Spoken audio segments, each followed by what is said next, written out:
सूनु सत्यवती हृदय नंदनो व्यासः यस्य आस्य कमलगलितं वाङ्मयममृतं जगत् पिबति भुजग भोगाभमुद्यम्य हृद्यं निजभुजं दक्षिणं लक्षणाढ्यं ललितमुद्रिक्तविज्ञानमुद्रं भज भज अनंतमित्यालपंतं प्रणतवान् प्राणिनां प्राणभूतं प्रणतिभिः प्रीणये पूर्णबोधं भवदवोष्णेन तातप्यमानान् भुवि परं नाथम् अप्रेक्षमाणान् भुवनमान्येन च अन्येन दोष्णा भवतु भीर्मा इति न सान्त्वयन्तं प्रणतवान् प्राणिनां प्राणभूतं प्रणतिभिः प्रीणये पूर्णबोधं नारायणं सुरगुरुं जगदेकनाथं भक्तप्रियं सकललोकनमस्कृतं त्रैगुण्यवर्जितमजं विभुमद्यमीशं वन्दे भवघ्नम् अमरासुरसिद्धवन्द्यं नारायणं नमस्कृत्य नरं चैव नरोत्तमं देवीं सरस्वतीं व्यासं ತಥೋ ಜಯಮುದೀರಯೇತ್. ನನ್ನ ಅಧ್ಯಾತ್ಮ ಬಂಧುಗಳೇ, ಕೃಷ್ಣನ ವಿಭೂತಿಯ ವಸ್ತುಗಳನ್ನು, ಚರಾಚರಾತ್ಮಕವಾಗಿರತಕ್ಕಂಥ ವಸ್ತುಗಳನ್ನು, ಚೇತನ ಜಡ ಎಲ್ಲದಲ್ಲೂ ಭಗವಂತನ ವಿಭೂತಿ ಹೇಳ್ತಾ ಈ ವಾಂಗ್ಮಯ ಪ್ರಪಂಚದ ವಿಭೂತಿಯನ್ನು ಹೇಳ್ತಾರೆ. ವಾಂಗ್ಮಯದಲ್ಲಿ ವೇದಗಳಲ್ಲಿ ಸಾಮವೇದ ಅದೆಲ್ಲ ಆಯಿತು. ಗಿರಾಮ್ ಅಸ್ಮಿ ಏಕಮಕ್ಷರಂ, ಎಲ್ಲ ಮಾತುಗಳಲ್ಲಿ, ಗೀಹಿ ಅಂದರೆ ಮಾತು, ನಾವು ಆಡತಕ್ಕಂಥ ಸ್ಪೋಕನ್ ಟಂಗ್, ಆಡತಕ್ಕಂಥ ಮಾತುಗಳು, ಮನುಷ್ಯ ಬಳಸುವಂಥ ಶಬ್ದಗಳಲ್ಲಿ ಅದು ವಾಸ್ತವಿಕವಾಗಿ ಸಂಸ್ಕೃತವೇ ಆಗಬೇಕಾಗಿಲ್ಲ. ಪ್ರಪಂಚದ ಎಲ್ಲ ಭಾಷೆ, ಎಲ್ಲ ದೇಶದ ಎಲ್ಲ ಭಾಷೆಯ ಜನರೂ ಬಳಸುವ ಅರ್ಥವತ್ತಾದ ಶಬ್ದಗಳಲ್ಲಿ ಮೊಟ್ಟ ಮೊದಲ ಶಬ್ದ ಮತ್ತು ಅತ್ಯಂತ ಹೆಚ್ಚು ಅರ್ಥಪೂರ್ಣವಾದ ಶಬ್ದ ಓಂಕಾರ. ಅದು ಎಲ್ಲಕ್ಕಿಂತ ಮೊದಲು, ಎಲ್ಲಕ್ಕಿಂತ ಹೆಚ್ಚು ಅರ್ಥ ಇರುವ ಶಬ್ದ, ಎಲ್ಲಕ್ಕಿಂತ ಮೊದಲು ಉಚ್ಚರಿಸಲ್ಪಟ್ಟ ಓಂಕಾರಶ್ಚಾಥ ಶಬ್ದಶ್ಚ ಕಂಠಂ ಭಿತ್ವಾ ವಿನಿರ್ಯಾತು ಅಂತ. ಪ್ರಾರಂಭದಲ್ಲಿ ಚತುರ್ಮುಖ ಜಗತ್ತನ್ನು ಸೃಷ್ಟಿ ಮಾಡುವಾಗ, ಶಬ್ದ ಪ್ರಪಂಚವನ್ನು ಸೃಷ್ಟಿ ಮಾಡುವಾಗ ಮೊದಲು ಉಚ್ಚರಿಸಿದ ಶಬ್ದ ಅಂದರೆ ಓಂ ಅಂತ.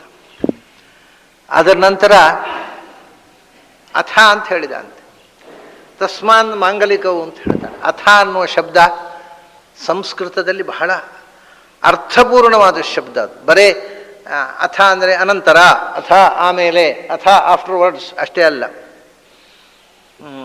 ನೀವು ಯಾವ ಭಾಷೆಯಲ್ಲೂ ಹೇಳಲಿಕ್ಕಾಗದಂಥ ಅರ್ಥವಂತಿಕೆ ಇರತಕ್ಕ ಶಬ್ದ. ಯಾಕೆ ಗೊತ್ತಾ?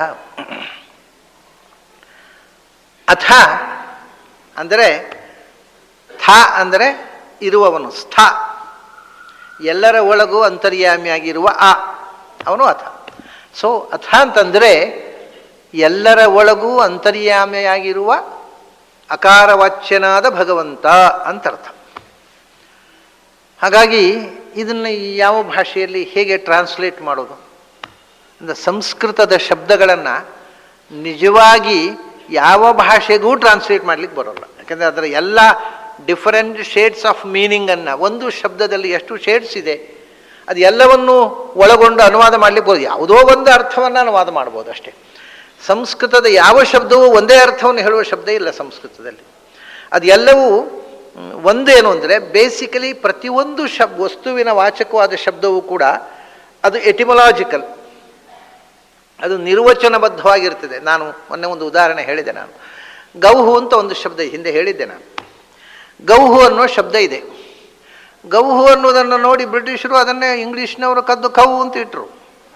ಅದರ ಕವು ಅಂದರೆ ಕವು ಅಷ್ಟೇ, ಅದಕ್ಕೇನು ಅರ್ಥ ಇಲ್ಲ, ಎಟಿಮೊಲಾಜಿಕಲ್ ಮೀನಿಂಗ್ ಇಲ್ಲ. ಗೌಹು ಅನ್ನೋದಕ್ಕೆ ಒಂದು ಎಟಿಮೊಲಾಜಿಕಲ್ ಮೀನಿಂಗ್ ಇದೆ. ಅದನ್ನು ಗೌಹು ಅಂದರೆ ಗಚ್ಚತೀತಿ ಗೌಹು ಅಂತ. ದೊಡ್ಡ ಸಮಸ್ಯೆ ಆಯ್ತು ಈಗ. ಗಚ್ಚತೀತಿ ಗೌಹು ಅಂತ ಅಂದರೆ, ಗಚ್ಚತಿ ಅಂದರೆ ನಿಮಗೆ ಗೊತ್ತಿದೆ, ನಡೆಯುವುದು. ನಡೆದಾಡುವುದು, ಚಲಿಸುವುದು. ಯಾವುದು ಚಲಿಸುತ್ತದೋ ಅದು ದನ ಅಂತ. ಇದು ಎಟಿಮಾಲಜಿಕಲ್ ಮೀನಿಂಗ್ ಹೇಗೆ ರೀ? ನಡೆಯುವಂಥದ್ದು, ವಾಕ್. ಹಾಗಾದರೆ ಮನುಷ್ಯನೂ ಗೋವಾಗಬೇಕು, ನಾಯಿಯೂ ಗೋವಾಗಬೇಕು, ಕುದುರೆಯೂ ಗೋವು. ಯಾಕಂದರೆ it walks, it moves. An animal that moves is ಗೌ. ಹಾಗಾದರೆ ನಾಯಿಯೂ ಗೌ ಆಗಬಹುದು, ಕುದುರೆಯೂ ಗೌ. ನಾವು ಎಲ್ಲರೂ ಗೌಹೆ, ಯಾಕಂದರೆ ನಾವು ನಡೆದಾಡ್ಕೊಂಡು ಹೋಗ್ತೇವೆ. ಅಷ್ಟೇ ಅಲ್ಲ, ಮಲಗಿರೋ ಗೋವು ಗೋವಲ್ಲ, ಅದನ್ನು ಗಚ್ಚತಿ, ಮಲಗಿದೆ. ಗಚ್ಚತಿ ಅಂತ ಇಟ್ಕೊಂಡ್ರೆ ಮಲಗಿರುವ ನಿದ್ರೆ ಮಾಡಿರುವ ದನಕ್ಕೆ ಆ ಹೆಸರು ಕೊಡೋದಿಲ್ಲ. ಅದರಿಂದ ಈ ವ್ಯಾಕರಣದವ್ರು ಏನು ಮಾಡಿದರು, ಅದು ಶಬ್ದ ಸಾಧುತ್ವಕ್ಕಷ್ಟೇ ನಿಷ್ಪತ್ತಿ, ಅದಕ್ಕೂ ಶಬ್ದ ಸ್ವಭಾವಕ್ಕೂ ಸಂಬಂಧ ಇಲ್ಲ, ವಸ್ತು ಸ್ವಭಾವಕ್ಕೂ ಸಂಬಂಧ ಇಲ್ಲ ಅಂತ ಒಂದು ತಪ್ಪು ನಿರ್ಧಾರಕ್ಕೆ ಬಂದರು ವ್ಯಾಕರಣದವರು. ಈ ವ್ಯಾಕರಣದ ಒಂದು ದೊಡ್ಡ ದುರಂತ ಏನು ಅಂದರೆ, ಅವರು ವ್ಯಾಕರಣ ಭಾಷೆಯ ಸಾಧುತ್ವಕ್ಕೋಸ್ಕರ ಶಾಸ್ತ್ರ ಬರೆದವರು. ಅವರು ಮಾಡಿದಷ್ಟು ಭಾಷೆಗೆ ಅನ್ಯಾಯ ಇನ್ಯಾರೂ ಮಾಡಿಲ್ಲ. ಇದು ದೊಡ್ಡ ದುರಂತ. ಅದು ಅವ್ರು ಏನಂದರೆ, ಎಟಿಮಾಲಜಿಗೂ ಶಬ್ದಕ್ಕೂ ಸಂಬಂಧ ಇಲ್ಲ, ಆ ವಸ್ತುವಿಗೂ. ಆ ಶಬ್ದ ಹೇಳುತ್ತೆ ಏನನ್ನಾದರೂ. ಶಬ್ದ ಸಾಧುತ್ವಾರ್ಥಂ ನಿಷ್ಪತ್ತಿ ಅಷ್ಟೇ. ಪ್ರಕೃತಿ ಪ್ರತ್ಯಯ ಎಲ್ಲ ನಾವು ಕಲ್ಪನೆ ಮಾಡಿಕೊಂಡು ಶಬ್ದ ಸಾಧುತ್ವ. ಆ ನಿರ್ವಚನ ಅನ್ನೋದು ವಸ್ತು ಸ್ವಭಾವ ಆಗಿರಬೇಕಾಗಿಲ್ಲ ಅಂತ. ಆದರೆ ನಿರ್ವಚನಕಾರರಿಗೆ ಇದು ಇಷ್ಟ ಅಲ್ಲ. ಅವರು ನಿರ್ವಚನ ಅನ್ನೋದು ಯಾವಾಗಲೂ ನಿರ್ವಚನ ಒಂದು ವಸ್ತುವಿನ ಸ್ವಭಾವವನ್ನು ಹೇಳಲಿಕ್ಕೋಸ್ಕರವೇ ಇರುವುದು. ಯಾವುದೋ ಒಂದು ನಿರ್ವಚನ, ಯಾವುದೋ ಒಂದು ವಸ್ತು ಅಂದರೆ ಹೇಗೆ ರೀ? ನಡೆದಾಡುವಂಥದ್ದು ಅಂತ ಹೆಸರು, ಅದು ಒಂದು ಕಲ್ಲುಬಂಡೆಗೆ ಬರೋದಿಲ್ಲ. ಕಲ್ಲುಬಂಡೆಗೆ ಗೌಹು ಅಂತ ಹೆಸರು ಬರುವುದೇ ಇಲ್ಲ. ಹಾಗಾದರೆ ಈ ಗಚ್ಚತಿ ಅಂತ ಅನ್ನೋದು ಯಾವುದೋ ಒಂದು ವಿಶೇಷ ಅರ್ಥದಲ್ಲಿ ಅದನ್ನು ಎಟಿಮಾಲಜಿ ಬಳಸಿದ್ದಾರೆ. ಇದನ್ನು ಈ ವ್ಯಾಕರಣ ಪಂಡಿತರು ಮರೆತು ಬಿಟ್ರು. ಹಳೆಯ ವ್ಯಾಕರಣ ಪಂಡಿತರಿಗೆ ಗೊತ್ತಿತ್ತು. ಅವ್ರು ಏನು ನಿರ್ವಚನ ಹೇಳ್ತಾರೆ ಗೊತ್ತುಂಟಾ? ಸರ್ವಾತ್ಮನ ಉಪಯೋಗಂ ಗಚ್ಚತಿ ಇತಿ ಗೌಹು ಅಂತ. ಅದರ ಎಲ್ಲವೂ ಉಪಯೋಗಕ್ಕೆ ಬೀಳುವಂಥದ್ದು. ಅದರ ಸಗಣಿ ಗೋಮೂತ್ರ ಸಮೇತ ಉಪಯೋಗ ಆಗುತ್ತಲ್ಲ, ಎಲ್ಲವೂ ಯಾವ ಪ್ರಾಣಿಯ ಸಮಸ್ತವೂ ಉಪಯೋಗಕ್ಕೆ ಬೀಳ್ತದೋ ಅದು ಗೋವು ಅಂತ. ಈಗ ನಾಯಿಯೋ ಗೋವಾಗಲಿ, ಕುದುರೆಯೋ ಗೋವಾಗಲಿ, ಮನುಷ್ಯನೋ ಗೋವಾಗಲಿ, ಮಲಗಿರುವ ದನ ಗೋ ಆಗದೆ ಹೋಗಲಿ, ಇದು ಯಾವುದೂ ಉಪಯೋಗ ಇಲ್ಲ, ಎಲ್ಲ ನಿರ್ವಚನ ಹೊರಟು. ಅಂದರೆ ಅದು this is exactly exclusive quality of the cow. ಸರ್ವಾತ್ಮನ ಉಪಯೋಗಂ ಗಚ್ಚತಿ. ಎಲ್ಲ ವಿಧದಿಂದಲೂ ಎಲ್ಲವೂ ಉಪಯೋಗಕ್ಕೆ ಬೀಳುವಂಥದ್ದು. ದನದಲ್ಲಿ ಅದು ಉಪಯೋಗಕ್ಕೆ ಬೀಳದಂಥ ಅಂಶ ಇಲ್ಲ. ಅದಕ್ಕೆ ತೆಂಗಿನ ಮರದಲ್ಲಿ ಮತ್ತು ದನದಲ್ಲಿ, ಅದಕ್ಕೆ ಒಂದನ್ನು ಕಾಮಧೇನು ಅಂದರೆ ಒಂದನ್ನು ಕಲ್ಪವೃಕ್ಷ ಅಂತ. ಅದರ ಪ್ರತಿಯೊಂದು ಉಪಯೋಗ ಬೀಳುವಂಥ, ಸೋಗೆಯಿಂದ ಹಿಡಿದು ಕಾಂಡ ಎಲ್ಲವೂ. ಆದ್ದರಿಂದ ಅದಕ್ಕೆ ಗೌಹು ಅಂತ ಹೆಸರಿಟ್ಟು. ಅದರ ಜೊತೆಗೆ ಹಾಗಾದರೆ ಸರ್ವಾತ್ಮನ ಉಪಯೋಗ ತೆಂಗಿನ ಮರ ಗೌಹು ಆಗ್ಬೋದಲ್ವ ನೀವು ಕೇಳ್ಬೋದು. ಈಗ ಒಂದೇನು ಅಂದರೆ, ಯೋಗ ನಿರ್ವಚನ ಅನ್ನುವಂಥದ್ದು ಅದರ ಸ್ವಭಾವ ಆಗಿರಬೇಕು, ಇನ್ನೊಂದರ ಸ್ವಭಾವ ಆಗಿರಬಾರದು ಅಂತಲ್ಲ. ಯಾಕೆಂದರೆ ಅದು ಯೋಗ ಮತ್ತು ರೂಢಿ. ಇದನ್ನು ಆಚಾರ್ಯ ಹೇಳಿದ್ದಾರೆ, ಯೋಗ ರೂಢ ಶಬ್ದಗಳು ಅಂತ. ಅದಕ್ಕೆ ರೂಢಿಯಿಂದ ದನದಲ್ಲೇ ರೂಢಿ ಮತ್ತು ಯೋಗಾರ್ಥವೂ ಇದೆ. ಅಷ್ಟೇ ಅಲ್ಲ, ನೀವು ತೆಂಗಿನ ಮರ ಗೌಹಿ ಯಾಕಲ್ಲ ಅಂದರೆ ಅದರ ಗಚ್ಚತಿ ಅನ್ನೋದು ಚಲನಶೀಲ ಅನ್ನುವಂಥ ಅರ್ಥವೂ ಸೇರಿದೆ. ಸರ್ವಾತ್ಮನ ಉಪಯೋಗಂ ಗಚ್ಚತಿ ಸ್ವತಃ ಗಚ್ಚತಿ ಚ, ಅದು ತೆಂಗಿನ ಮರದಲ್ಲಿ ಇಲ್ಲ, ಅದು ಇದ್ದಲ್ಲೇ ಇರುವಂಥದ್ದು ಗಮನಶೀಲತ್ವ ಇಲ್ಲ. ಹೀಗೆ ಒಂದು ಶಬ್ದದ ಮೂಲವನ್ನು ನೀವು ಹುಡುಕ್ತಾ ಹೋದರೆ ಆ ಶಬ್ದದ ಆ ವಸ್ತುವಿನ ಸ್ವಭಾವವನ್ನು ನೇರವಾಗಿ ಆ ಶಬ್ದ ಹೇಳುತ್ತೆ.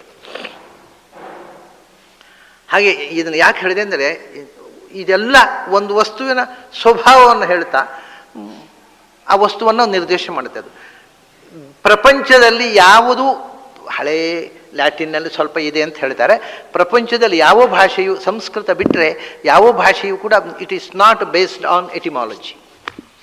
ಎಟಿಮಾಲಜಿಕಲ್ ಆದ ಭಾಷೆ ಇಲ್ಲ. ಆದ್ದರಿಂದ ಸಂಸ್ಕೃತದ ಪ್ರತಿಯೊಂದು ಶಬ್ದವೂ ಎಟಿಮಾಲಜಿಕಲ್ ಆಗಿದ್ದಾಗ ಅದನ್ನು ಇನ್ನೊಂದು ಭಾಷೆಗೆ ಟ್ರಾನ್ಸ್ಲೇಟ್ ಮಾಡೋದು ಹೇಗೆ? ಎಟಿಮಾಲಜಿಕಲ್ ಲ್ಯಾಂಗ್ವೇಜೇ ಇಲ್ಲ. ಅದನ್ನ ಸಂಸ್ಕೃತದ ಮುಂದೆ ಅನುವಾದಕ್ಕೆ ಹೊರಟ್ರೆ ಪ್ರಪಂಚದ ಎಲ್ಲ ಭಾಷೆಗಳೂ ಸೋಲ್ತವೆ. ಮತ್ತು ಇಂಗ್ಲೀಷ್ ಅಂತೂ ಅತ್ಯಂತ ದುರ್ಬಲವಾದ ದರಿದ್ರ ಭಾಷೆ. ಅದು ಅಂಥ ಸುಂದರ ಭಾಷೆ ಕೂಡ ಅಲ್ಲ. ಅದರಲ್ಲಿ ಸ್ವಂತ ಶಬ್ದಗಳೂ ಕಡಿಮೆ. ಇದನ್ನು ಅನೇಕ ಬಾರಿ ಹೇಳಿದ್ದೀನಿ. ಯಾವ್ಯಾವುದೋ ಭಾಷೆಯಿಂದ ಕದ್ದ ಶಬ್ದಗಳಿರೋದು ಹೊರತು ಸ್ವಂತ ಶಬ್ದಗಳೇ ಕಡಿಮೆ ಅದರಲ್ಲಿರೋದು. ಅದರದ್ದೇ ಆದ ಶಬ್ದಗಳೂ ಇಲ್ಲ. ಮಹಾ ಕಳ್ಳರ ಭಾಷೆ ಅದು. ಅದು ಕಳ್ಳರಿಗೆ ಬಹಳ ಇಷ್ಟ ಆಗತ್ತೆ, ಯಾಕಂದರೆ ಅವರ ದಂಧೆಗೆ ಅನುಕೂಲ ಅಂತ. ಅದು ಎಲ್ಲ ಪ್ರಪಂಚದ ಎಲ್ಲ ಭಾಷೆಗಳಿಂದ ಶಬ್ದಗಳನ್ನು ಕದ್ದು ನಿರ್ಮಾಣಗೊಂಡ ಒಂದು ಕಳ್ಳ ಭಾಷೆ. ಅದರಲ್ಲಿ ಒರಿಜಿನಲ್ ಇಂಗ್ಲೀಷಿನದ್ದೇ ಆದ ಶಬ್ದಗಳು ಬಹಳ ಕಮ್ಮಿ ಇದ್ದಾವೆ. ಇದು ಇಂಗ್ಲೀಷ್ ಮಾತಾಡೋರಿಗೆ ಬಹಳ ಜನಕ್ಕೆ ಗೊತ್ತಿಲ್ಲ ಈ ವಿಷಯ. ಅದರಿಂದ ಅವ್ರಿಗೇನೋ ಕಾಲರ್ ಹಿಡ್ಕೊಂಡು ನಾವು ಇಂಗ್ಲೀಷು ಅಂತ ಹೀಗೆ ತಿರುಗಾಡ್ತಾರೆ. ಪಾಪ ಅವ್ರು ನೋಡೋ ಪಾಪ ಅಂತ ಕಾಣುತ್ತೆ. ಇಂಗ್ಲೀಷು ಭಾರತದವರು ಅನ್ನೋದು ಬರ್ತಾ ಹೋಗುತ್ತೆ ಕೆಲವರಿಗೆ. ನಾವು ಇಂಗ್ಲೀಷ್ ಮಾತಾಡೋದು ಅಂತ ಕಾಲರ್ ಮುಟ್ಟಿಬಿಟ್ರೆ ನಗೆ ಬಾಟಲು ಕೆಲವರು ಎಷ್ಟು ಅಸಹ್ಯ ಅಂದರೆ ಅವರು ಇಂಗ್ಲೀಷ್ ಪಾಂಡಿತ್ಯ ಅನ್ನೋದು ಈ ದೇಶಕ್ಕೆ ನಾಲ್ಕಾದ ವ್ಯಕ್ತಿಗಳನ್ನು ಮಾಡ್ತಾ ಇದೆ. ಒದರೇಚರವು ಬಹಳ ಜನಕ್ಕಿಲ್ಲ. ಸರಿ, ಸಂಸ್ಕೃತ ಅದು ಎಟಿಮಲಾಜಿಕಲ್ ಆಗಿರತಕ್ಕಂಥ ಒಂದು ಭಾಷೆ.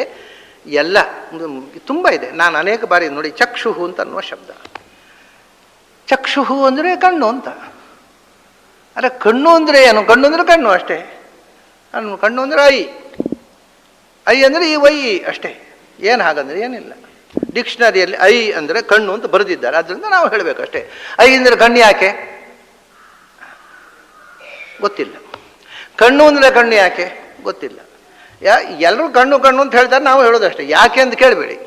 ಒಂದು ಹೆಸರು ಬೇಕಲ್ವಾ, ಅದಕ್ಕೊಂದು ಹೆಸರು ಇಟ್ಟಿದ್ದೇವೆ ಕಣ್ಣು ಅಂತ. ಅದನ್ನು ಹೇಳ್ತೇವೆ ಅಷ್ಟೇ. ಅಷ್ಟೇ. ಆಯಾ ಭಾಷೆಯಲ್ಲಿ ಯಾವ ಶಬ್ದ ಬಳಕೆಯಲ್ಲಿ ಉಂಟು ಅದನ್ನು ಹೇಳೋದು. ಅದು ಯಾಕೆ ಅನ್ನೋ ಪ್ರಶ್ನೆ ಯಾರೂ ಮಾಡೋದೇ ಇಲ್ಲ. ಸಂಸ್ಕೃತದಲ್ಲಿ ಹಾಗಲ್ಲ. ಅದು ಯಾಕೆ ಅಂತ. ಯಾಕೆಂದರೆ ಅದು ಭಗವಂತ ನಾಮಕರಣ ಮಾಡಿದ್ದಲ್ಲೋ. ಅವನು ವಸ್ತುವನ್ನು ಸೃಷ್ಟಿ ಮಾಡಿದ ಅಪ್ಪನೇ ಇಟ್ಟ ಹೆಸರದು. ಅದರ ಸ್ವಭಾವ ನೋಡಿಯೇ ಇಟ್ಟಿರ್ತಾನೆ ಅವ. ಅದು ಯಾವುದೋ ಒಂದು ಸುಮ್ಮನೆ ನಮ್ಮ ಹಾಗೆ ಒಂದು ಕರೀಲಿಕ್ಕೊಂದು ಹೆಸರು ಇರಲಿ ಅಂತ ಇಟ್ಟ ಹೆಸರಲ್ಲ. ಚಕ್ಷುಹು ಅಂತ ನೋಡಿ, ಎಷ್ಟು ವಿಸ್ಮಯ. ಇದನ್ನು ನಾನು ಅನೇಕ ಬಾರಿ ಹೇಳಿದ್ದೆ. ನನಗೆ ವಿಸ್ಮಯ ಕೊಟ್ಟ ಶಬ್ದ ಇದು. ಚಕ್ಷುಹು ಅಂದರೆ ಏನು ಗೊತ್ತಾ? ಚಕ್ಷಿಂಗ್ ವ್ಯಕ್ತಾಯ ವಾಚಿ ಚಷ್ಟೇ ಇತಿ ಚಕ್ಷುಹು, ಸ್ಪಷ್ಟವಾಗಿ ಮಾತನಾಡುವ ಇಂದ್ರಿಯ ಅಂತ ಅದರ ಎಟಿಮಲಾಜಿಕಲ್ ಮೀನಿಂಗು. ಆದರೆ ಬಾಯ ಕಣ್ಣು ಸ್ಪಷ್ಟವಾಗಿ ಮಾತನಾಡೋದು ಯಾವುದು? ಬಾಯಲ್ಲ, ಕಣ್ಣು. ಯಾಕೆಂದರೆ ಬಾಯಲ್ಲಿ ನಾವು ವಿಷಯ ಮುಚ್ಚಿಟ್ಟು ಆರೋಗ್ಯವ ಎಲ್ಲ ನೆಟ್ಟಗಿರೋದಿಲ್ಲ ಒಳಗೆ, ಎಲ್ಲ ನೆಟ್ಟಗೆ ಆರೋಗ್ಯ ಎಲ್ಲ ಚೆನ್ನಾಗಿದ್ದೇವೆ ಅಂತ ಹೇಳ್ತೇವೆ. ಅವನ ಕಣ್ಣು ನೋಡಿದರೆ ಗೊತ್ತಾಗತ್ತೆ ಆರೋಗ್ಯ ಇಲ್ಲ ಅಂತ. ಸುಮ್ಮನೆ ಆರೋಗ್ಯ ಅಂತ ಬಾಯಲ್ಲಿ ಹೇಳ್ತಾನೆ ಅಂತೇವೆ. ಸೊ ಬಾಯಿ ಸುಳ್ಳು ಹೇಳಬಹುದು, ಕಣ್ಣು ಸುಳ್ಳು ಹೇಳೋಲ್ಲ. ಮತ್ತು ಬಾಯಲ್ಲಿ ಹೇಳಲಿಕ್ಕಾಗದ ಸಂಗತಿಗಳನ್ನು ಹುಡುಗರು ಹುಡುಗಿಯರು ಕಮ್ಯುನಿಕೇಟ್ ಮಾಡೋದು ಕಣ್ಣಿನ ಮೂಲಕವೇ. ಅದು ಬಾಯಲ್ಲಿ ಹೇಳಲಿಕ್ಕೆ ಆಗೋದಿಲ್ಲ, ಕಣ್ಣಿನಿಂದ ಹೇಳಲಿಕ್ಕಾಗತ್ತೆ. ಹಾಗಾಗಿ ಚಕ್ಷುಸ್ ಇಸ್ ಮೋಸ್ಟ್ ಕಮ್ಯುನಿಕೇಟಿವ್ ಆರ್ಗನ್ ಅಂತ. ಇದು ಯಾವ ಭಾಷೆಯಲ್ಲಿದೆ ರೀ ಈ ಸೊಗಸು? ಚಕ್ಷುಹು ಅಂದರೆ ನಮ್ಮ ಹೃದಯದ ಭಾವನೆಗಳನ್ನು ಸ್ಪಷ್ಟವಾಗಿ ಇನ್ನೊಬ್ಬರಿಗೆ ಹೇಳುವ ಇಂದ್ರಿಯ. ಕಣ್ಣು ಬಿಟ್ಟು ಇನ್ಯಾವುದಿದೆ ಹೇಳಿ? ಇದು ನನಗೆ ಚಕ್ಷುಸ್ ಅನ್ನೋ ಒಂದು ಶಬ್ದವೇ ಥ್ರಿಲ್ ಮಾಡಿಬಿಟ್ಟಿದೆ. ಇದು ಸಂಸ್ಕೃತ ಭಾಷೆಯಲ್ಲಿರುವಂಥ ಸೊಗಸು. ಪ್ರಪಂಚದ ಯಾವ ಭಾಷೆಯಲ್ಲಿದೆ ಹೇಳಿ ಈ ಸೌಕರ್ಯ, ಈ ಸೊಗಸು? ಒಂದು ಭಾಷೆ ಅದು ಒಂದು ಶಬ್ದದಿಂದ ಕೊಡ್ತಕ್ಕಂಥ ಎಟಿಮಾಲಜಿ, ಅದರಿಂದ ಒಂದು ಹೊಸ ಪ್ರಪಂಚವನ್ನು ತೆರೆದು ನಿಲ್ಲತಕ್ಕಂಥ ಒಂದು ಚೆಲುವು ಪ್ರಪಂಚದ ಯಾವ ಭಾಷೆಯಲ್ಲೂ ಇಲ್ಲ. ಹಾಗಾಗಿ ಅಲ್ಲ, ಎಷ್ಟು ಒಂದು ಇತಿಹಾಸವನ್ನು ಹೇಳುತ್ತೆ, ಒಂದು ಸಂಸ್ಕೃತಿಯನ್ನು. ಗಂಡನ ತಮ್ಮನಿಗೆ ನಾವು ಏನು ಮೈದುನ ಅಂತಾರೆ. ಅದಕ್ಕೆ ಸಂಸ್ಕೃತದಲ್ಲಿ ದೇವರು ಅಥವಾ ದೇವರ ಅಂತ ಹೆಸರು. ಅದೇ ಕೊಂಕಣಿಯಲ್ಲಿ ದೇವರು ಅಂತ ಹೇಳ್ತಾರೆ, ದೇವರು ಅಂತ ಹೇಳ್ತಾರೆ. ಕೊಂಕಣಿಯಲ್ಲಿ ದೇವರು ಅಂತ ಹೇಳ್ತಾರೆ, ಸಂಸ್ಕೃತದಲ್ಲಿ ದೇವರ ಅಥವಾ ದೇವರ ಎಲ್ಲ ಶಬ್ದ ಇದೆ. ದೇವರ ಅಂದರೆ ಕೇಳಿದರೆ ಗಾಬರಿ ಆಗ್ಬೋದು ನಿಮಗೆ. ಒಂದು ಕಾಲದಲ್ಲಿ ಈ ದೇಶದಲ್ಲಿ ಏನು ಸಂಪ್ರದಾಯ ಇತ್ತು ಅಂತಂದರೆ, ಗಂಡ ಸಂತಾನ ಆಗುವ ಮುಂಚೆ ತೀರಿಕೊಂಡ್ರೆ ಹೆಣ್ಣು ತಾನು ಭೂಮಿಗೆ ಬಂದದ್ದಕ್ಕೆ ಒಂದು ಸಂತಾನವನ್ನು ಕೊಟ್ಟು ಹೋಗಬೇಕು. ಆದ್ದರಿಂದ ಸಂತಾನ ಆಗುವ ಮುಂಚೆ ಗಂಡ ಸತ್ತರೆ ಗಂಡನ ತಮ್ಮನಿಂದ ನಿಯೋಗ ಪದ್ಧತಿಯಿಂದ ಒಂದು ಸಂತಾನ ಪಡೀಬೇಕು ಅಂತ ಬಹಳ ಹಿಂದೆ ಇದ್ದ ಒಂದು ಇತಿಹಾಸ. ಈ ಇತಿಹಾಸ ಆ ಶಬ್ದದಲ್ಲಿ ಉಳಿದು ಹೋಗಿದೆ. ದೇವರ ಅಂದರೆ ಎರಡನೇ ಗಂಡ ಅಂತ. ಅಂದರೆ ಗಂಡ ಸಂತಾನ ಇರದೆ ಸತ್ತರೆ ಯಾರಿಂದ ನಾವು ಸಂತಾನ ಪಡಿಬೇಕು ಅವನು ಎರಡನೇ ಗಂಡ, ಸಬ್ಸ್ಟಿಟ್ಯೂಟ್ ಸ್ಟೆಪ್ನಿ ಅಂತ. ಆ ಶಬ್ದ ಇವತ್ತೂ ಕೂಡ ಅದೇ ಶಬ್ದವನ್ನು ಬಳಸ್ತಾರೆ, ಆದರೆ ಅವನಿಗೆ ಆ ರೈಟ್ ಇಲ್ಲ. ಈಗ ಹಿಂದೆ ಇತ್ತು, ಆ ಶಬ್ದ ಉಳಿದು ಹೋಗಿದೆ. ಹೀಗೆ ಇತಿಹಾಸದ ಅನೇಕ ನಮ್ಮ ಸಾಂಸ್ಕೃತಿಕ ಪರಂಪರೆಯ ಇತಿಹಾಸವನ್ನು ಹೇಳುತ್ತೆ ಶಬ್ದ, ಅದರ ಎಟಿಮಾಲಜಿ. ಇದು ಬಹಳ ಆಶ್ಚರ್ಯ ಏನು ಅಂದರೆ, ಯಹೂದ್ಯರಲ್ಲಿ ಈ ಸಂಪ್ರದಾಯ ಇದೆ, ಜ್ಯೂಸ್. ಅವರಲ್ಲಿ ಪ್ರಾಯ ಈಗ ಬಿಟ್ಟಿದ್ದಾರೇನೋ, ಮೊನ್ನೆವರೆಗೆ ಈ ಸಂಪ್ರದಾಯ ಇತ್ತು. ಏನು ಅಂದರೆ, ಅತ್ತಿಗೆಯನ್ನು ಮೈದುನ, ನಮ್ಮ ಹಾಗಲ್ಲ, ಸಂತಾನ ಅಲ್ಲ, ಅತ್ತಿಗೆಯನ್ನು ಮೈದುನ ಮದುವೆ ಮಾಡಿಕೊಳ್ಳಲೇಬೇಕು, ಅವರ ರಿಚುವಲ್ ಅದು. ಅದು ಈ ಯಹೂದ್ಯರಲ್ಲಿ ಆ ಸಂಪ್ರದಾಯ ಮೊನ್ನೆವರೆಗೆ ಇತ್ತು. ಅದು ಎಲ್ಲಿ ತನಕ ಅಂದರೆ ಅತ್ತಿಗೆ ನನಗಿಷ್ಟ ಇಲ್ಲಪ್ಪ ಇವನ್ನ ಮದುವೆ ಆಗೋದು ಅಂತ ಹೇಳಿದ್ರು ಸಮಾಧಿ ಬಿಡ್ತಿರ್ಲಿಲ್ಲ. ಅದು ಧರ್ಮ ಮಾಡ್ಕೊ ಅಂತ. ಯಾವುದು ಧರ್ಮ ಯಾವುದು ಅಧರ್ಮ ಅಂತ ಜನ ತೀರ್ಮಾನ ಮಾಡಿದ್ದೆ ನೋಡಿ. ಯಾವುದು ಅಧರ್ಮವೂ ಆಗ್ಬೋದು, ಧರ್ಮವೂ ಆಗ್ಬೋದು. ಹೀಗೆ ಶಬ್ದ ಒಂದು ಇತಿಹಾಸವನ್ನು ಹೇಳುತ್ತೆ. ಹಾಗೆ ಶಾಸ್ತ್ರಕಾರರು ಹೇಳಿದರು, ಓಂಕಾರ ಅನ್ನೋದು ಪ್ರಪಂಚದ ಮೂಲಭೂತ ಇತಿಹಾಸವನ್ನು ಹೇಳ್ತಕ್ಕಂಥ ಶಬ್ದ. ಅದು ಈ ಬರೇ ವೈದಿಕರಿಗಲ್ಲ. ಯೋಚನೆ ಮಾಡಿ, ಬಹಳ ಆಶ್ಚರ್ಯ ಅಂದರೆ ಓಂ ಅನ್ನೋದು ಜೈನರಿಗೆ ಓಂಕಾರ ಬೀಜಾಕ್ಷರ. ಅವರೇನು ವೇದವನ್ನು ಪ್ರಮಾಣ ಅಂತ ಒಪ್ಪುವುದಿಲ್ಲ, ವೇದ ಮಂತ್ರಗಳನ್ನು ಹೇಳುವುದಿಲ್ಲ. ಆದರೆ ಓಂಕಾರ ಬೇಕು ಅವರಿಗೆ. ನಮೋ ಅರ್ಹಂತಾಣಂ, ಓಂ ನಮೋ ಅರ್ಹಂತಾಣಂ, ಓಂ ನಮೋ ಸಿದ್ಧಾಣಂ, ಓಂ ನಮೋ ಲೋಯೇ ಸವ ಸಾಹುಣಂ. ಓಂ ಬಿಡೋಲ್ಲ ಅವರು. ಉಳಿದ ಮಂತ್ರಗಳೆಲ್ಲ ನಮ್ಮದು ಪ್ರಾಕೃತಲ್ಲೇ. ನಮೋ ಅರಿಹಂತಾಣಂ, ನಮೋ ಆಯರ್ಯಾಣಂ, ನಮೋ ಸಿದ್ಧಾಣಂ, ನಮೋ ಲೋಯೇ ಸವ ಸಾಹುಣಂ. ನಮ್ಮ ಮಂತ್ರ ಅದು, ನಿಮ್ಮ ಮಂತ್ರ ಹೇಳೋಲ್ಲ ಅಂತಾರೆ ಅವರು. ಆದರೆ ಓಂಕಾರ ಬೇಕು ನಮಗೆ. ಓಂ ಅನ್ನೋದು ಬೀಜಾಕ್ಷರ. ಬೌದ್ಧರ ಹತ್ರ ಹೋಗ್ರಿ, ನಾವು ವೇದ ಒಪ್ಪೋದಿಲ್ರಿ, ಅದೆಲ್ಲ ನಿಮ್ಮದು, ನಮಗೆ ಬೇಡ. ಮತ್ತು ಹಾಗಾದ್ರೆ ವೇದದ ಬೀಜಾಕ್ಷರ ಅದು ಬೇಕು. ಅವ್ರದ್ದು ಮೂಲ ಮಂತ್ರ ಯಾವುದು ನೋಡ? ಓಂ. ಅವರ ಅಷ್ಟಾಕ್ಷರ ಅಲ್ಲ ಅದು, ಅವ್ರದ್ದು ಪಂಚಾಕ್ಷರ. ಓಂ ಮಣಿಪದ್ಮೇ ಅವ್ರ ಪಂಚಾಕ್ಷರ. ಓಂಕಾರ ಬಿಟ್ಟು ಮಂತ್ರ ಇಲ್ಲ ಅವರಿಗೆ. ಸೊ ಬೌದ್ಧರಿಗೆ ಓಂಕಾರ ಬೇಕು. ಆಮೇಲೆ ಈ ಇಂಗ್ಲೀಷ್ನಲ್ಲಿ ಒಂದು ಓಮ್ನಿ ಪ್ರೆಸೆಂಟು, ಓಮ್ನಿ ಬಸ್ಸು ಅಂತೆಲ್ಲ ಉಂಟಲ್ಲ. ಈ ಓಮ್ನಿ ಎಲ್ಲಿಂದ ಬಂದದ್ದು? ಅದು ಓಮ್ನಿಂದ ಬಂದದ್ದು. ಓಮೆನ್ ಯಾವುದರಿಂದ ಬಂದದ್ದು? ಓಮ್ನಿಂದಲೇ. ಹೀಗೆ ಪೂರ್ವ ಪಶ್ಚಿಮಗಳಲ್ಲಿ ಎಲ್ಲರನ್ನೂ ಆವರಿಸಿಕೊಂಡು ಎಲ್ಲ ಬಹಳ ಆದಿಯಿಂದ ಅಂದರೂ ಅನಾದಿಯಿಂದ ಅಂದರೂ ಒಂದೇ ಅರ್ಥ ಸಂಸ್ಕೃತದಲ್ಲಿ. ಅನಾದಿಯಿಂದ ಓಂಕಾರ ಅನ್ನೋದು ನಮ್ಮ ತಲೆಯಲ್ಲಿ ಬಹಳ ಗಾಢವಾದ ಪ್ರಭಾವ ಮಾಡಿದ ಅಕ್ಷರ. ಯಾಕೆ ಅಂದರೆ ಓಂಕಾರ ಅಂದರೆ ಏನು? ಅದನ್ನು ಅಂದರೆ ಏಕಂ ಅಕ್ಷರಂ, ಅದು ಒಂದು ಅಕ್ಷರ ಪ್ರಪಂಚದ ಎಲ್ಲ ಸಂಗತಿಯನ್ನು ಹೇಳಬೇಕು. ಅದು ಓಂಕಾರ. ಅವನು ಯೋಚನೆ ಮಾಡಿದರು ನೋಡಿ. ಈ ಓಂಕಾರದ ಒಂದು ಕೆಲವು ಮುಖಗಳನ್ನು ನೋಡೋಣ. ಇಂಥ ಅವಕಾಶ ಬಂದಾಗ ನಾವು ಕಳ್ಕೊಳ್ಬಾರ್ದು. ಏನು ಹೇಳಿದೆ ಮಾತುಗಳಲ್ಲಿ ಓಂಕಾರ ಅಂಥೇಳಿ ಮುಂದಿನ ಶ್ಲೋಕಕ್ಕೆ ಹೋಗಬಹುದು ನಾನು. ಅಲ್ಲಿ ವಿಷಯ ಗಿರಾಮಸ್ಮಿ ಏಕಮಕ್ಷರಂ, ಒಂದೇ ಅಕ್ಷರದ ಮಂತ್ರ ಓಂಕಾರ, ಶಬ್ದಗಳಲ್ಲೇ ಶ್ರೇಷ್ಠ. ಅದರ ನಂತರ ನೆಕ್ಸ್ಟ್ ಮುಂದಕ್ಕೆ ಹೋಗ್ಬೋದು. ಯಜ್ಞಾನಾಂ ಜಪಯಜ್ಜೋಸ್ಮಿ, ಆಮೇಲೆ ಅದೇ ಆ ಓಂಕಾರದ ಜಪವೇ ಜಪಗಳಲ್ಲಿ ಶ್ರೇಷ್ಠ. ಅಲ್ಲಿ ಮುಂದಿನ ಶ್ಲೋಕದ ಅರ್ಥವಾಯಿತು. ಈ ಒಂದೇ ದಿವಸದಲ್ಲಿ ಇಡೀ ಅಧ್ಯಾಯ ಮುಗಿಸ್ಬಿಡ್ಬಹುದು. ಆದರೆ ಓಂಕಾರಕ್ಕೆ ಇಷ್ಟು ಮಹತ್ವ ಕೃಷ್ಣ ಯಾಕೆ ಕೊಟ್ಟ? ಈಗ ನಮಗೇನದು ಅದು ವಿಭೂತಿ ಅಂತ ಹೇಳ್ತಾರೆ. ಪ್ರತಿಯೊಂದರಲ್ಲಿ ಅದರ ಇನ್ನು ಎಲ್ಲಿಯೂ ಇಲ್ಲದ ಒಂದು ವಿಶಿಷ್ಟ ಇದ್ದ ವಸ್ತುವಿಗೆ ಕೃಷ್ಣ ಅದನ್ನು ನನ್ನ ವಿಭೂತಿ ಅಂತಾನೆ. ಅದರಲ್ಲಿ ಅಂಥ ವೈಶಿಷ್ಟ್ಯ. ಕೃಷ್ಣ ಏನು ಅಂಥ ಅಸಾಧಾರಣ ವೈಶಿಷ್ಟ್ಯವನ್ನು ಓಂಕಾರದಲ್ಲಿ ಇಟ್ಟ ಅನ್ನೋದನ್ನು ಸ್ವಲ್ಪ ತಿಳ್ಕೊಂಡ್ರೆ ನಮಗೂ ಒಂದು ಓಂಕಾರದ ಕೆಲವರಿಗೆ ನೋಡಿ ಬಹಳ ಗೊಂದಲದ ಶಬ್ದ ಅದು. ಗಂಡಸರಿಗೆ ಓಂಕಾರ ಹೇಳಲಿಕ್ಕೆ ರಗಳೆ, ಹೆಂಗಸರಿಗೆ ನಾವು ಯಾಕೆ ಓಂಕಾರ ಹೇಳಬಾರ್ದು ಅಂತ ರಗಳೆ. ಅವು ಕೆಲವರು ಹೇಳುವುದನ್ನು ಬಿಟ್ಟರೆ ಸಾಕು ಅಂತಾಗಿದೆ, ಕೆಲವರಿಗೆ ಹೇಳಿ ಶುರು ಮಾಡಿದರೆ ಸಾಕು ಅಂತ. ಯಾಕೆ ಹೇಳಬೇಕು ಅಂತ ಯಾರಿಗೂ ಗೊತ್ತಿಲ್ಲ. ನಾನು ಎಷ್ಟೋ ಜನ ಹತ್ರ ನಾವು ಯಾಕೆ ಓಂಕಾರ ಹೇಳಬಾರ್ದು ಅಂತ ಹೆಂಗಸರು ಕೇಳ್ತೀವಿ. ಯಾಕೆ ಹೇಳಬೇಕಮ್ಮ ಅದು ಹೇಳಿ ಮೊದಲು. ನಾವು ಯಾಕೆ ಹೇಳಬಾರ್ದು, ಯಾಕೆ ಹೇಳಬೇಕು ಅದು ಗೊತ್ತಿಲ್ಲ. ಒಟ್ಟಾರೆ ಅವರು ಗಂಡಸರು ಹೇಳ್ತಾರೆ ನಾವು ಯಾಕೆ ಹೇಳಬಾರ್ದು ಅಂತ. ಇದು ಏನು ಅಂದರೆ ಒಬ್ಬರು ಮಾಡ್ತಾರೆ ಇನ್ನೊಬ್ರು ಮಾಡೋದಲ್ಲ. ಯಾಕೆ ಹೇಳುವುದು, ಅದರ ಪರಿಣಾಮ ಏನು, ಯಾರು ಏನು ಅಂತ ವಿಷಯ ತಿಳ್ಕೊಳ್ಳೋದು ಮುಖ್ಯ. ಅದು ಬೇಡ, ಯಾರಿಗೂ ವಿಷಯ ಬೇಡ. ಅವ್ರು ಹೇಳ್ತಾರಲ್ಲ ನಾವು ಯಾಕೆ ಹೇಳಬಾರ್ದು ಅಂತ. ಇದು ಒಳ್ಳೆ ಕಷ್ಟ ಆಯ್ತಲ್ಲ. ಈ ಗಂಡಸರು ಯಾರಾದರೂ ಹೇಳಿದುಂಟು, ಹೆಂಗಸರು ಹೇಳ್ತಾರಲ್ಲ ನಾವು ಯಾಕೆ ಹೇಳಬಾರ್ದು. ಅದು ಲಾಜಿಕ್, ಅದು ಚಾಲೆಂಜು. ಕೆಲವರಿಗೆ ಕೆಲವು ಕೆಪಾಸಿಟಿ, ಅದು ಇನ್ನೊಬ್ಬರಿಗೆ ಸಾಧ್ಯ ಇಲ್ಲ. ಪ್ರಕೃತಿ ಮಾಡಿರ್ತಕ್ಕ ಕೆಲವು ನಿಯಮಗಳಿದೆ, ಅದನ್ನು ಮೀರೋದಾಗೋದಿಲ್ಲ. ಓಂಕಾರ ಮೂಲಭೂತವಾಗಿ ಅದರಲ್ಲಿ ಏನು ವಿಶೇಷ ಅಂದರೆ ಇದನ್ನು ಮೊದಲು ಹೇಳಿಬಿಡ್ತೇನೆ. ಯಾಕೆಂದರೆ ಗಂಡಸರು ಹೇಳೋದು, ಹೆಂಗಸರು ಹೇಳೋದು, ಅಥವಾ ಹೇಳದೇ ಇರೋದು ಯಾಕೆ ಬಂತು? ಓಂಕಾರ ಹೇಳಬಾರ್ದು ಅಂತ ಯಾರೂ ಹೇಳಲಿಲ್ಲ. ಓಂ ಅನ್ನೋ ಶಬ್ದವನ್ನೇ ಹೇಳಬಾರ್ದು ಅಂತ ಯಾರೂ ಹೇಳಲಿಲ್ಲ. ಅದು ಮತ್ತೊಂದು ತಪ್ಪು ಕಲ್ಪನೆ. ಅದು ಈ ಸಂಪ್ರದಾಯವಾದಿಗಳ ಅನೇಕ ಭ್ರಮೆಗಳ ಒಂದು ಗೊಂಚಲು. ಸಂಪ್ರದಾಯ ಅಂದರೆ ಅದರಲ್ಲಿ ಇದು ಒಂದು ಆ ಗೊಂಚಲಿನಲ್ಲಿ ಸೇರಿರುತ್ತೆ. ಓಂಕಾರ ಅನ್ನೋದನ್ನು ಶಬ್ದವನ್ನೇ ಹೆಂಗಸರು ಉಚ್ಚಾರ ಮಾಡಬಾರ್ದು, ಅದು ಅವರ ಮನಸ್ಸಿನಲ್ಲೇ ಬರಬಾರ್ದು ಅಂತ. ಹಾಗೆ ಇದ್ದರೆ ಇದೊಂದು ತಮಾಷೆ ಅಂದರೆ, ಒಂದು ಸರ್ತಿ ನಾನು ಯಾವುದೋ ಒಂದು ಊರಿಗೆ ಹೋಗಿದ್ದೆ. ಅಲ್ಲಿ ಸಭೆ ಮುಗಿಯಿತು. ಒಬ್ಬಳು ಹುಡುಗಿ ಪಾಪ ಬಂದು ಸರ್, ಏನಪ್ಪ ನಾವು ಓಂಕಾರ ಯಾಕೆ ಹೇಳಬಾರ್ದು? ಅಲ್ಲ ಹೇಳ್ತಾ ಇದ್ದೀಯಲ್ಲ, ಯಾಕೆ ಹೇಳಬಾರ್ದು ಅಂತ ಪ್ರಶ್ನೆ. ನೀನು ಯಾವುದು ಹೇಳಬಾರ್ದು? ಯಾವ್ದು ಹೇಳಬಾರ್ದು? ಓಂಕಾರ. ಅರೆ ಹೇಳ್ತಾ ಇದ್ದೀಯ ಮತ್ತೆ ಯಾಕೆ ಹೇಳಬಾರ್ದು? ನೀನು ಹೇಳ್ತಾ ಇದ್ದಿ, ಯಾಕೆ ಹೇಳಬಾರ್ದು? ನನ್ನ ಹತ್ರ ಕೇಳ್ತಾ ಇದ್ದ, ನಾ ಏನು ಹೇಳಬಾರ್ಲಿ ಹೇಳಮ್ಮ ಅಂದೆ. ಅವಳಿಗೆ ಹೌದು ಅಂದ್ಕೊಂಡಿದ್ದು ವಿಷಯ. ಯಾಕೆ ಅಷ್ಟೂ ಯೋಚನೆ ಮಾಡೋದಿಲ್ಲ ಜನ, ಮಾತಾಡೋದು, ಒಟ್ಟಿಗೆ ಮಾತಾಡೋದು. ಓಂಕಾರ ಹೇಳ್ತಾ ಇದ್ದೀಯಲ್ಲ ನೀನು, ಯಾರು ತಡೆದ್ರು ನಿನಗೆ? ಯಾರ ಕೂತಿಗೆ ಹಿಚ್ಚಿಕಿದ್ರ? ಇನ್ನು ಇಷ್ಟು ಜನರ ಎದುರು ಹೇಳ್ತಾ ಇದ್ದಿ, ಯಾರು ಆಕ್ಷೇಪ ಮಾಡಲಿಲ್ಲಲ್ಲ ಅಂತ ಹೇಳಿದೆ. ಅವಳಿಗೆ ಒಂಥರ ಕಂಗಾಲಾಯಿತು. ಆಮೇಲೆ ಹೇಳಿದೆ, ಓಂಕಾರ ಹೇಳಬಾರದು ಅಂತಲ್ಲ.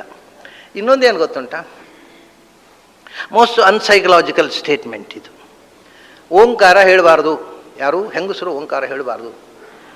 ಕೆಲವರು ಇದ್ದಾರೆ, ಬೋರ್ಡೆ ಹಾಕಿಬಿಡ್ತಾರೆ, ಉಪನಿಷತ್ ಪಾಠ ಆಗುವಾಗ, ಓಂಕಾರದ ಬಗ್ಗೆ ಪ್ರವಚನ ಆಗುವಾಗ ಹೆಂಗಸರಿಗೆ ಪ್ರವೇಶವಿಲ್ಲ ಅಂತ ಬೋರ್ಡ್ ಹಾಕಿ ಪ್ರವಚನ ಮಾಡುವಂಥ ಮಂದಿ ಇದ್ದಾರೆ. ಕಾಲಬಾಧಿತರು ಅಂದರೆ ಅವರು 20ನೇ ಶತಮಾನಕ್ಕಲ್ಲ 18ನೇ ಶತಮಾನಕ್ಕೂ 4 ಮಂದಿಗಳು ಅಂಥವ್ರು 20ನೇ ಶತಮಾನದಲ್ಲೂ ಇರ್ತಾರೆ, ಯಾವ ಕಾಲದಲ್ಲೂ ಇರ್ತಾರೆ. ಏನು ಮಾಡಲಿಕ್ಕೆ ಬರುತ್ತೆ? ಅವರು ಕಾಲಬಾಧಿತರಾದವರೇ ಆಯಾ ಕಾಲದಲ್ಲಿ ಹೆಚ್ಚಿರ್ತಾರೆ. ಸರಿ, ಓಂಕಾರ ಹೆಣ್ಮಕ್ಕಳು ಹೇಳಬಾರದು ಅಂತ ನೀವು ಪದೇ ಪದೇ ಹೇಳಿದರೆ ಎಷ್ಟು ದೊಡ್ಡ ಟಾರ್ಚರ್ ಗೊತ್ತುಂಟು ಹೆಂಗಸರಿಗೆ. ನಾವು ಹೇಳಬಾರ್ದು, ಏನು ಹೇಳಬಾರ್ದು? ಓಂಕಾರ ಹೇಳಬಾರ್ದು. ನಾವು ಹೇಳಬಾರ್ದು, ಏನು ಹೇಳಬಾರ್ದು? ಓಂಕಾರ ಹೇಳಬಾರ್ದು. ನಾವು ಓಂಕಾರ ಇಡೀ ದಿವಸ ತಲೆಯಲ್ಲಿ ಅದೇ, ನಾವು ಓಂಕಾರ ಹೇಳಬಾರ್ದಪ್ಪ, ಅಯ್ಯೋ ಓಂಕಾರ ಹೇಳಬಾರ್ದು. ಮತ್ತು ಏನು ಹೇಳೋದು? ಅದೇ ಹೇಳಬಾರ್ದು. ಯಾವುದನ್ನು ಹೇಳಬಾರ್ದು ಅಂತ ರಿಸ್ಟ್ರಿಕ್ಟ್ ಮಾಡಿ ನಿರ್ಬಂಧ ಮಾಡಿತೋ ಅದೇ ಅಲ್ವಾ ತಲೆಯಲ್ಲಿ ಸುಳಿಯೋದು. ಇಷ್ಟು ಕಾಮನ್ ಸೆನ್ಸ್ ಬೇಡವಾ ಹೇಳೋರಿಗೆ? ಓಂಕಾರ ಹೇಳಬಾರ್ದು ಅನ್ನೋರಿಗೆ ಏನು ಸೆನ್ಸೇ ಇರೋದಿಲ್ಲ. ಧರ್ಮಶಾಸ್ತ್ರದ ಬಗ್ಗೆ ಹೇಳ್ತಕ್ಕ ಅನೇಕ ಮಂದಿಗೆ ಕಾಮನ್ ಸೆನ್ಸ್ ಇರೋದಿಲ್ಲ, ಅನ್ಕಾಮನ್ ಸೆನ್ಸ್ ಇರೋದಿಲ್ಲ. ಓಂಕಾರ ಹೇಳಬಾರದು ಅಂತಲ್ಲ, ಒಂದು ಅಕ್ಷರವನ್ನು ಹೇಳುವ ರೈಟು ಎಲ್ಲರಿಗೂ ಇದೆ. ಆದರೆ ಓಂಕಾರವನ್ನು ಶಾಸ್ತ್ರಗಾರ ಏನು ಹೇಳಿದ್ದು ಗೊತ್ತಾ? ಓಂಕಾರವನ್ನು ಜಪ ಮಾಡಬಾರದು ಅಂತ. ಅದು ಯಾಕೆ ಮಾಡಬಾರ್ದು ಅಂತ ಮತ್ತೆ ಶುರುವಾಗುತ್ತೆ. ಅದೇನು ನೀವು ಮಾಡುವ, ನಾವು ಮಾಡಬಾರ್ದು ಅಂತ ಮತ್ತೆ ಅಲ್ಲಿ ಬರುತ್ತೆ. ಜಪ ಯಾಕೆ? ಗಂಡಸರ ಹತ್ರವೂ ಹೇಳಿದರು, ಗಂಡಸರಿಗೆ ನೀವು ಕೂಡ ಓಂಕಾರ ಜಪ ಮಾಡುವುದಿದ್ರೂ ಒಂದು ಬಾರಿಗೆ 10ಕ್ಕಿಂತ ಹೆಚ್ಚು ಮಾಡಬೇಡಿ ದಯವಿಟ್ಟು ಗಂಡಸರಿಗೆ. ಹೆಂಗಸರು ನೀವು ಓಂಕಾರದ ಜಪಕ್ಕೆ ಹೋಗಬೇಡಿ. ಯಾಕೆ ಅಂದರೆ ಓಂಕಾರ ನೀವು ನಿಜವಾಗಿ ಓಂಕಾರ ಅಂದರೆ ಕ್ಯಾಸೆಟ್ಟಿನ ಹಾಗೆ, ಸುಮ್ಮನೆ ಕ್ಯಾಸೆಟ್ ಆನ್ ಮಾಡಿದ್ರೆ ಅದರಲ್ಲಿ ಓಂಕಾರ ಓಂ ಓಂ ಓಂ ಓಂ ಅಂತ ಹೇಳ್ತಾರೆ. ಹಾಗಲ್ಲ, ನಿನ್ನೆ ಹೇಳಿದ್ನಲ್ಲ, ಅನ್ಯೋನ್ಯ ಸಕ್ತಾಹ ಅನವಿಪ್ರಯುಕ್ತಾಹ. ಇನ್ವಾಲ್ವ್ಮೆಂಟಿನ ಜೊತೆಗೆ ಪ್ರಾಣಘೋಷದಿಂದ ನೀವು ಓಂ ಅಂತ ಉಚ್ಚಾರ ಮಾಡಿದರೆ ಅದು ಮೈಂಡಿನ ಮೇಲೆ ಏನೋ ಪರಿಣಾಮ ಆಗುತ್ತೆ ಅಂತಲ್ಲ ಜಪ ಮಾಡೋದು. ಸುಮ್ಮನೆ ಬೇರೆ ಕೆಲಸ ಇಲ್ಲ ಅಂತ ಯಾರು ಮಾಡೋದಲ್ಲ. ಓಂಕಾರದಲ್ಲಿ ಎನರ್ಜಿ ಕ್ರಿಯೇಟ್ ಆಗುತ್ತೆ ಅಂತ ತಿಳ್ಕೊಂಡಲ್ವ ನಾವು ಯಾಕೆ ಮಾಡಬಾರ್ದು ಕೇಳೋದು. ಇಲ್ಲದಿದ್ರೆ ಏನೂ ಉಪಯೋಗ ಇಲ್ಲ. ಸುಮ್ಮನೆ ಒಂದು ಅಕ್ಷರ ಆದರೆ ಕಮ್ ಟಮ್ ಟಿಮ್ ಏನು ಬೇಕಾದ್ರೆ ಹೇಳುವುದು. ಓಂಕಾರವೇ ಹೇಳಬೇಕು ಅಂತ. ಈ ಇದನ್ನು ಟ್ರಾನ್ಸೆಂಡೆಂಟಲ್ ಮೆಡಿಟೇಷನ್ ಅವರ ಹಾಗೆ ನಿಮ್ಮ ಬೀಜಾಕ್ಷರ ಕೊಡ್ತೇವೆ, ಯಾರಾದ್ರೂ ಹೇಳಬೇಡಿ ನಿಮಗೆ ಟಮ್, ನಿಮಗೆ ಠಿಮ್, ನಿಮಗೆ ಠಮ್. ಇವರು ಟ್ರಾನ್ಸೆಂಡೆಂಟಲ್ ಮೆಡಿಟೇಷನಲ್ಲಿ ಬೀಜಾಕ್ಷರ ಸಿಕ್ಕಿದ್ದು ಯಾರಾದ್ರೂ ಹೇಳಬೇಡಿ, ನಿಮಗೆ ಸಿಕ್ಕಿದ ಬೀಜಾಕ್ಷರ ನಿಮಗೆ ಮಾತ್ರ ಗೊತ್ತಿರೋ. ಯಾಕೆ ಗೊತ್ತಾದರೆ ಅದು ಗುಟ್ಟು ಗೊತ್ತಾಗ್ಬಿಡುತ್ತೆ. ಯಾಕೆ $200 ವಸೂಲು ಮಾಡಬೇಕಲ್ವ ಒಂದು ಠಮ್ ಅಂತ ಹೇಳಿದ್ದಕ್ಕೆ. ಅಷ್ಟು $1 ಕೊಟ್ಟು ಉಪದೇಶ ತಗೊಂಡ ಮೇಲೆ ಆ ಮಂತ್ರ ಅದು ಕೆಲಸ ಮಾಡಲೇಬೇಕು. ಇಷ್ಟು ಮೋಸ ಧರ್ಮದ ಹೆಸರಿನಲ್ಲಿ, ಅಧ್ಯಾತ್ಮದ ಹೆಸರಿನಲ್ಲಿ ಇವತ್ತು ಇಂಟರ್ನ್ಯಾಷನಲ್ ಚೀಟಿಂಗ್ ನಡೀತಾ ಇದೆ. ಜನ ಅದಕ್ಕೆ ಚೀಟೆಡ್ ಆಗ್ತಾ ಇದ್ದಾರೆ. ಅವರವರ ಇಷ್ಟ, ನಾನು ಯಾಕೆ ತಡಿಬೇಕಪ್ಪ? ಚೀಟ್ ಆಗುವುದೇ, if they want to be cheated let them be cheated. ಹೀಗೆ ಅದನ್ನು ಓಂಕಾರವನ್ನು ಜಪ ಮಾಡಿದರೆ, ವಿತ್ ಇನ್ವಾಲ್ವ್ಮೆಂಟ್ ಜಪ ಮಾಡಿದರೆ ಏನಾಗುತ್ತೆ? ಮನಸ್ಸಿನ ಮೇಲೆ ಅದು ಟ್ರೆಮೆಂಡಸ್ ಇಫೆಕ್ಟ್ ಮಾಡ್ತದೆ. ನಾನೀಗ ಮುಂದೆ ಅದರ ಅರ್ಥ ಎಲ್ಲ ವಿವರಿಸ್ತೇನೆ ಸ್ವಲ್ಪ, ಆಗ ನಿಮಗೆ ಗೊತ್ತಾಗುತ್ತೆ. ಅದನ್ನು ಆ ಅರ್ಥಾನುಸಂಧಾನ ಮಾಡಿಕೊಂಡು, ಸುಮ್ಮನೆ ಕ್ಯಾಸೆಟ್ಟಿನ ಥರ ಅಲ್ಲ, ಅದರ ಅರ್ಥಾನುಸಂಧಾನ ಮಾಡಿ ಜಪ ಮಾಡೋದು ಅಂದರೆ ಒಂದು ರೀತಿಯ ಕಾಂಟೆಂಪ್ಲೇಷನ್, ಒಂದು ರೀತಿಯ ಮೆಡಿಟೇಷನ್. ಹಾಗೆ ಮಾಡಿದರೆ ಏನಾಗುತ್ತೆ ಅಂದರೆ ಮನಸ್ಸು ಅದರಲ್ಲಿ ಮಗ್ನ ಆಗಿಬಿಡುತ್ತೆ, ಕಾನ್ಸಂಟ್ರೇಷನ್. ಹಾಗೆ ಕಾನ್ಸಂಟ್ರೇಷನಿಂದ ಓಂಕಾರ ಜಪ ಮಾಡಿದರೆ ಯಾವುದು ಬೇಡ ಅಂದ ಶುರುವಾಗುತ್ತೆ. ರಿಜೆಕ್ಟ್ ಮಾಡಿ. ರಿಜೆಕ್ಷನ್ ಅಂದರೆ ಯಾವುದು ಬೇಡ, ಮನೆ ಬೇಡ, ಗಂಡ ಬೇಡ, ಮಕ್ಕಳು ಬೇಡ, ಎಂಥದೂ ಬೇಡ ಅಂತ. ಅದಕ್ಕೆ ಹೇಳಿದರು, ಈ ಸ್ಟೇಜಿಗೆ ಹೋಗುತ್ತಪ್ಪ, ದಯವಿಟ್ಟು ನಿಮಗೆ ಆ ಸ್ಟೇಜ್ ಹೋಗುವಂಥ ಮಟ್ಟಕ್ಕೆ ಬರೋವರೆಗೆ ಹೇಳಬೇಡಿ. ಯಾಕೆಂದರೆ ಮದುವೆ ಮಾಡಿಕೊಂಡು ಮನೆ ಗಂಡ ಬಂದರೆ ಗಂಡ ಬೇಡ ಅಂತ ಕಾಣಲಿಕ್ಕೆ ಶುರುವಾದರೆ, ಮಕ್ಕಳು ಬೇಡ ಅಂತ ಕಾಣಲಿಕ್ಕೆ ಶುರುವಾದರೆ ಸಮಸ್ಯೆ ಅಲ್ವಾ? ಸೊ ಎರಡು ದೋಣಿ. ಒಂದೋ ನೀವು ಓಂಕಾರದ ಜಪ ಮಾಡುವುದಿದ್ದರೆ ಸಂಸಾರದಿಂದ ದೂರ ನಿಲ್ಲಿ, ಬ್ರಹ್ಮವಾದಿನಿಯರಾಗಿ. ಸಂಸಾರ ಬೇಕು ಅಂತಂದರೆ ಓಂಕಾರದ ಮೇಲೆ ಕಾನ್ಸಂಟ್ರೇಟ್ ಮಾಡಬೇಡಿ, ಇಷ್ಟೇ ವಿಷಯ. ಲೈಫಿಗೆ ಪ್ರಾಬ್ಲಮ್ ಆಗುತ್ತೆ ಅಂತ ಇದೆಲ್ಲ ಗೊತ್ತಿಲ್ಲ, ನಾವು ಯಾಕೆ ಮಾಡಬಾರ್ದು? ಮಾಡಿರಿ ಅಂತ ಹೇಳೋದು, ಮಾಡಿರಿ. ಆಮೇಲೆ ಮನೆಯಲ್ಲಿ ನಿತ್ಯ ಗಂಡನಿಗೂ ಜಗಳ, ಮಕ್ಕಳ ಹತ್ರ ಜಗಳ, ಎಂಥದ್ದು ಬೇಡ, ಓಂಕಾರ ಉಂಟು. ನನಗೆ ನಿಮಗೊಂದು ಎಕ್ಸಾಂಪಲ್ ಹೇಳ್ತೇನೆ. ಓಂಕಾರ ಸಾಧನೆ ಮಾಡಿದ ಒಬ್ಬ ಹೆಣ್ಮಗಳು ನನ್ನ ಹತ್ರ ಒಂದು ಮಾತು ಹೇಳಿದರು. ನಿಮಗೆ ಆಶ್ಚರ್ಯ ಆಗ್ಬೋದು ಆ ಮಾತು ಕೇಳಿದರೆ. ಇಲ್ಲೆಲ್ಲ ಬೆಂಗಳೂರಿನವರಲ್ಲ, ಅವರು ಬೇರೆ ಒಂದು ಊರಿನಲ್ಲಿ. ಅವ್ರು ನನ್ನ ಹತ್ರ ನನಗೊಂದು ಉಪಕಾರ ಮಾಡಬೇಕು ಆಚಾರ್ಯ. ಏನಮ್ಮ? ನನ್ನನ್ನು ಅವರು ಹೇಳಿದ ಮಾತಿದು, ನನ್ನನ್ನು ನನ್ನ ಗಂಡ ತುಂಬ ಪ್ರೀತಿಸ್ತಾರೆ, ನನ್ನ ಮಕ್ಕಳು ನನ್ನನ್ನು ತುಂಬ ಪ್ರೀತಿಸ್ತಾರೆ, ನನಗೆ ಅವರ ಪ್ರೀತಿ ಬೇಡವಾಗಿದೆ, ಹೇಸಿಗೆ ಆಗತ್ತೆ ನನಗೆ ಅವ್ರು ನನ್ನನ್ನು ಪ್ರೀತಿಸುವಾಗ. ದಯವಿಟ್ಟು ಅವರು ಅವರಷ್ಟಕ್ಕೆ ಇರಲಿಕ್ಕೆ ಹೇಳಿ, ನನ್ನನ್ನು ನನ್ನಷ್ಟಕ್ಕೆ ಬಿಡಲಿಕ್ಕೆ ಹೇಳಿ. This is the result of Omkara japa. ಇದು ಬೇಕಿದ್ದರೆ ನೀವು ಮಾಡಬಹುದು. ಗಂಡನ ನನ್ನ ಹತ್ತಿರ ಬರಬಾರ್ದು ಗಂಡ ಅಂತ ನಾಳೆ ಕಾಣಬಹುದು. ಇಷ್ಟಕ್ಕೋಸ್ಕರ ಓಂಕಾರ ಜಪ ಮಾಡಬೇಡಿ ಅಂತ ಹೇಳೋದು. ಅದನ್ನು ಮಡಿವಂತಿಕೆ ಪ್ರಶ್ನೆ ಅಲ್ಲ, ರೀಸನ್ ಗೊತ್ತಿದ್ದರೆ. ಓಂಕಾರ ಗಂಡಸರು ನೀವು 10 ಜಪ ಮಾಡಿ ಮತ್ತೆ ಹೆಂಡತಿ ಹತ್ರ ಹೆಂಡತಿ ಬೇಡ ಅಂತ ಕಾಣಲಿಕ್ಕೆ ಶುರುವಾದ್ರೆ ಏನು ಮಾಡೋದು ಅಂತ ಕೇಳ್ಬೋದು ನೀವು. 10 ಜಪ ಅದಕ್ಕೆ ಹೇಳಿದ್ದು. 10ಕ್ಕಿಂತ ಹೆಣ್ಣಿಗೆ ಇರುವಷ್ಟು ಇನ್ವಾಲ್ವ್ಮೆಂಟ್ ಗಂಡಿಗೆ ಇಲ್ಲ. ಯಾಕೆಂದರೆ ಒಂದು ಮಗು ಅಂದರೆ ಅದನ್ನು 9 ತಿಂಗಳು ಹೊಟ್ಟೆಯಲ್ಲಿ ಹೊತ್ತು ಅದರ ಮಲಮೂತ್ರ ಬಾಚಿ ಅದನ್ನು ಗಂಡಸು ಸಾಮಾನು ತಂದು ಹಾಕಿದರೆ ಅವ್ನ ಕೆಲಸ ಮುಗಿತು, ಹೇಗೆ ಬೇರೆ ಸಾಕೊಂಡು ಹೋಗ್ಬಿಡ್ತಾನೆ ನಾವು. ಸೊ ಹೆಣ್ಣಿಗೆ ಇರುವ ಇನ್ವಾಲ್ವ್ಮೆಂಟಿಗೆ ಬಹಳ ಅತಿಯಾದ ಅಟ್ಯಾಚ್ಮೆಂಟ್ ಬೇಕು. ಅಷ್ಟು ಅಟ್ಯಾಚ್ಮೆಂಟ್ ಇಲ್ಲದೇ ಇದ್ದರೂ ಗಂಡಿಗೆ ನಡೀತದೆ. ಅದನ್ನು ನೀನು ವೇದ ಓದು ಓಂಕಾರ ಹೇಳು, ಆದರೆ 10ಕ್ಕಿಂತ ಹೆಚ್ಚು ಹೇಳಬೇಡ, ಮನೆ ಬೇಡ ಅಂತ ಕಾಣುತ್ತೆ. ಇದು ಹೀಗೆ ಒಂದು ಜೀವನ ಕ್ರಮ. ಅದಕ್ಕೆ ಹೊಂದಿಕೆಯಾಗುವಂತೆ ಯಾರು ಯಾವ ಮಂತ್ರವನ್ನು ಜಪಿಸಬೇಕು ಅನ್ನೋದು ತುಂಬ ತುಂಬ ಜೀವನಾನುಭವದ ಜೊತೆಗೆ ಪ್ರಾಚೀನರು ಕಂಡುಕೊಂಡಂಥ ಸತ್ಯಗಳಿವೆಲ್ಲ ನೋಡಿ. ಅದರೇ ಸ್ವಾಮಿ ಸನ್ಯಾಸಿ ಎಷ್ಟು ಬೇಕಾದ್ರೆ ಪ್ರಣವ ಜಪ ಮಾಡು, ಆದರೆ ಎಷ್ಟು ಬೇಕಾದ್ರೆ ದೇಹ ತಡ್ಕೊಳ್ಳುವಷ್ಟು. ಎಷ್ಟು ತಡ್ಕೊಳ್ಳುತ್ತೆ? 72,000 ನಾಡಿಗಳು ತಡ್ಕೊಳ್ಳುವಷ್ಟು. 72,000 ನಾಡಿಗಳು. ಒಂದು ಓಂಕಾರ ಉಚ್ಚಾರ ಮಾಡಿದರೆ ಅದರ 6 ಅಕ್ಷರದ ಇಫೆಕ್ಟ್ ಇದೆ ಅದರಲ್ಲಿ. ಅಕಾರ ಉಕಾರ ಮಕಾರ ನಾದ ಬಿಂದು ಕಲ ಶಾಂತಾತಿ ಶಾಂತ, ಅದು ಶಾಂತ, ಅದು ಇಫೆಕ್ಟ್ ಆಗೋಲ್ಲ. ಈ 6 ಅಕ್ಷರಗಳ ಇಫೆಕ್ಟ್ ಇದೆ.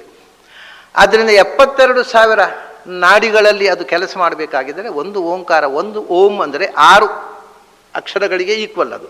ಹಾಗಾಗಿ ಒಂದು ದಿನದಲ್ಲಿ 12,000 ಓಂಕಾರ ಮಾಡಿದರೆ 12 72.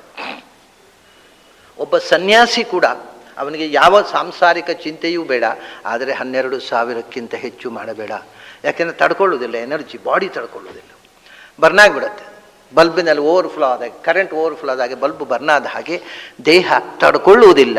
ಅದನ್ನು ಒಬ್ಬ ಸನ್ಯಾಸಿ, ಒಬ್ಬ ಗೃಹಸ್ಥ ಮ್ಯಾಕ್ಸಿಮಮ್ ಅಂದರೆ 10, ಒಬ್ಬ ಸನ್ಯಾಸಿ ಮ್ಯಾಕ್ಸಿಮಮ್ ಅಂದರೆ 12,000. ಎಷ್ಟು ಅಂತರ ನೋಡಿ.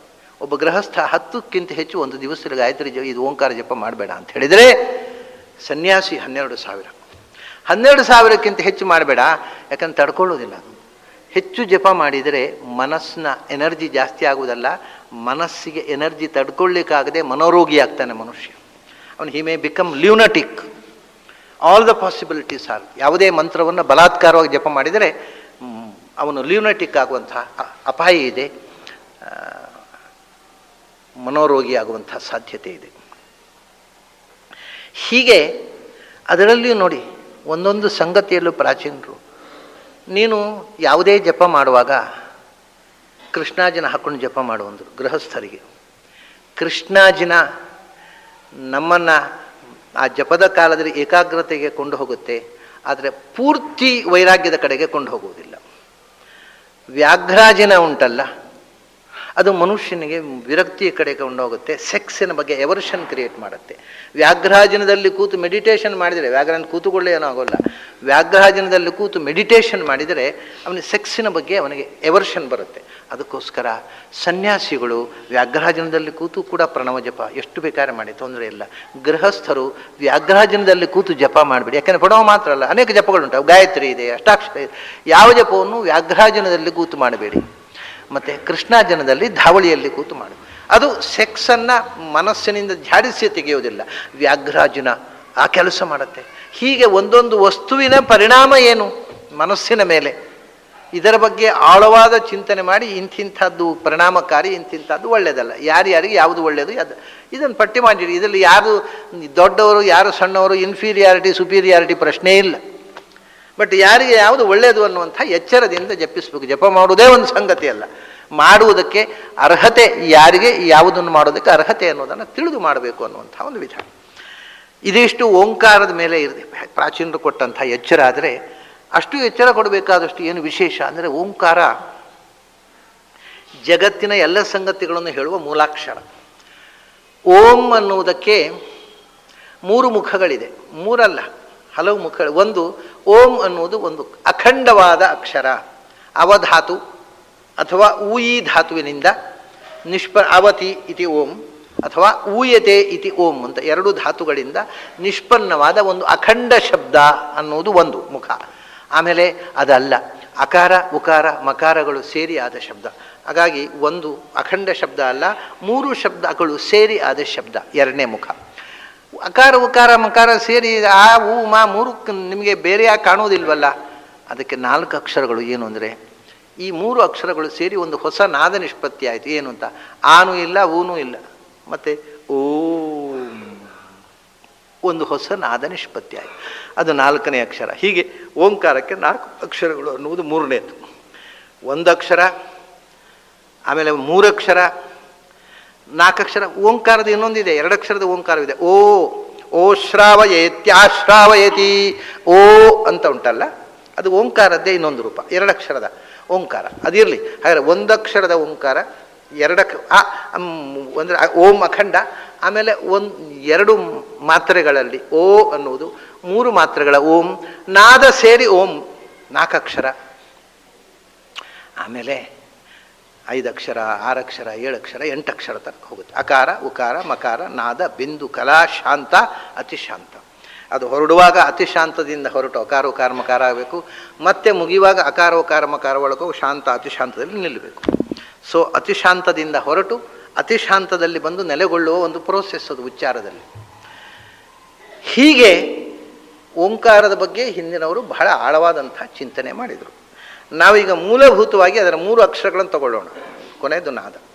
ಈ 3 ಅಕ್ಷರಗಳು, 1 ಅಕ್ಷರ ಓಂ, ಅದು ಅವಧಾತುವಿನಿಂದ ಅವತಿ ಇತಿ ಓಂ. ಅವತಿ ಅಂದರೆ ಏನು? ಅವರಕ್ಷೆ, ಇಡೀ ಜಗತ್ತನ್ನು ರಕ್ಷಣೆ ಮಾಡುವವ. ಆಮೇಲೆ ಅವ ಗತವು, ಎಲ್ಲ ಕಡೆಯೂ ವ್ಯಾಪಿಸಿರುವವನು, ಆಮ್ನಿ ಪ್ರೆಸೆಂಟ್. ಆಮೇಲೆ ಅವ್ಯಾಪ್ತವಾದ ಅವಗತವು, ಎಲ್ಲವನ್ನೂ ತಿಳಿದವನು, ಓಂ ಆಮ್ನಿಶಿಯೆಂಟ್. ಸಾಮರ್ಥ್ಯೇ ಅವತಿ, ಸರ್ವಸಮರ್ಥ, ಆಮ್ನಿ ಪೊಟೆಂಟ್. ಅದರ ಜೊತೆಗೆ ವಧೆ, ಸರ್ವಸಂಹಾರಕ. ಇಂಥ ಅನೇಕ ಅರ್ಥಗಳು ಬರ್ತವೆ. ಅದು ಆಮ್ನಿ ಪ್ರೆಸೆಂಟ್, ಆಮ್ನಿ ಪೊಟೆಂಟ್, ಆಮ್ನಿಶಿಯೆಂಟ್ ಆಗಿರತಕ್ಕಂಥ ವಸ್ತು ಅನ್ನೋದು ಓಂಕಾರ. ಸ್ಥೂಲವಾಗಿ ಇನ್ನೇನೂ ಅದರಿಂದ ಯೋಚನೆ ಮಾಡಲಿಕ್ಕೆ ಬಾರದೇ ಇದ್ದವರು ಇಷ್ಟು ಯೋಚನೆ ಮಾಡಿ. God is omnipotent because he is Om. ಓಂ ಅಂದರೆ ಆಮ್ನಿಪೊಟೆಂಟ್, ಆಮ್ನಿಪ್ರೆಸೆಂಟ್, ಆಮ್ನಿಶಿಯೆಂಟ್, ಸರ್ವಜ್ಞ, ಸರ್ವಗತ, ಸರ್ವಸಮರ್ಥ. ಇದು ಒಂದು. ಆಮೇಲೆ ಊಯತೆ ಇತಿ ಓಂ. ಊಯಿ ಅಂತ ಒಂದು ಧಾತು ಇದೆ. ಅದು ಊಯಿ ಅಂದರೆ, ಅದು ಊಯಿ ಅಂದರೆ to net, to be net. Net ಅಂದರೆ ನೆಟ್ಟಾಗಿ ಒಂದರಲ್ಲಿ ಟು ನೆಟ್, ಒಂದನ್ನು ಹೆಣೆದುಕೊಂಡಿರುವುದು. ನೆಟ್ವರ್ಕ್ ಅಂತ ಹೇಳ್ತೇವಲ್ಲ, ಅಂದರೆ ಓತಪ್ರೋತ ಅಂತ ಹೇಳ್ತೇವಲ್ಲ ನಾವು. ನೂಲು ಬಟ್ಟೆಯಲ್ಲಿ ಹೇಗೆ ಒಂದಕ್ಕೊಂದು ಹೆಣೆದುಕೊಂಡಿದೆ, ಹಾಗೆ ಸಮಸ್ತ ಗುಣಗಳು ಭಗವಂತನಲ್ಲಿ ಹೆಣೆದುಕೊಂಡಿವೆ.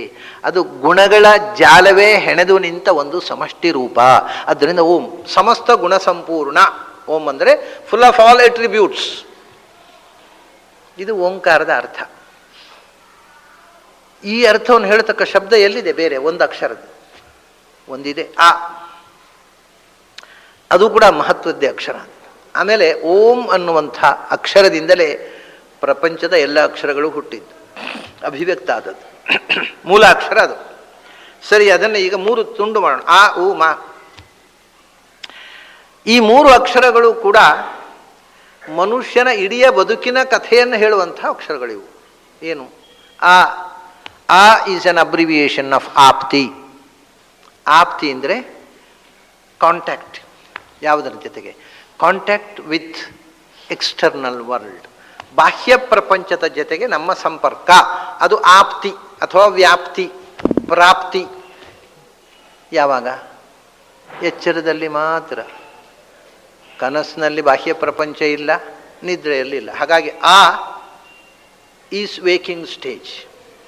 ಆ ಅಂದರೆ ಎಚ್ಚರ. ಎಚ್ಚರ ಅಂದರೆ ಎಚ್ಚರ ಅಲ್ಲ, ಎಚ್ಚರವನ್ನು ಎಚ್ಚರದಿಂದ ಗಮನಿಸು. ಆಗ ಆ ಅಂದರೆ ಏನು ಅಂತ ಗೊತ್ತಾಗತ್ತೆ. ಎಚ್ಚರದಲ್ಲಿ ಏನು? ನಾನು ಎಚ್ಚರ ಆಗಿದ್ದೇನೆ, ಹೌದಾ? ಯಾವುದರ ವಿಷಯದಲ್ಲಿ ಎಚ್ಚರ ಆಗಿದ್ದಿ? ನಾನು ನೋಡ್ತಾ ಇದ್ದೇನೆ, ನಿನಗೆ ಯಾಕೆ ಕಾಣ್ತಾ ಇದೆ? ನಾನು ಕೇಳ್ತಾ ಇದ್ದೇನೆ, ನಿನಗೆ ಯಾಕೆ ಕೇಳ್ತಾ ಇದೆ? ಯೋಚನೆ ಮಾಡು. ನಿನಗೆ ಎಚ್ಚರ ಇಲ್ಲ. ಯಾಕೆ ನೋಡ್ತಾ ಇದ್ದೇನೆ, ಯಾಕೆ ಕೇಳ್ತಾ ಇದ್ದೇನೆ ಅನ್ನೋ ಎಚ್ಚರವೇ ಇಲ್ಲ, ಮತ್ತು ಎಚ್ಚರ ಆಗಿದ್ದೇನೆ ಅಂತೀಯಲ್ಲ. ಇದವರು ಏನು ಎಚ್ಚರ? ಅಲ್ಲಯ್ಯ, ನಿನಗೆ ಕಣ್ಣಿದೆ, ಕಾಣ್ತದೆ. ಕಾಣುವುದಕ್ಕೆ ಕಾರಣ ಏನು? ಕಣ್ಣಿರೋದು. ಕಣ್ಣಿರೋದಷ್ಟೇ ಅಲ್ಲ, ಮತ್ತೆ ಹೊರಗಿನಿಂದ ಒಂದು ವಸ್ತು ಇರೋದು. ಇಲ್ಲಿ ಕಣ್ಣಿದೆ, ಕಣ್ಣಿನ ಮುಂದೆ ರೂಪ ಇದೆ. ರೂಪವು ನಿನ್ನ ಕ್ರಿಯೇಷನ್ ಅಲ್ಲ, ನೀನು ತಂದಿಟ್ಟದ್ದ ಪ್ರಪಂಚದಲ್ಲಿ ಬಣ್ಣಗಳನ್ನು ಅಥವಾ ವಸ್ತುಗಳನ್ನು ಅಲ್ಲ. ಕಣ್ಣು ನೀನು ತಂದದ್ದ ಅಂಗಡಿಯಿಂದ ಅಲ್ಲ. ಮತ್ತೆ ಕಣ್ಣು ಕೊಟ್ಟ, ಕಣ್ಣಿನ ಮುಂದೆ ರೂಪ ಇಟ್ಟ, ಖಂಡಿತು ನಿನ್ನ ಕಾಂಟ್ರಿಬ್ಯೂಷನ್ ಏನಿದೆ ಅದರಲ್ಲಿ? ಆಮೇಲೆ ಕಣ್ಣಿದ್ದು ರೂಪ ಇದ್ದು ಕಾಣೋಲ್ಲ, ಅದಕ್ಕೆ ಮುಗಿಲ ದೀಪ ಇಟ್ಟ. ಸೂರ್ಯ ಬೇಕು, ಸೂರ್ಯನ ಬೆಳಕು ಬೇಕು, ಎದುರಿನಲ್ಲಿ ವಸ್ತು ಬೇಕು, ನೋಡಲಿಕ್ಕೆ ಕಣ್ಣು ಬೇಕು. ಕಣ್ಣೇ ಇಲ್ಲದೆ ಇದ್ದರೆ ಪ್ರಪಂಚ, ಇಷ್ಟು ವರ್ಣ ವೈವಿಧ್ಯಗಳಿಂದ ಕೂಡಿದ ಪ್ರಪಂಚವನ್ನು ನೋಡಲಿಕ್ಕಿತ್ತ? ಇಲ್ಲ. ಅದ್ಭುತವಾದ ಸಂಗೀತ ಕೇಳಲಿಕ್ಕಿತ್ತ ಕಿವುಡನಾಗಿದ್ದರೆ? ಇಲ್ಲ. ಹಾಗಾದರೆ ಇದೆಲ್ಲವನ್ನು ಪ್ರಪಂಚದಲ್ಲಿ ನಾದವನ್ನಿಟ್ಟ, ರೂಪವನ್ನಿಟ್ಟ, ಸ್ಪರ್ಶವನ್ನಿಟ್ಟ, ರಸವನ್ನಿಟ್ಟ, ಗಂಧವನ್ನಿಟ್ಟ, ಅದನ್ನು ನೋಡುವುದಕ್ಕೆ ಕಣ್ಣು ಕೊಟ್ಟ, ಕಿವಿ ಕೊಟ್ಟ, ಮೂಗು ಕೊಟ್ಟ, ನಾಲಿಗೆ ಕೊಟ್ಟ, ಮೈ ಕೊಟ್ಟ. ನಾವು ಏನು ಕೊಟ್ಟದ್ದು ಇದರಲ್ಲಿ? ಏನಿಲ್ಲ. ಕಣ್ಣಿತ್ತು, ತೆರೆದಾಗ ಖಂಡಿತು ನೋಡಿದೆವು. What is your contribution? What is your participation in seeing, in hearing, in touching, in smelling, in tasting? Nothing. ಅದಕ್ಕೆ ಎಚ್ಚರದಲ್ಲಿ ನಿನಗೆ ಪಾತ್ರ ಏನು? ಏನೂ ಇಲ್ಲ. ಆ ಎಚ್ಚರವೇ ಇರಲಿಲ್ಲ ನಿನಗೆ. ಮತ್ತೆ ಎಚ್ಚರ ಇದೆ, ಎಚ್ಚರ ಇದೆ, ನೀನು ಪರಾರುದ್ಧಗರು. ಎಚ್ಚರವನ್ನು ನಿಯಂತ್ರಿಸುವ ಭಗವಂತನೇ ಆ.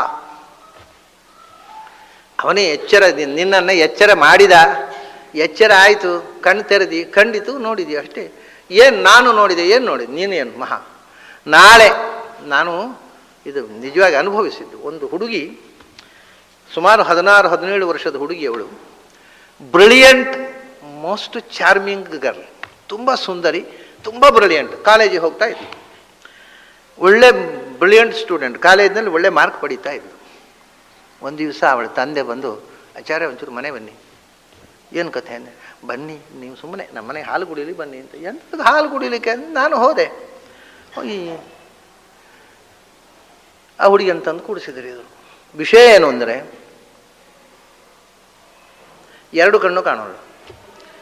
2 ಕಣ್ಣು ಸರಿಯಾಗಿತ್ತು, ಏನೂ ದೋಷ ಇರಲಿಲ್ಲ. 16-17 ವರ್ಷದ ವಯಸ್ಸಿನಲ್ಲಿ ನಾಳೆ ಮದುವೆ ಆಗಬೇಕು, ನಾಳೆ ಕಾಲೇಜಿನಲ್ಲಿ ಪರೀಕ್ಷೆ ಕೂಡಬೇಕು. 2 ಕಣ್ಣು ಕಾಣೋದಿಲ್ಲ ಹುಡುಗಿ. ಇದ್ದಕ್ಕಿದ್ದ ಹಾಗೆ ಓವರ್ ನೈಟ್ ಒಂದು ದಿವಸ ಬೆಳಗಾತ ಹೇಳುವಾಗ 2 ಕಣ್ಣು ಕಾಣೋಲ್ಲ. ಅಪ್ಪ ನನಗೆ 2 ಕಣ್ಣು ಕಾಣೋಲ್ಲ.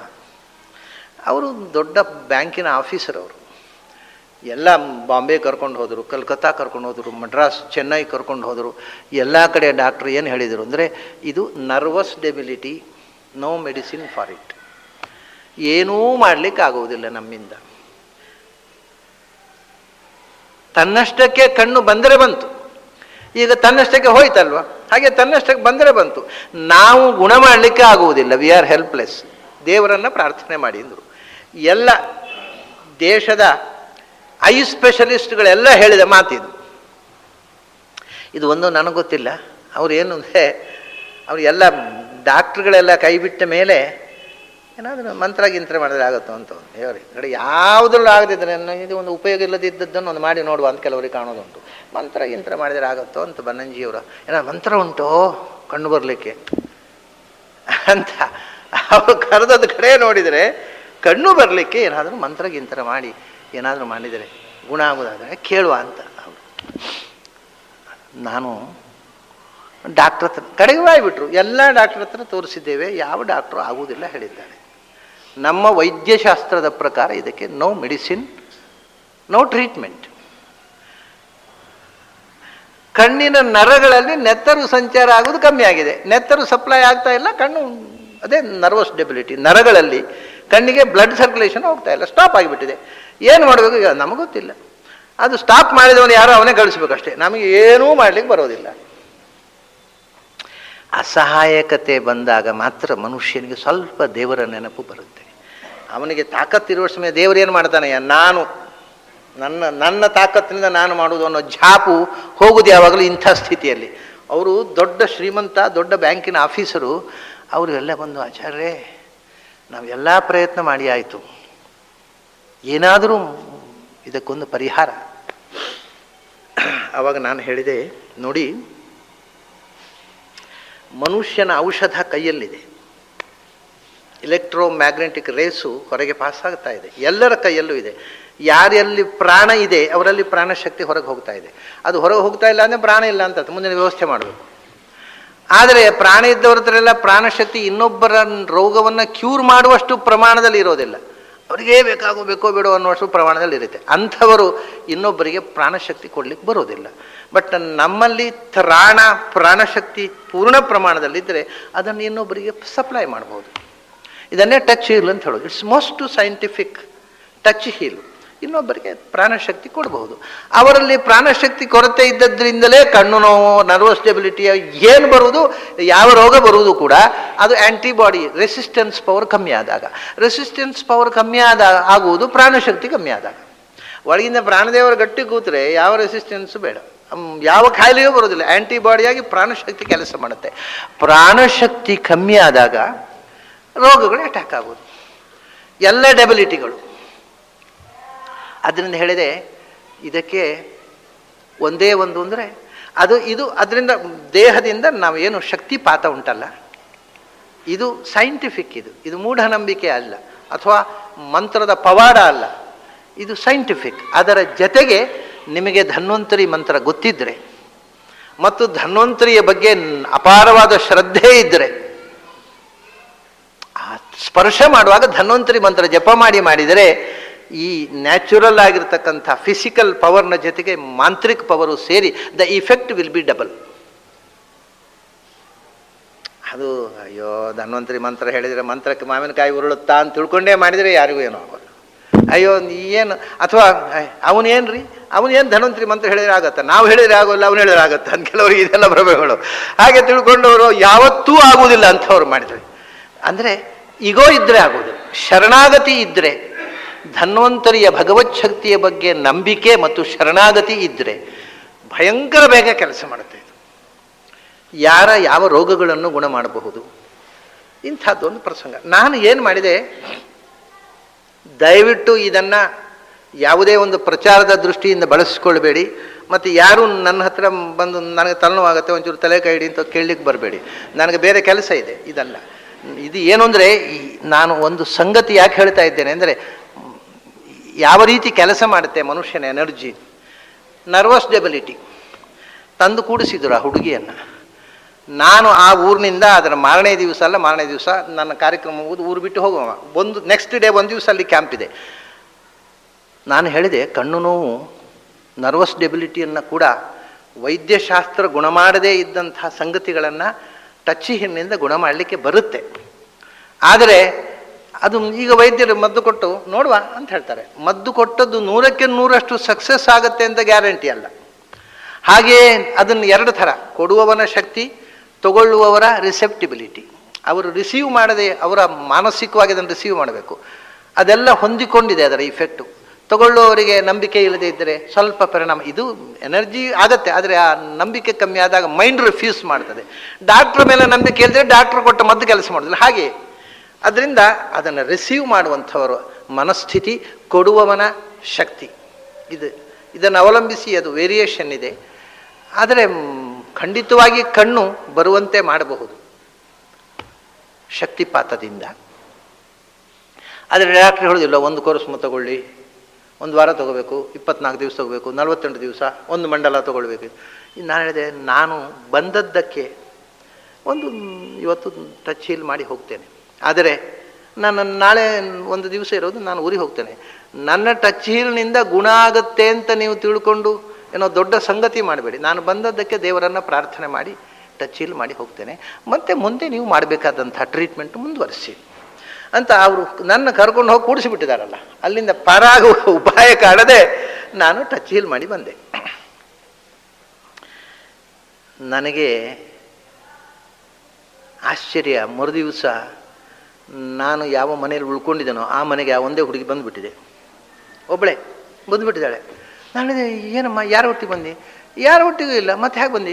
ನನಗೆ ನಿನ್ನೆಗಿಂತ ಹೆಚ್ಚು ಕಣ್ಣು ಕಾಣ್ತದೆ ಇವತ್ತು. ರಸ್ತೆಯಲ್ಲಿ ಜನ ಅಡ್ಡ ಬಂದರೆ ಕಾಣುತ್ತೆ, ವೆಹಿಕಲ್ ಕಾಣುತ್ತೆ, ನನ್ನ ಕಣ್ಣು ಕಾಣುತ್ತೆ. 50% ಕ್ಯೂರ್ ಆಗಿದೆ.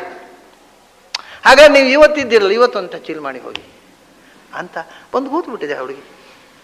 ನಾನಿದೆ ಭಗವಂತ ವಿಚಿತ್ರ, ಡಾಕ್ಟ್ರುಗಳು ಲೈಫ್ ಇಡೀ ಆಗುವುದಿಲ್ಲ ಹೇಳಿದಂಥದ್ದು, ಗುಣ ಮಾಡಿ ಬಿಟ್ಟಿಯಲ್ಲ ಈ ಮಗುವಿನದು ಧನ್ವಂತರಿ ಅಂತ ಅವತ್ತು ಟಚ್ ಮಾಡಿ ಕಳಿಸಿದೆ. ಇವತ್ತು ಆ ಹುಡುಗಿ ಪರ್ಫೆಕ್ಟ್ ಆಗಿ ಕಾಲೇಜಿನಲ್ಲಿ ಓದಿಕೊಂಡು ಡಿಗ್ರಿ ಹೋಲ್ಡರ್ ಆಗಿ ಬಹಳ ಸುಖವಾಗಿದ್ದಾಳೆ. ಏನೂ ಟ್ರೀಟ್ಮೆಂಟ್ ಮಾಡಿಲ್ಲ. ಆದರೆ ಟ್ರೀಟ್ಮೆಂಟ್ ಇಲ್ಲ ಅದಕ್ಕೆ. ನಾನು ಡಾಕ್ಟ್ರ್ ಹತ್ರ ಕೇಳಿ, ನೀವು ಅದು ಇಲ್ಲಿ ನೀವು ಕೆಲವರು ಡಾಕ್ಟ್ರುಗಳೇ ಇರಬಹುದು, ಅಥವಾ ನೀವು ಡಾಕ್ಟರ್ ಕೇಳಿದ್ರೆ ಗೊತ್ತಾಗುತ್ತೆ. Nervous debility, there is no medicine for nervous debility. ಆದರೆ ಧನ್ವಂತರಿ ಗುಣ ಮಾಡಬಲ್ಲ. ಧನ್ವಂತರಿ ಬಗ್ಗೆ ನಂಬಿಕೆ ಬೇಕು, ಧನ್ವಂತರಿ ಬಗ್ಗೆ ಶರಣಾಗತಿ ಬೇಕು. ನಾನು ಟಚ್ ಹೀಲ್ ಮಾಡಿ ಗುಣ ಮಾಡಿಬಿಡ್ತೇನೆ ಅಂತ ಅಹಂಕಾರ ಬಂದರೆ ಆಗೋಲ್ಲ, ಖಂಡಿತ ಆಗೋಲ್ಲ. ಇದು ನಮ್ಮ ದೇಹದಲ್ಲಿ ಇರತಕ್ಕಂಥದ್ದು. ಹಾಗೆ ಈ ಓಂಕಾರದಿಂದ ನಾನು ಯಾಕೆ ಹೇಳಿದ್ದೇನೆ, ಎನರ್ಜಿ ಕ್ರಿಯೇಟ್ ಆಗುತ್ತೆ ದೇಹದಲ್ಲಿ. ನಾವು ಮಂತ್ರ ಜಪ ಮಾಡ್ತಾ ಮಾಡ್ತಾ ಎಕ್ಸ್ಟ್ರಾ ಎನರ್ಜಿ ಕ್ರಿಯೇಟ್ ಆಗುತ್ತೆ. ಅದರಿಂದ ಧನ್ವಂತರಿ ಮಂತ್ರವನ್ನು ಜಪಿಸಿದಾಗ ಶಕ್ತಿ ಬೇರೆ, ಬರೆಯುವುದೊಂದು ಬೇರೆ. ಹೀಗೆ ಈ ಓಂ ಅನ್ನುವಂಥದ್ದನ್ನು ನಾವು ಆಪ್ತಿ ಅಂದರೆ ಹೊರಗಿನ ಪ್ರಪಂಚದ ಜೊತೆಗೆ ಸಂಪರ್ಕ, ಇಡೀ ವಿಶ್ವದ ಸಂಪರ್ಕ. ನಾನು ಅದನ್ನು ಕಣ್ಣು, ಕಿವಿ, ಮೂಗು ಯಾವುದಕ್ಕೂ ನಮ್ಮ ಒಡೆತನ ಇಲ್ಲ. ಇವತ್ತು ಇದ್ದ ಕಣ್ಣು ನಾಳೆ ನರ್ವಸ್ ಡೆಬಿಲಿಟಿ ಡಾಕ್ಟರ್ ಹೇಳಿದ್ರೆ ಏನಿಲ್ಲ, ಎರಡು ಕಣ್ಣು ಕಾಣುವುದಿಲ್ಲ. Within no time it happens. Why? Nobody knows. ಹಾಗಾಗಿ ಇದೆಲ್ಲವನ್ನು ಎಚ್ಚರವನ್ನು ನಿಯಂತ್ರಿಸುವ, ಕಣ್ಣು ಕೊಟ್ಟವನು, ಕಣ್ಣ ಮುಂದೆ ರೂಪ ಇಟ್ಟವನು, ರೂಪ ಕಾಣುವಂತೆ ಆಕಾಶದಲ್ಲಿ ಮುಗಿಲ ದೀಪ ಇಟ್ಟವನು ನಾವಲ್ಲ. ಏನೂ ಇಲ್ಲ, ಬೊಂಬೆಗಳು. ಸುಮ್ಮನೆ ಕಣ್ಣು ತೆರೆದ ಕಂಡಿತು, ಓಹೋ ಏನು ನಮ್ಮ ಜಾಪು ಏನು, ನಮ್ಮ ರಾಪು ಏನು, ನಾನು ಕಂಡುಬಿಟ್ಟೆ, ಮಾಡಿಬಿಟ್ಟೆ, ನೋಡಿಬಿಟ್ಟೆ, ಏನೂ ನಡೆಯೋದಿಲ್ಲ. ಅದನ್ನ ಇದು ಓಂಕಾರ ನಮಗೆ ಎಚ್ಚರಿಸುವುದು. ಅಂದರೆ ನೀನಲ್ಲ, ಅವನು. ಕನ್ನಡದಲ್ಲಿ ಅನುಸಂಧಾನ ಮಾಡಿದ್ರು ಮಾಡ್ಬೋದು. ಅಂದರೆ ನೀನು ಅಲ್ಲ, ಮತ್ತು ಯಾರು? ಅವನು. ಅವನು ಕಣ್ಣು ಕೊಟ್ಟ, ಅವನು ರೂಪ ಇಟ್ಟ, ಅವನು ಆಕಾಶ ದೀಪ ಇಟ್ಟ, ಖಂಡಿತು ಅಷ್ಟೇ. ಎಚ್ಚರ, ನೀನು ಎಚ್ಚರದ ಬಗ್ಗೆ ಎಚ್ಚರ ಆಗು, ಆವಾಗ ಅವನು ನಿನ್ನನ್ನು ಎಚ್ಚರದಲ್ಲಿ ಇರಿಸಿದ್ದು ಅನ್ನೋದು ಗೊತ್ತಾಗತ್ತೆ. ಆಮೇಲೆ ಹೋಗಲಿ, ಎಚ್ಚರ ನಾನು ನೋಡಿದ್ದು, ನಾನು ಮಾಡಿದ್ದು, ನನ್ನಿಂದ ನಾನು, ನನಗೆ, ನಾನು, ಅಹಂ ಶಬ್ದದ ಎಲ್ಲ ವಿಭಕ್ತಿಗಳೂ ದುರುಪಯೋಗ ಆಗುವುದು ಎಚ್ಚರದಲ್ಲಿ ಮಾತ್ರ. ನಾನು, ನನ್ನನ್ನು, ನನ್ನಿಂದ, ನನಗೆ, ನನ್ನಲ್ಲಿ, ಓಹೋ ಏನು ಸಪ್ತ ವಿಭಕ್ತಿಗಳಿಗೆ ಸಹಿತವಾಗಿ ಈ ಅಹಂಕಾರದ ಹಾರಾಟ, ಮೆರೆದಾಟ ನೋಡಿದರೆ ಬೇಡ. ತಮಾಷೆ ಏನು ಅಂದರೆ, ನಾವು ಹೆಚ್ಚು ಕಲಿತಷ್ಟು, ಹೆಚ್ಚು ಓದಿದಷ್ಟು ಈ ವಿಭಕ್ತಿಗಳು ಜಾಸ್ತಿ ಆಗೋದು, ಕಮ್ಮಿ ಆಗೋದಲ್ಲ, ಅಹಂಕಾರ ಜಾಸ್ತಿ ಆಗ್ತಾ ಹೋಗೋದು. ಏನೂ ಓದದೇ ಇದ್ದವರಲ್ಲಿ ಇಲ್ಲದ ಅಹಂಕಾರಗಳೆಲ್ಲ ನಾವು ಓದಿದಾಗ ಬಂದು ಕೂತ್ಬಿಡ್ತಾವೆ. ಭಾರಿ ಭಯಂಕರ. ಅದಕ್ಕೆ ಅವನು ಹೇಳ್ತಾನೆ, ಆಯ್ತಲ್ವ ನಿಂದು ಅಹಂಕಾರ, ಅಹಂಕಾರ ಕಳಚಬೇಕಾದರೆ ಊಗೆ ಬಾ. ಅಂದರೆ ಉತ್ಕರ್ಷ. Is an abbreviation of Utkarsha. ಉತ್ಕರ್ಷ ಅಂದರೆ ಒಳಕ್ಕೆ ಹೇಳ್ಕೊಳ್ಳೋದು, ಉತ್ಕರ್ಷಣ. ಒಳಕ್ಕೆ ಹೇಳ್ಕೋ, ನಿನ್ನ ಕಣ್ಣು, ಕಿವಿ, ಮೂಗು ಎಲ್ಲ. ಒಳಗಿನ ಪ್ರಪಂಚದಲ್ಲಿ ಸಿನಿಮಾ ನೋಡು. ಅಂದರೆ ಇದು ಕನಸು, ಡ್ರೀಮ್ ಸ್ಟೇಜ್. ನೋಡಿ, ಅದು ಹೊರಗಿನ ಇಂದ್ರಿಯಗಳನ್ನೆಲ್ಲ ಒಳಕ್ಕೆ ಎಳ್ಕೊಂಡಾಗ ಒಳಗಿನಿಂದ ಇಲ್ಲಿ ಒಂದು ಸಣ್ಣ ಸ್ಕ್ರೀನ್ ಉಂಟು. ಇಲ್ಲಿ ಕುತ್ತಿಗೆ ಕಿರಿನಾಲಿಗೆಯ ತುದಿಯಲ್ಲಿ ಒಂದು ಸ್ಕ್ರೀನ್ ಇದೆ. ಆ ಸ್ಕ್ರೀನ್ನಲ್ಲಿ ಕನಸು, ಏನೇನೋ ಕನಸುಗಳು. ಅವು ಹೇಳ್ತಾನೆ, ಇದನ್ನು ಯಾರು? ನಾನು ಕನಸು ಕಂಡೆ. ಹೌದಾ? ನೀನೇ ಕಂಡದ್ದ? ನೀನು ರಾತ್ರಿ ಮಲ್ಕೊಳ್ಳುವ ಇಂಥ ಕನಸು ಬೀಳಬೇಕು ಅಂತ ಯೋಚನೆ ಮಾಡಿ ಮಲ್ಕೊಂಡಿದ್ಯಾ? ಹೌದು, ಮಲ್ಕೊಂಡಿದ್ದು ನಾನೇನೋ ಅಪ್ಸರಸ್ತ್ರೀ ಕಾಣಬೇಕು ಅಂತ, ಕಂಡದ್ದು ಭಯಾನಕ ಅದರ ಕಸಿ. ಓಹೋ, ಹಾಗಾದ್ರೆ ಮತ್ತೆ ಕನಸಿನಲ್ಲಿ ನಿನ್ನ ಯಾವ ಹಿಡಿತವೂ ಇಲ್ಲ. ಎಚ್ಚರದಲ್ಲಿ ಆದರೆ ನಾನು ನೋಡಿದೆ. ಇಲ್ಲಿ ಏನು ಮಾಡಿದೆ ನೀನು? ಕನಸು ಬಿತ್ತು, ನೀನು ನೋಡಿದೆ ಅಷ್ಟೇ. ಯಾವ ಕನಸು ಬೀಳಬೇಕು ಅನ್ನೋದಕ್ಕೂ ನಿನಗೇನು ಹಿಡಿತ ಇಲ್ಲ.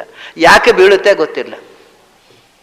ಅದಕ್ಕೆ ಉಪನಿಷತ್ತನ್ನು ಹೇಳ್ತಾರೆ, ದೃಷ್ಟಂಚ ಅದೃಷ್ಟಂಚ, ಶ್ರುತಂಚ ಅಶ್ರುತಂಚ, ಸತ್ಯ ಅಸತ್ಯ ಸರ್ವಂ ಪಶ್ಯತಿ ಸರ್ವಃ ಪಶ್ಯತಿ ಅಂತ. ಇದ್ದದ್ದು ಇಲ್ಲದ್ದು, ಕೇಳಿದ್ದು ಕೇಳದ್ದು, ಅನುಭೂತಂಚ ಅನನುಭೂತಂಚ. ಯಾಕೆಂದರೆ ನಾವು ಎಚ್ಚರದಲ್ಲಿ ಕಂಡದ್ದು ಕನಸಲ್ಲಿ ಕಾಣೋದು ಅಂತ ಸೈಕಾಲಜಿಸ್ಟ್ ಹೇಳ್ತಾರೆ. ಅದಕ್ಕೆ ಕೆಲವು ಎಕ್ಸೆಪ್ಷನ್ ಇದೆ. ಸುಮಾರು 100ಕ್ಕೆ 99 ಅಂಶ ನಮ್ಮ ಸ್ವಪ್ನಶ ವಿದ್ಯೆಯನ್ನು ಬಲ್ಲವರು ಪ್ರಾಚೀನರು ಹೇಳೋದು ಅದನ್ನೇ. ಎಚ್ಚರದಲ್ಲಿ ಒಂದು ಮನುಷ್ಯನನ್ನು ನೋಡ್ತಾನೆ, ಒಂದು ದನವನ್ನು ನೋಡ್ತಾನೆ. ಆ ಮನುಷ್ಯನನ್ನು ದನ ಓಡಿಸ್ಕೊಂಡು ಹೋಗುವಂಥ, ಆ ಕೋಡಿನಿಂದ ಮನುಷ್ಯನ ತಿವಿಯುವಂಥ ದೃಶ್ಯ ಒಂದು ಎಚ್ಚರದಲ್ಲಿ ನೋಡಿದ. ರಾತ್ರಿ ಕನಸು ಬಿತ್ತು, ದನ ಇಲ್ಲ, ಮನುಷ್ಯನಿಗೆ ಕೋಡು ಬಂದಿರುತ್ತೆ ಅಷ್ಟೇ. ಕೋಡು ಎಚ್ಚರದಲ್ಲಿ ನೋಡಿದ್ದಾನೆ, ದನವನ್ನು ಮನುಷ್ಯನ ನೋಡಿದ್ದಾನೆ, ಆ ಮನುಷ್ಯನಿಗೆ ಕೋಡು ಬಂದುಬಿಡುತ್ತೆ. ಕೋಡಿನ ಮನುಷ್ಯ ಅದು ಎಚ್ಚರದಲ್ಲಿ ಎಲ್ಲಿಯೂ ಇರೋದಿಲ್ಲ, ಅದು ಕನಸಿನಲ್ಲಿ ಬರುತ್ತೆ. ಯಾಕೆಂದರೆ ಕ್ಲಬ್ ಆಗುತ್ತೆ, ಎರಡು ಎಕ್ಸ್ಪೀರಿಯನ್ಸ್ಗಳು ಕ್ಲಬ್ ಆಗಿ ಮತ್ತೊಂದು ವಸ್ತು ಕಾಣುತ್ತೆ. ಹಾಗೆ ಮೊಲಕ್ಕೆ ಕೋಡು ಕನಸಿನಲ್ಲಿ ಬರ್ಬೋದು. ಅದಕ್ಕೆ ಸತ್ಯ ಅಸತ್ಯ, ಇರೋದು ಇಲ್ಲದೆ ಇರೋದು, ಮಂಗಳ ಅಮಂಗಳ, ಸುಘಟ ದುರ್ಘಟ ಎಲ್ಲ ಕಾಣ. ದುರ್ಘಟ ಯಾವುದು ಅಘಟನೀಯವೋ ಅದೆಲ್ಲವೂ ಕನಸಿನಲ್ಲಿ ಘಟಿಸಬಹುದು. ಹೀಗೆ ನ ತತ್ರ ರಥಾ ನ ರಥಯೋಗಾ ನ ಪಂಥಾನಃ ರಥಾನ್ನ ರಥಯೋಗಾನ್ನ ಪಥ ಸೃಜತೆ ಯ ಏಷ ಸುಪ್ತೇಷು ಜಾಗರ್ತಿ ಕಾಮಂ ಕಾಮಂ ಪುರುಷೋ ನಿರ್ಮಮಾಣಃ. ಅವರಿಗೆ ನೋಡಿ ಬೇಕು ಅಂತ ಉಪನಿಷತ್ಕಾರರು ನಿರ್ಮಿಮಾಣಃ ಅಂತ ಶಬ್ದ ಆಗಬೇಕು ವ್ಯಾಕರಣ ಪ್ರಕಾರ. ಈ ವ್ಯಾಕರಣದವರನ್ನು ವೈದಿಕರು ಅಂತೂ ಯಾವ ಲೆಕ್ಕಕ್ಕೂ ತಗೊಳ್ಳೋದಿಲ್ಲ. ನೀವು ನಿರ್ಮಿಮಾಣ ಅಂತೇಳಿ ನಾವು ನಿರ್ಮಮಾಣ ಅಂತ ಹೇಳೋರು. ಏನು ಮಮಾಣ ಅಂದರೆ ಯಾವ ರೂಪರಿ? ಅದು ಮಿಮಾನ, ಅದೇ ಮಮಾನ. ಅದು ಯಾವುದು? ಅದು ಅಕಾರಕ್ಕೆ ಇಕಾರ, ಇಕಾರಕ್ಕೆ ಅಕಾರ, ಅತಿಶಯಾರ್ಥ. ಈ ನಿರ್ಮಾಣ ಲೋಕ ವಿಲಕ್ಷಣ ಅಂತ ತೋರಿಸೋಕ್ಕೋಸ್ಕರ ನಾವು ನಿರ್ಮಿಮಾಣ ಅಂತ ಹೇಳೋದಿಲ್ಲ, ನಿರ್ಮಮಾಣ ಅಂತ ಹೇಳ್ತೇವೆ. ಯಾಕೆಂದರೆ ಅದು ಇದು ವಿಲಕ್ಷಣ, ಇದು ಲೋಕ ವಿಲಕ್ಷಣ. ಆ ಲೋಕ ವೈಲಕ್ಷಣ್ಯವನ್ನು 3ನೇ ಅಕ್ಷರ ತೋರಿಸುತ್ತೆ. ಅದು ನಿಮಗೆ ವ್ಯಾಕರಣ ಮಾತ್ರ ಓದಿದವರಿಗೆ ತಲೆಗೆ ಹೋಗೋದಿಲ್ಲ ಇಂಥ ವಿಷಯ. ಅದು ವೇದಾಂತಿಗಳಿಗೆ ಮಾತ್ರ ಅರ್ಥ ಆಗೋದು ಅಂತಾರೆ ಅವರು. ನಿರ್ಮಮಾಣ, ಅವಳು ನಿರ್ಮಲವಾಗಿ ಹೇಳ್ತಾರೆ, ಏನು ನಿಶಂಕೆಯಿಂದ ನಿರ್ಮಮಾಣ ಅಂತ. ವ್ಯಾಕರಣ ಓದ್ದವರಿಗೆ ಏನೋ ಒಂದು ಕಿವಿಗನ ಕಾಲಿಗೆ ಒಂದು ಹರಳು, ಚಪ್ಪಲಿ ಒಳಗೆ ಹರಳು ಸೇರಿಕೊಂಡ, ಏನ್ರಿ ನಿರ್ಮಮಾಣ ಅಂತ ವೇದದಲ್ಲಿದೆ, ಯಾಕೆ ಪಾಣಿನಿಯ ಹೇಳಿ? ಅಲ್ರಿ ಪಾಣಿನಿಯನ್ನು ನೋಡ್ಕೊಂಡು ವೇದ ಋಷಿಗಳು ಮಂತ್ರ ದರ್ಶನ ಮಾಡಬೇಕಾ? ಹೀಗೆ ಅದ್ಭುತವಾದಂಥ ಸೃಷ್ಟಿ ಮಾಡಿದ ಒಳಗೆ. ನಿನ್ನ ಪಾತ್ರ ಏನು? ಕನಸು ಬಿತ್ತು ನೋಡಿದೀವಿ ಅಷ್ಟೇ. ಆದ್ದರಿಂದ ಆದಿಂದ ಊಗಿ ಹೋಗು, ಏನಿಲ್ಲ. ನೀನು ಕಾಣಿಸಿದ್ನೋ ಅವನು ಕಾಣೋದಷ್ಟೇ. ಅವನು ತೋರಿಸಿದ, ನೀನು ನೋಡಿದಿ. ನಿನ್ನ ಪಾತ್ರ ಏನೂ ಇಲ್ಲ, ನಿನಗೇನೂ ಸ್ವಾತಂತ್ರ್ಯ ಇಲ್ಲ ಕನಸಿನಲ್ಲಿ. ಇನ್ನೂ ಒಳಗೆ ಹೋಗು. ಮಾ ಅಂದರು. ಮಾ ಅಂದರೆ ಮಾನ, ಮಾನ ಅಂದರೆ ಮಾನ. ಮಾನ ಅನ್ನೋದು ಇಂಗ್ಲೀಷ್ನಲ್ಲಿ ಮರ್ಜರು ಅಂತಾರೆ. ಎಲ್ಲ ಕಡೆಯೂ ಮಾನೇ ಇರೋದು ನೋಡಿ. ಭಗವಂತನಲ್ಲಿ ಜೀವ ಸೇರಿಕೊಳ್ತಾನೆ. ಯಾಕೆಂದರೆ ಜೀವ ಇಲ್ಲೇ ಇರೋದು, ಅವನೆಲ್ಲಿಯೂ ಸಂಚಾರಕ್ಕೆ ಹೋಗೋದಿಲ್ಲ, ಇಲ್ಲೇ ಇರ್ತಾನೆ ಅವನು ಹೃದಯದಲ್ಲಿ. ಭಗವಂತ ಇಲ್ಲೇ ಸ್ವಿಚ್ ಆನ್ ಮಾಡಿದಾಗ ಎಚ್ಚರ ಆಯಿತು. ಸೂರ್ಯ ಮೂಡಿದ, ಈ ಸೂರ್ಯನು ತೆರೆದ, ಕಣ್ಣು ತೆರೆದ. ಇಲ್ಲಿಯೂ ಸೂರ್ಯೋದಯ ಆಯಿತು, ಅಲ್ಲೂ ಸೂರ್ಯೋದಯ ಆಯಿತು. ಒಟ್ಟಿಗೆ ಆಗೋದಿಲ್ಲ ಈಗ. ಏನು 9-10 ಗಂಟೆ ಆಗುತ್ತೆ ಇಲ್ಲಿ ಸೂರ್ಯೋದಯ ಆಗುವಾಗ. ಹಿಂದಿನ ಒಟ್ಟೊಟ್ಟಿಗೆ ಆಗ್ತಿತ್ತು. ಹಿಂದಿನ ಕಾಲದ ಹುಡುಗರಿಗೂ ಸೂರ್ಯ ಕಣ್ಣು ತೆರೆದಾಗ ಹುಡುಗರು ಕಣ್ಣು ತೆರೀತಿದ್ರು, ಮುದುಕರು ಕಣ್ಣು ತೆರೀತಿದ್ರು. ಈಗ 10-11 ಗಂಟೆ ಆದಮೇಲೆ ಕಣ್ಣು ತೆರೀತಾನೆ ಈ ಸೂರ್ಯ. ಅದು ಏನು ಬೇಕಾದ್ರೆ ಮಾಡ್ಕೊಂಡು ನಮಗೇನು. ಅಂತೂ ವಿಷಯ ಸೂರ್ಯ, ಆ ಸೂರ್ಯ, ಈ ಸೂರ್ಯ ಉದಯದಾಗ ಕಣ್ ತೆರೆಯೋದು. ಇಲ್ಲಿ ಸೂರ್ಯೋದಯ ಆದ ಕಣ್ ತೆರೀತಾನೆ ಎಚ್ಚರದಾಗ. ಕನಸು ಇಲ್ಲಿ ಬಂದು ಕೂತ ಭಗವಂತ ಕನಸು ಕಂಡಿತು. ಇಲ್ಲಿ ಪ್ರಾಜ್ಞನಾಮಕ ಭಗವಂತ ಜೀವನನ್ನು ತನ್ನ ತೊಡೆಯಲ್ಲಿ ಇಟ್ಕೊಂಡು ಕೂತ್ಬಿಟ್ಟ. ಪ್ರಾಜ್ಞಂ ಇದು ಪೂರ್ತಿ ಜೀವ ಭಗವಂತನ ಒಳಗೆ ಸೇರಿ ಹೋಗುವ ಸ್ಥಿತಿ. ಅದೇ ಮರ್ಜರ್. ಮಾ, ಎಂ ಫಾರ್ ಮರ್ಜರ್. ಇಂಗ್ಲೀಷ್ನಲ್ಲಿ ಮರ್ಜರು, ಕನ್ನಡದಲ್ಲಿ ಸಂಸ್ಥೆಯಲ್ಲಿ ಮಾನ, ಕನ್ನಡದಲ್ಲಿ ಮುಳುಗೋದು. ಭಗವಂತರೊಳಗೆ ಮುಳುಗಿ ಹೋಗೋದು. ಇವನು ಎಲ್ಲ ಮಾನೆ, ಮಾನವ ಅಂತರ್ಗತಿ, ಅದರೊಳಗೆ ಮುಳುಗಿಬಿಟ್ಟ. ಸರಿ, ಭಗವಂತನೊಳಗೆ ಮುಳುಗಿಬಿಟ್ಟ ಜೀವ ನಿದ್ರೆ ಬಂತು. ಅದರ ಬಗ್ಗೆ ಯೋಚನೆ ಮಾಡು. ಭಗವಂತನ ಒಳಗೆ ನೀನು ಸೇರಿಬಿಟ್ಟಿಯಲ್ಲ, ಎಂಥ ಅದ್ಭುತ ನೋಡು. ಪ್ರಪಂಚದಲ್ಲಿ ಭಗವಂತನಲ್ಲಿ ಹೋಗಿ ಸೇರುವುದು ಅಂದರೆ ಮೋಕ್ಷದಲ್ಲಿ ಮಾತ್ರ, ಸಂಸಾರದಲ್ಲಿ ಇಲ್ಲ. ಆದರೆ ಸಂಸಾರದಲ್ಲೂ ಒಮ್ಮೆ ನೀನು ಪ್ರತಿದಿನ ಭಗವಂತನನ್ನು ಹೋಗಿ ಸೇರ್ತೀಯ. ಆದರೂ ನೀನು ಮತ್ತೆ ಹೇಳ್ತೀಯ. ಯಾಕೆಂದರೆ ಭಗವಂತನಲ್ಲಿ ಸೇರಿದ್ದೇನೆ ಅಂತ ಗೊತ್ತಿಲ್ಲ. ಆದ್ದರಿಂದ ಮತ್ತೆ ಮರಳಿ ಬರ್ತೀಯ. ಆದ್ದರಿಂದ ಭಗವಂತನಲ್ಲಿ ಸೇರಿದ್ದರಿಂದ ದುಃಖ ಇಲ್ಲ. ನಿರ್ದುಃಖವಾದ ಸ್ಥಿತಿ ಮನುಷ್ಯನಿಗೆ ಸಂಸಾರದಲ್ಲಿಯೂ ಇರುವುದು ನಿದ್ರೆಯಲ್ಲಿ ಮಾತ್ರ. ಎಚ್ಚರದಲ್ಲಿ ದುಃಖ ಉಂಟು, ಸುಖ ಉಂಟು. ಕನಸಿನಲ್ಲಿ ದುಃಖ ಉಂಟು, ಸುಖ ಉಂಟು. ನಿದ್ರೆಯಲ್ಲಿ ದುಃಖ ಯಾರಿಗೂ ಆಗಲಿಲ್ಲ. ಈ ತನಕ ಆಗಲಿಲ್ಲ, ಈಗ ಆಗ್ತಾ ಇಲ್ಲ, ಇನ್ನು ಮುಂದೆ ಆಗೋದು ಇಲ್ಲ. ಯಾಕೆಂದರೆ ಭಗವಂತನ ಒಳ ಕೂತವನಿಗೆ ದುಃಖ ಆಗೋದು ಹೇಗೆ ರೀ? ಪೂರ್ತಿ ಭಗವಂತ ಕವರ್ ಮಾಡಿ. ಪ್ರಾಜ್ಞಾಲಿಂಗನ ಆನಂದವಾಗಿದ್ದಾನೆ. ನಿದ್ರೆಯಲ್ಲಿ ದುಃಖ ಆಯಿತು ಅಂತ ಈವರೆಗೆ ಯಾರಿಗೂ ಎಕ್ಸ್ಪೀರಿಯನ್ಸ್ ಆಗಲಿಲ್ಲ. ಬೆಳಗಾತ ಎದ್ದು ಆನಂದವಾಗಿ ನಿದ್ರೆ ಬಂತು, ಭಾರೀ ರಗಳೆ ಮಾಡ್ರೆ ನಿದ್ರೆ ಬರಲಿಲ್ಲ. ಬಾರದೇ ಇದ್ದದ್ದು ದುಃಖ ಹೊರದು ಬಂದದ್ದು ದುಃಖ ಆಗೋದಿಲ್ಲ ಯಾರಿಗೂ. ನಿದ್ರೆ ಬರಲಿಲ್ಲ ಅಂತ ದುಃಖ ಪಡುವವರುಂಟು, ನಿದ್ರೆ ಬರೋಲ್ವಲ್ಲ ಅಂತ ದುಃಖ ಪಡುವವರುಂಟು, ನಿದ್ರೆ ಮಾತ್ರೆ ತಗೊಳ್ಳುವವರುಂಟು. ಆದರೆ ನಿದ್ರೆ ಅನ್ನೋದು ದುಃಖ ಅಲ್ಲ. ಯಾಕೆ ಅಂದರೆ ಅದು ಭಗವಂತನ ಜೊತೆಗೆ ಇರುವಂಥದ್ದು. ಆದರೂ ಕೂಡ ಭಗವಂತನ ಜೊತೆಗೆ ಇದ್ದೇನೆ ಅನ್ನೋ ಅರಿವು ಇಲ್ಲದೆ ಇರುವುದರಿಂದ ಅದು ಆನಂದದ ಸ್ಥಿತಿ, ಆದರೆ ಅಜ್ಞಾನದ ಸ್ಥಿತಿ ಆಗೋಯ್ತು.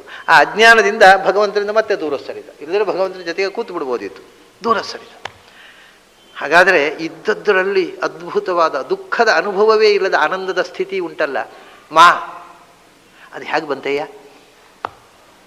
ನಿನ್ನ ಕಾರಬಾರು ಮಾಡಿದ ನೀನು ಎಲ್ಲೆಲ್ಲಿ ಕಾರಬಾರ ಮಾಡಿದೆ ಅಲ್ಲೆಲ್ಲ ದುಃಖ ಉಂಟು. ಕೇವಲ ಆನಂದದ ಕಾರಬಾರು ಅಂತೂ ನಿನ್ನ ವ್ಯವಹಾರದಲ್ಲಿ ಇಲ್ಲ. ಎಚ್ಚರದಲ್ಲಿ ಕಾರಬಾರ ಮಾಡಿದ್ವಿ, ಮಾಡಬೇಕಾದ್ದು ಮಾಡಿದ್ವಿ, ಮಾಡಬಾರದ್ದು ಮಾಡಿದ್ವಿ, ಒಂದಿಷ್ಟು ತಾಪತ್ರಯ ಮಾಡ್ಕೊಂಡು ಕೈಕಾಲು ಸುಟ್ಕೊಂಡು ತಲೆ ಬಿಸಿ ಮಾಡ್ಕೊಂಡು ಮನೆಯಲ್ಲಿ ಕೂತಿ. ಕನಸಿನಲ್ಲಿ ಏನೇನೋ ಕನಸು ಬಿತ್ತು, ಹೆದರ್ಕೊಂಡು ಕೂತಿ. ನಿದ್ರೆಯಲ್ಲಿ ಆನಂದ ಮಾತ್ರ ಆಯ್ತಲ್ಲ, ಅದಕ್ಕೆ are you responsible for that? ಅಯ್ಯೋ, ನಮಗೆ ನಿದ್ರೆ ಬಂದದ್ದೇ ಗೊತ್ತಿಲ್ಲ, ನಾವೇನು ರೆಸ್ಪಾನ್ಸಿಬಲ್? ನಿದ್ರೆ ಬಂದದ್ದೇ ಗೊತ್ತಿಲ್ಲ, ಆಮೇಲೆ ಗೊತ್ತಾದದ್ದು ಯಾವ ಎಚ್ಚರ ಆದಮೇಲೆ ನಿದ್ರೆ ಬಂದಿತ್ತು ಅಂತ. ಎಚ್ಚರವಾಗದೇ ಇರ್ತಿದ್ರು ಊನವ್ರು ಹೊತ್ಕೊಂಡು ಹೋಗ್ತಿದ್ರು 4 ಜನ ಬಂದು. ಎಚ್ಚರ ಆದಮೇಲೆ ನಿದ್ರೆ ಬಂದಿತ್ತು ಅನ್ನೋದು ಗೊತ್ತಾಯಿತು. ಹೌದಾ? ನಿನಗೆ ನಿದ್ರೆ ಬಂದದ್ದು ಗೊತ್ತಿಲ್ಲ, ನಿನಗೆ ಎಚ್ಚರ ಆದದ್ದು ಗೊತ್ತಿಲ್ಲ. ನಿನಗೆ ವಿಶ್ರಾಂತಿ ಬೇಕಿತ್ತು, ನಿದ್ರೆ ಬರಿಸಿದವ ಯಾರು, ಎಚ್ಚರಗೊಳಿಸುವ ಯಾರು? ಅವನು ದಿಸ್ ಈಸ್ ಓಂ. ಅಕಾರ ಉಕಾರ ಮಕಾರಗಳನ್ನು ಚಿಂತನೆ ಮಾಡಿ ನಿನ್ನ ಬದುಕಿನ 3 ಅವಸ್ಥೆಗಳನ್ನು ನಿಯಂತ್ರಿಸುವ ಭಗವಂತನ ಅಧೀನವಾಗಿ ಬದುಕು ಇದೆ ಅನ್ನುವುದನ್ನು ಅನುಸಂಧಾನ ಮಾಡು. ಇನ್ನೇನಿದೆ ತಿಳ್ಕೊಳ್ಳಿಕ್ಕೆ? ಎಚ್ಚರ, ಕನಸು, ನಿದ್ರೆ, ಮತ್ತೆ ಹುಟ್ಟುವುದು ಸಾಯೋದು ಅಷ್ಟೇ. ಹುಟ್ಟಿ ಸಾಯೋ ತನಕ ಇರುವ 3 ಅವಸ್ಥೆಗಳು ಅವನ ಅಧೀನ. ಆಮೇಲೆ ಇನ್ನೊಂದು ಉಂಟಲ್ವಾ, 4ನೇ ಅವಸ್ಥೆ ಯಾವುದು? ಉಭಯಜ್ಞಾನ. ಕೆಲವರು ನಿದ್ರೆ ಮಾಡ್ತಾರೆ, ನಿದ್ರೆ ಮಾಡಿ ನಿದ್ದೆಯಲ್ಲೇ ಇರ್ತಾರೆ. ಎದ್ಕೊಂಡು ಸೀದಾ ಬಾತ್ರೂಮ್ ಹೋಗಿ ಒಂದಕ್ಕೆ ಮಾಡಿ ಬೋಲ್ಟ್ ಹಾಕ್ಕೊಂಡು ಬಾಡಿ ಮತ್ತೆ ಬೋಲ್ಟ್ ತೆಗೆದು ಮನೇಲಿ ಬಂದು ಪುನಃ ಮನೆ ಬೆಡ್ರೂಮ್ನ ಬೋಲ್ಟ್ ಹಾಕಿ ಮಲಗಿ ನಿದ್ರೆ ಮಾಡಿಬಿಡ್ತಾರೆ. ಬೆಳಗಾದ ಹೇಳಿದ್ರೆ ಒಂದೂ ಗೊತ್ತಿಲ್ಲ ಅವರಿಗೆ. ಇದಕ್ಕೆ ಇದು ಊ ಸ್ಟೇಜು ಅಂತ ಹೇಳ್ತಾರೆ. ಆನೂ ಅಲ್ಲ, ಇದು ಊನೂ ಅಲ್ಲ, ಎಚ್ಚರವೂ ಅಲ್ಲ, ಕನಸು ಅಲ್ಲ. ಎಚ್ಚರ ಕನಸು ಕ್ಲಬ್ ಆಗಿಬಿಡುತ್ತೆ. ಯಾಕೆಂದರೆ ಇಲ್ಲಿಯ ಸ್ವಿಚ್ ಆನ್ ಆಗಿದ್ದದ್ದು ಹಾಗೇ ಇರುತ್ತೆ, ಇಲ್ಲಿಯ ಸ್ವಿಚ್ ಆನ್ ಆಗಿಬಿಡುತ್ತೆ. 2 ಸ್ವಿಚ್, ಎಚ್ಚರ ಮತ್ತು ನಿದ್ರೆ, ಕನಸಿನ ಸ್ವಿಚ್ ಆನ್ ಆಗಿಬಿಟ್ರೆ ಕನಸಿನ ಕೆಲಸವನ್ನೂ ಮಾಡ್ತಾನೆ, ಎಚ್ಚರದಲ್ಲಿ ಮಾಡಿದ ಹಾಗೆ ಅವನು ಸೀದೆ ಎದ್ಕೊಂಡು ಹೋಗ್ತಾನೆ ಬಾತ್ರೂಮಿಗೆ. ಅವನಿಗೆ ಅದು ಕನಸು, ಅವನಿಗೆ ಕನಸು ಬೀಳ್ತಾ ಇರ್ತದೆ. ಬಾತ್ರೂಮಿಗೆ ಹೋದೆ, ಒಂದಕ್ಕೆ ಮಾಡಿದೆ ಅಂತ ಕನಸು ಬೀಳ್ತಾ ಇರ್ತದೆ, ಇಲ್ಲಿ ಕಾಲು ಹೋಗ್ತಾ ಇರ್ತದೆ. ಯಾಕೆಂದರೆ ಎಚ್ಚರದ ಸ್ವಿಚ್ ಆನ್ ಆಗಿರೋದಿಲ್ಲ, ಕನಸಿನ ಸ್ವಿಚ್ ಆನ್ ಆಗಿಬಿಟ್ಟಿದೆ, ಇದು ಆಫ್ ಆಗಿರಲಿಲ್ಲ. ಇದು ಏನಂದರೆ ದಿಸ್ ಈಸ್ ಊ ಸ್ಟೇಜ್. ಇದು ಬರೇ ಆನ್ ಅಲ್ಲ. ಯಾಕಂದರೆ ಇದು ಇನ್ನೂ ವಿಚಿತ್ರ. ಏನು ಅದ್ಭುತ ಇದು! ಎಚ್ಚರದ ಹಾಗೂ ಮಾಡ್ತಾನೆ, ಕನಸನಾಗಿ. ಹಾಗಾಗಿ ಓಂಕಾರ ಹೇಳದ ಒಂದು ಸ್ಟೇಜೇ ಇಲ್ಲ ಮನುಷ್ಯನದ್ದು. ಮನುಷ್ಯನ ಎಲ್ಲ ಅವಾಂತರ ಸ್ಥಿತಿ ಅಂತರಗಳನ್ನು ನಿಯಂತ್ರಿಸುವ ಭಗವಂತನನ್ನು ಓಂ ಹೇಳುತ್ತೆ. ಬದುಕಿನ ಎಲ್ಲ ಮುಖವೂ ಬಂತಿಲ್ಲ, ಹೊಸ ಸಂಗತಿಯನ್ನು ಹೇಳಲಿಕ್ಕೆ ಏನೂ ಇಲ್ಲ ಅನ್ನುವಂಥ ಅನುಸಂಧಾನ ನಮಗೆ ಕೊಡ್ತಕ್ಕಂಥ ಓಂಕಾರ. ನಮ್ಮ ಬದುಕಿನ ಎಲ್ಲ ರಹಸ್ಯಗಳನ್ನ ಹೇಳುವ ಇನ್ನೊಂದು ಅಕ್ಷರ ಯಾವುದಾದ್ರೂ ಇದ್ದರೆ ನಾಳೆ ಬರ್ಕೊಂಡು ಬನ್ನಿ, ಅದ್ರ ಬಗ್ಗೆ ಮಾತಾಡೋಣ. ಇರದೇ ಇದ್ದರೆ ಕೃಷ್ಣ ಯಾಕೆ ಓಂಕಾರ ಬೀಜಾಕ್ಷರ? ಅದು ಒಂದು ನನ್ನ ಮಹಾವಿಭೂತಿ ಓಂಕಾರದಲ್ಲಿದೆ ಎಂದರೆ ಜಗತ್ತಿನ 3 ವೇದಗಳ ಸಾರವನ್ನೆಲ್ಲ ತುಂಬಿದ ಬೀಜಾಕ್ಷರ ಅದು. ಅದನ್ನು ನಾವು 3 ವೇದಗಳ ಸಾರ ಹೇಗೆ ಅನ್ನೋದನ್ನು ಹೇಳಿಲ್ಲ, ಅದರ ಬಗ್ಗೆ ಇನ್ನೂ ಮತ್ತೆ ಸ್ವಲ್ಪ ನಾವು ಮಾತನಾಡುವುದಿದೆ. ಶಾಸ್ತ್ರದ ದೃಷ್ಟಿಯಿಂದ ಓಂಕಾರವನ್ನು ನೋಡೋಣ, ಹೇಗೆ ಅನ್ನುವಂಥ ಒಂದು ನೆಲೆಯಿಂದ ನೋಡಿದರೆ ಕೂಡ ಓಂಕಾರ ಬಹಳ ವಿಚಿತ್ರವಾಗಿ ತೆರೆದುಕೊಳ್ಳುತ್ತೆ. ಯಾಕೆಂದರೆ ಅದು ಮೊದಲು ನಮಗೆ ಭಗವಂತನ ಬಗ್ಗೆ ಏನು ಹೇಳೋದು ಅಂದರೆ ಅನ್ನೋದು. ಅಂದರೆ ಮೂಲಭೂತವಾಗಿ 2 ಅರ್ಥ. ಒಂದು ಅಲ್ಲ ಅಂತ, ಇನ್ನೊಂದು ಇಲ್ಲ ಅಂತ. ಅನ್ನೋದಕ್ಕೆ ಇನ್ನೊಂದು 3 ಅರ್ಥ ಇದೆ ಅಕಾರಕ್ಕೆ. ಅದಕ್ಕೆ ಸಾಮಾನ್ಯ ಪ್ರಸಿದ್ಧವಾದ 2 ಅರ್ಥಗಳು ಅಂದರೆ, ಒಂದು ಅಲ್ಲ, ಅವನು ಅಸುಂದರ ಅಂದರೆ ಅವನು ಸುಂದರ ಅಲ್ಲ ಅಂತ ಅರ್ಥ. ಅಲ್ಲಿ ಅನ್ನೋದಕ್ಕೆ ಅಲ್ಲ ಅಂತ ಅರ್ಥ. ಅವನು ಅಪುತ್ರ ಅಂದರೆ ಅವನಿಗೆ ಮಕ್ಕಳು ಇಲ್ಲ ಅಂತ, ಅಲ್ಲಿ ಅನ್ನೋದಕ್ಕೆ ಇಲ್ಲ ಅಂತ ಅರ್ಥ. ಇನ್ನೊಂದು ಅರ್ಥ ಇದೆ, ಎನಿಮಿ ಅಂತ, ಅಪೋಸಿಟ್ ಅಂತ, ಪರಸ್ಪರ ವಿರುದ್ಧ ಅಂತ ಅನ್ನೊಂದು ಅರ್ಥ. ಅಭಾವ, ಅನ್ಯತ್ವ ಮತ್ತು ವಿರೋಧ, 3 ಅರ್ಥ. ಅಂದರೆ ವಿರುದ್ಧ ಅಂತ. ಈಗ ಮಿತ್ರ, ಅಮಿತ್ರ. ಅಮಿತ್ರ ಅಂದರೆ ನಮಗೆ ಗೆಳೆಯರ ಅಲ್ಲ ಅಂತ ಅಷ್ಟೇ ಅರ್ಥ ಅಲ್ಲ, ಈಸ್ ಎನಿಮಿ ಅಂತ ಅರ್ಥ, ಶತ್ರು ಅಂತ ಅರ್ಥ. ಹಾಗೆ ಅಸುರರು ಅಂದರೆ ದೇವತೆಗಳು ಅಲ್ಲದವರು ಅಂತ ಅರ್ಥ ಅಲ್ಲ, ದೇವತೆಗಳಿಗೆ ವಿರೋಧಿಗಳು ಅಂತ ಅರ್ಥ. ಅಲ್ಲಿ ಆ ಅನ್ನೋದು ಆಪೋಸಿಟ್ ಆದಂಥ ಅರ್ಥ, ವಿರುದ್ಧ ಅನ್ನುವ ಅರ್ಥವನ್ನು ಹೇಳುತ್ತೆ, ಕ್ವೈಟ್ ಕಾಂಟ್ರಡಿಕ್ಟರಿ. ಹಾಗೆ ಆ ಅನ್ನುವುದಕ್ಕೆ ಒಂದರ್ಥ ಬೇರೆ ಅಂತ, ಅಲ್ಲ ಅಂತ, ಅನ್ಯತ್ವ. ಮತ್ತೊಂದು ಅಭಾವ, ಇಲ್ಲ ಅಂತ. ಅಘಟಂ ಭೂತಲಂ, ನೆಲದಲ್ಲಿ ಮಡಕೆ ಇಲ್ಲ.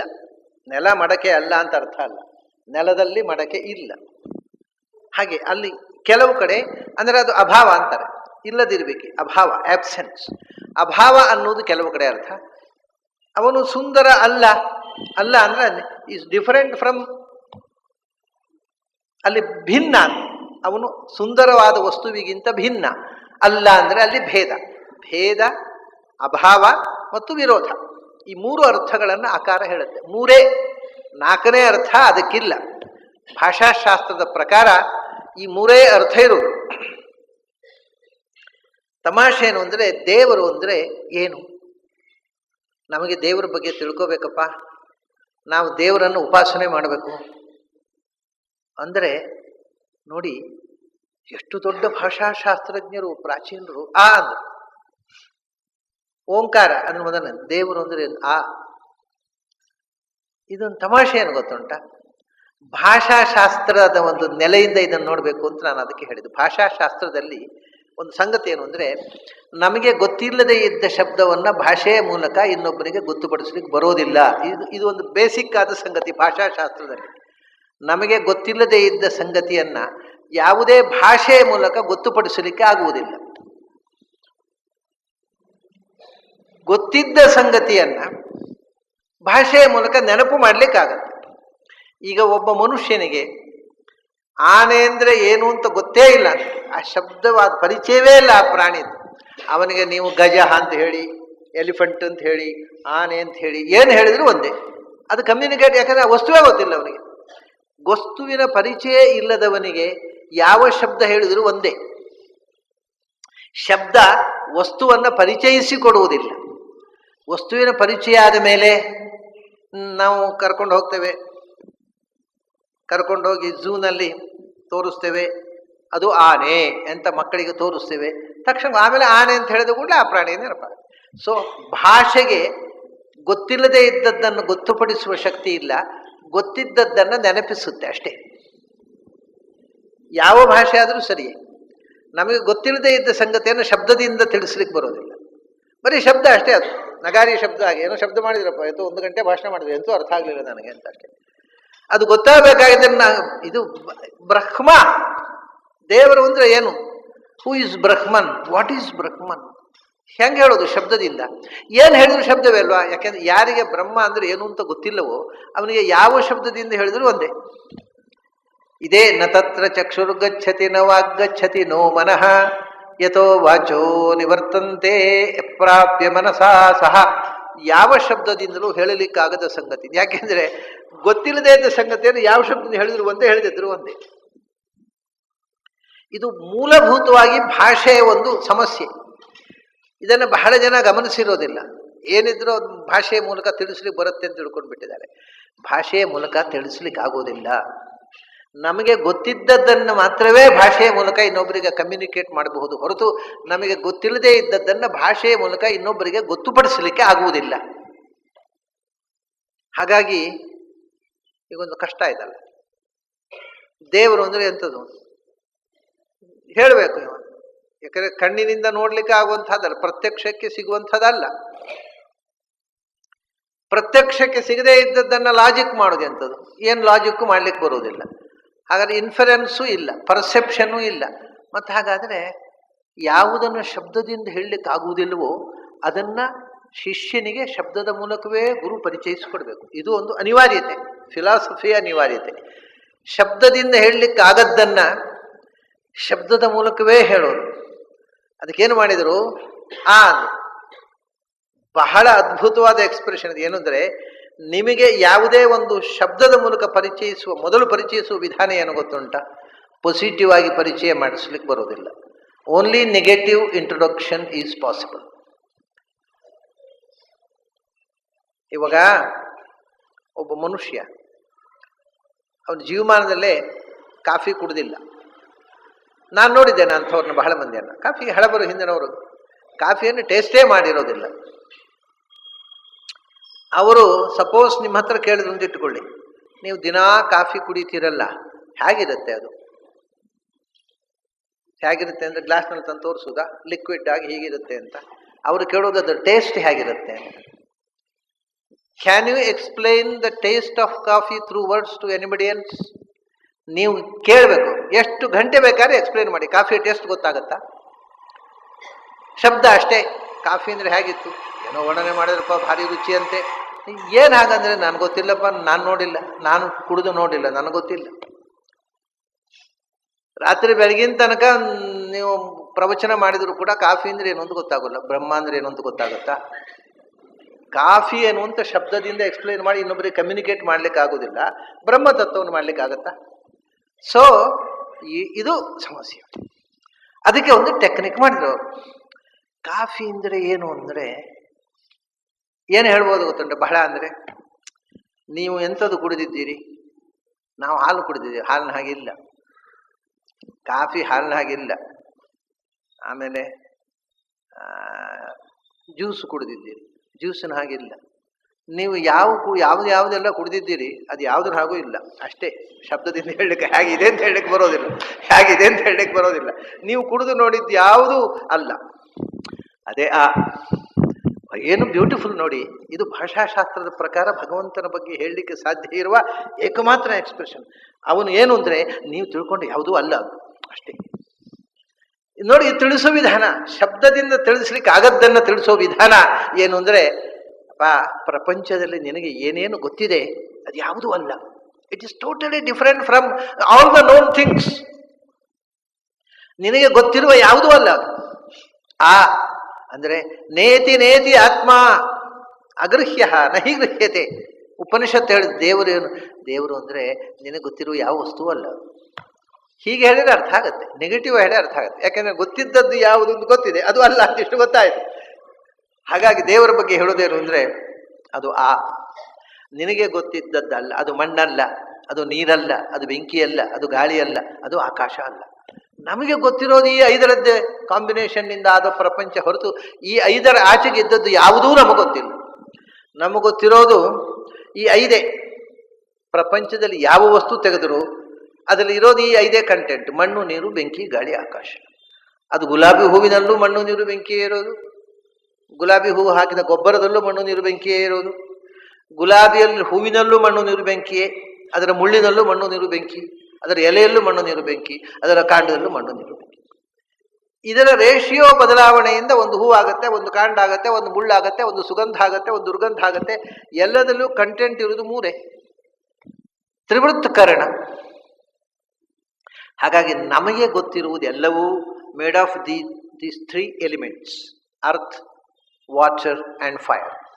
ಅದು ಮಣ್ಣಿನಿಂದ ಮಾಡಿದ್ದಲ್ಲ, ಅದು ನೀರಿನಿಂದ ಮಾಡಿದ್ದಲ್ಲ, ಅದು ಬೆಂಕಿಯಿಂದ ಮಾಡಿದ್ದಲ್ಲ, ಗಾಳಿ ಅಲ್ಲ, ಆಕಾಶ ಅಲ್ಲ.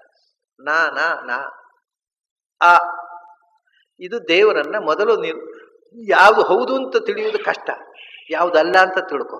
ಆಮೇಲೆ ಈ ಅಲ್ಲದ್ದು ಯಾವುದಂತ ಹುಡುಕ್ಲಿಕ್ಕೆ ಹೋಗು, ಸಿಗುತ್ತೆ. So this is the only way. ಶಬ್ದದ ಮೂಲಕ ಭಗವಂತನನ್ನು ತಿಳಿಸುವುದಕ್ಕೆ ಮೊದಲು ಕೊಟ್ಟ ಅಕ್ಷರ ಅವರು ಅಲ್ಲ. ನೀನು ತಿಳ್ಕೊಂಡದ್ದು ಯಾವುದೂ ಅಲ್ಲ. ಯಾಕೆ ಅಂದರೆ ಅದರಲ್ಲಿ ಇಲ್ಲ, ಏನಿಲ್ಲ. ನಾವು ಪ್ರಪಂಚದಲ್ಲಿ ಇದ್ದದ್ದು ಎಲ್ಲವೂ ಪ್ರಪಂಚದಲ್ಲಿ ಇರುವಂತಹದ್ದಲ್ಲಿ 3 ಗುಣಗಳಿಂದ ನಿರ್ಮಾಣವಾದದ್ದೇ ಇರುವುದು: ಮಣ್ಣು, ನೀರು, ಬೆಂಕಿ.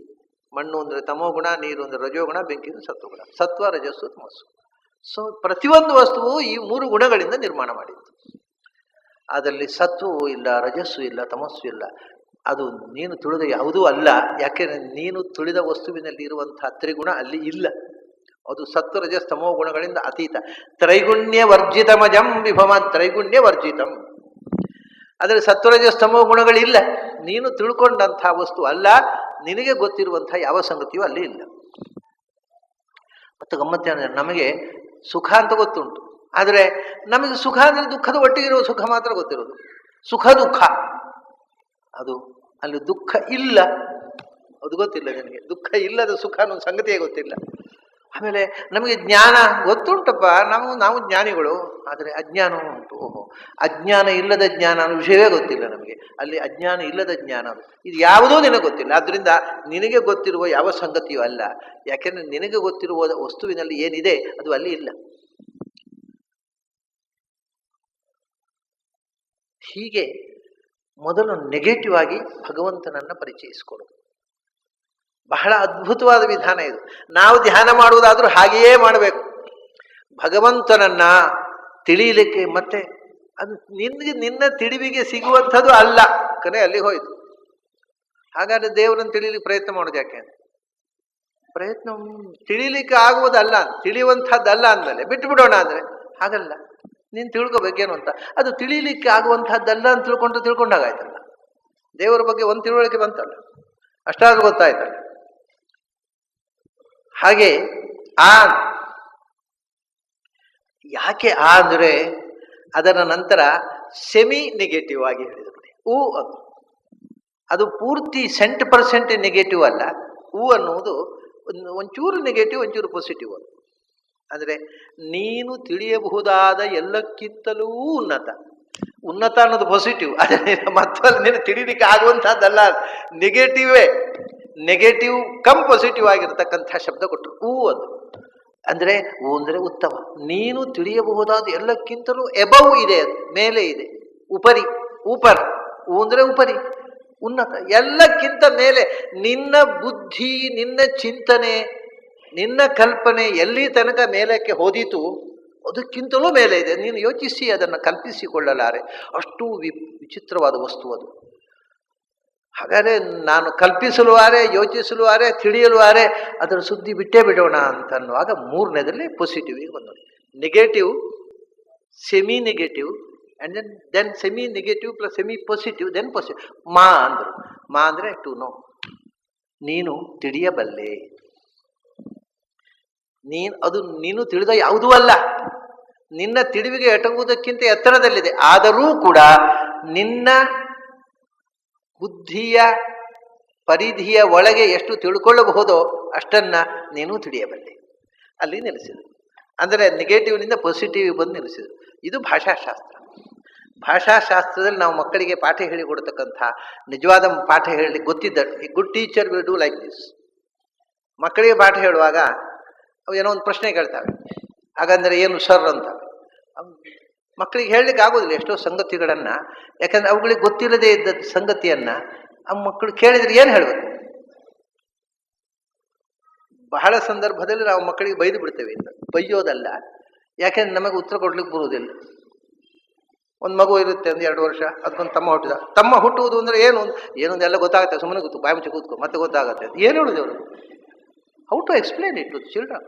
ಎಲ್ಲ ಗೊತ್ತಾಗುತ್ತೆ, ಮತ್ತೆ ಬಾಯಿ ಮುಚ್ಚಿ ಕೂತ್ಕೋ ಅಂತ. ಅದಕ್ಕೆ ಪಾಪ ಯಾಕೆ ಇವರು ಬೈತಾರೆ ಅಂತ ಅರ್ಥ ಆಗೋದಿಲ್ಲ, ಅಪ್ಸೆಟ್ ಆಗ್ಬಿಡ್ತಾರೆ.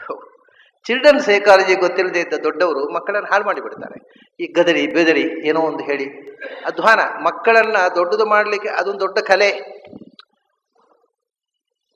ಅದನ್ನು ಅನೇಕ ಮಂದಿ ಮಕ್ಕಳನ್ನ ಹೇಗೆ ಬೆಳೆಸುವುದು ಅಂತ ಗೊತ್ತಿಲ್ಲದೆ ಈ ಥರ ಸ್ಟ್ರಿಕ್ಟ್ ಅಂತ ಹೇಳಿ ಬೈದು ಗದರಿ ಮಕ್ಕಳನ್ನ ಒಂಥರ ವೇಸ್ಟ್, ಅವುಗಳಿಗೆ ಯಾವ ರೀತಿಯ ಬೆಳವಣಿಗೆ ಇಲ್ಲದಂತೆ ಮಾಡ್ತಾರೆ. ಹಾಗೆ ಇದು ನೋಡಿ, ಇದು ಒಬ್ಬ ಎಕ್ಸ್ಪರ್ಟ್ ಮನಃಶಾಸ್ತ್ರಜ್ಞನಾದ ಅಧ್ಯಾಪಕ ದೇವರ ಬಗ್ಗೆ ಪಾಠ ಹೇಳಬೇಕಾಗಿದ್ರೆ ಮಾಕಿಂತ ಬೇರೆ ಅಕ್ಷರ ಇಲ್ಲ. ಅವನು ಯಾಕೆಂದ್ರೆ ಅವನು ಆದರೆ ಅವನು ಅಂದ್ರೆ ಟು ನೋ, ಮಾನಂ ಜ್ಞಾನಂ. You can understand, you can know him, you may know him. ಹೇಗೆ? ಎಷ್ಟು ಹಿಡಿಯುತ್ತೋ ಅಷ್ಟು ಹಿಡಿಸ್ಕೊ. ಸಮುದ್ರದ ನೀರನ್ನು ಪೂರ ಮನೆಗೆ ತರಲಿಕ್ಕೆ ಆಗುದಿಲ್ಲ ಅಂತ ಬರಿಗೇಲಿ ಬರ್ಬೇಕಾ? ನಿನ್ನ ತಟ್ಟೆಯಲ್ಲಿ ಎಷ್ಟು ಹಿಡಿಯುತ್ತೋ ಅಷ್ಟು ತುಂಬಿಸ್ಕೊಂಡು ಬಾ.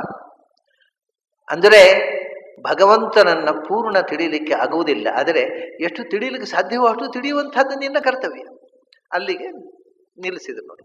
ಇದು ಬಹಳ ಅದ್ಭುತವಾದ ಒಂದು ಮನಃಶಾಸ್ತ್ರೀಯವಾದ ಇಂಟ್ರೊಡಕ್ಷನ್ ಟು ಗಾಡ್. ವಿಚಿತ್ರ, ಅದು ಬಹಳ ಸುಂದರವಾದಂತಹ ಅಕ್ಷರಗಳಿವೆ. ಈ 3 ಅಕ್ಷರಗಳಿಂದ ಅಲ್ಲದೆ ಇನ್ಯಾವ ಅಕ್ಷರದಿಂದಲೂ ಭಗವಂತನನ್ನ ಒಳ್ಳೆಯ ಅಧ್ಯಾಪಕ ಇಂಟ್ರೊಡ್ಯೂಸ್ ಮಾಡ್ಲಿಕ್ಕೆ ಆಗುದಿಲ್ಲ. ಅವನಿರೋದು ಮಾನೆ ಓಂ.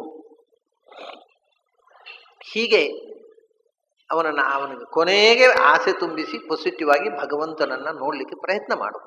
ನೀನೇ ಪ್ರಯತ್ನ ಮಾಡು, ಇನ್ನೊಬ್ರ ಹತ್ರ ಕೇಳಲಿಕ್ಕೆ ಹೋಗಬೇಡ. ಇನ್ನೊಬ್ರು ತೋರಿಸ್ಲಿಕ್ಕೆ ಆಗುವ ವಸ್ತು ಅಲ್ಲ ಅದು. ನೀನು ಪ್ರಯತ್ನ ಮಾಡು, ನಿನ್ನ ತಟ್ಟೆಯಲ್ಲಿ ಎಷ್ಟು ತುಂಬುತ್ತೋ ಅಷ್ಟು ತುಂಬಿಸಿಕೊ ಅಂತ. ಅಂದರೆ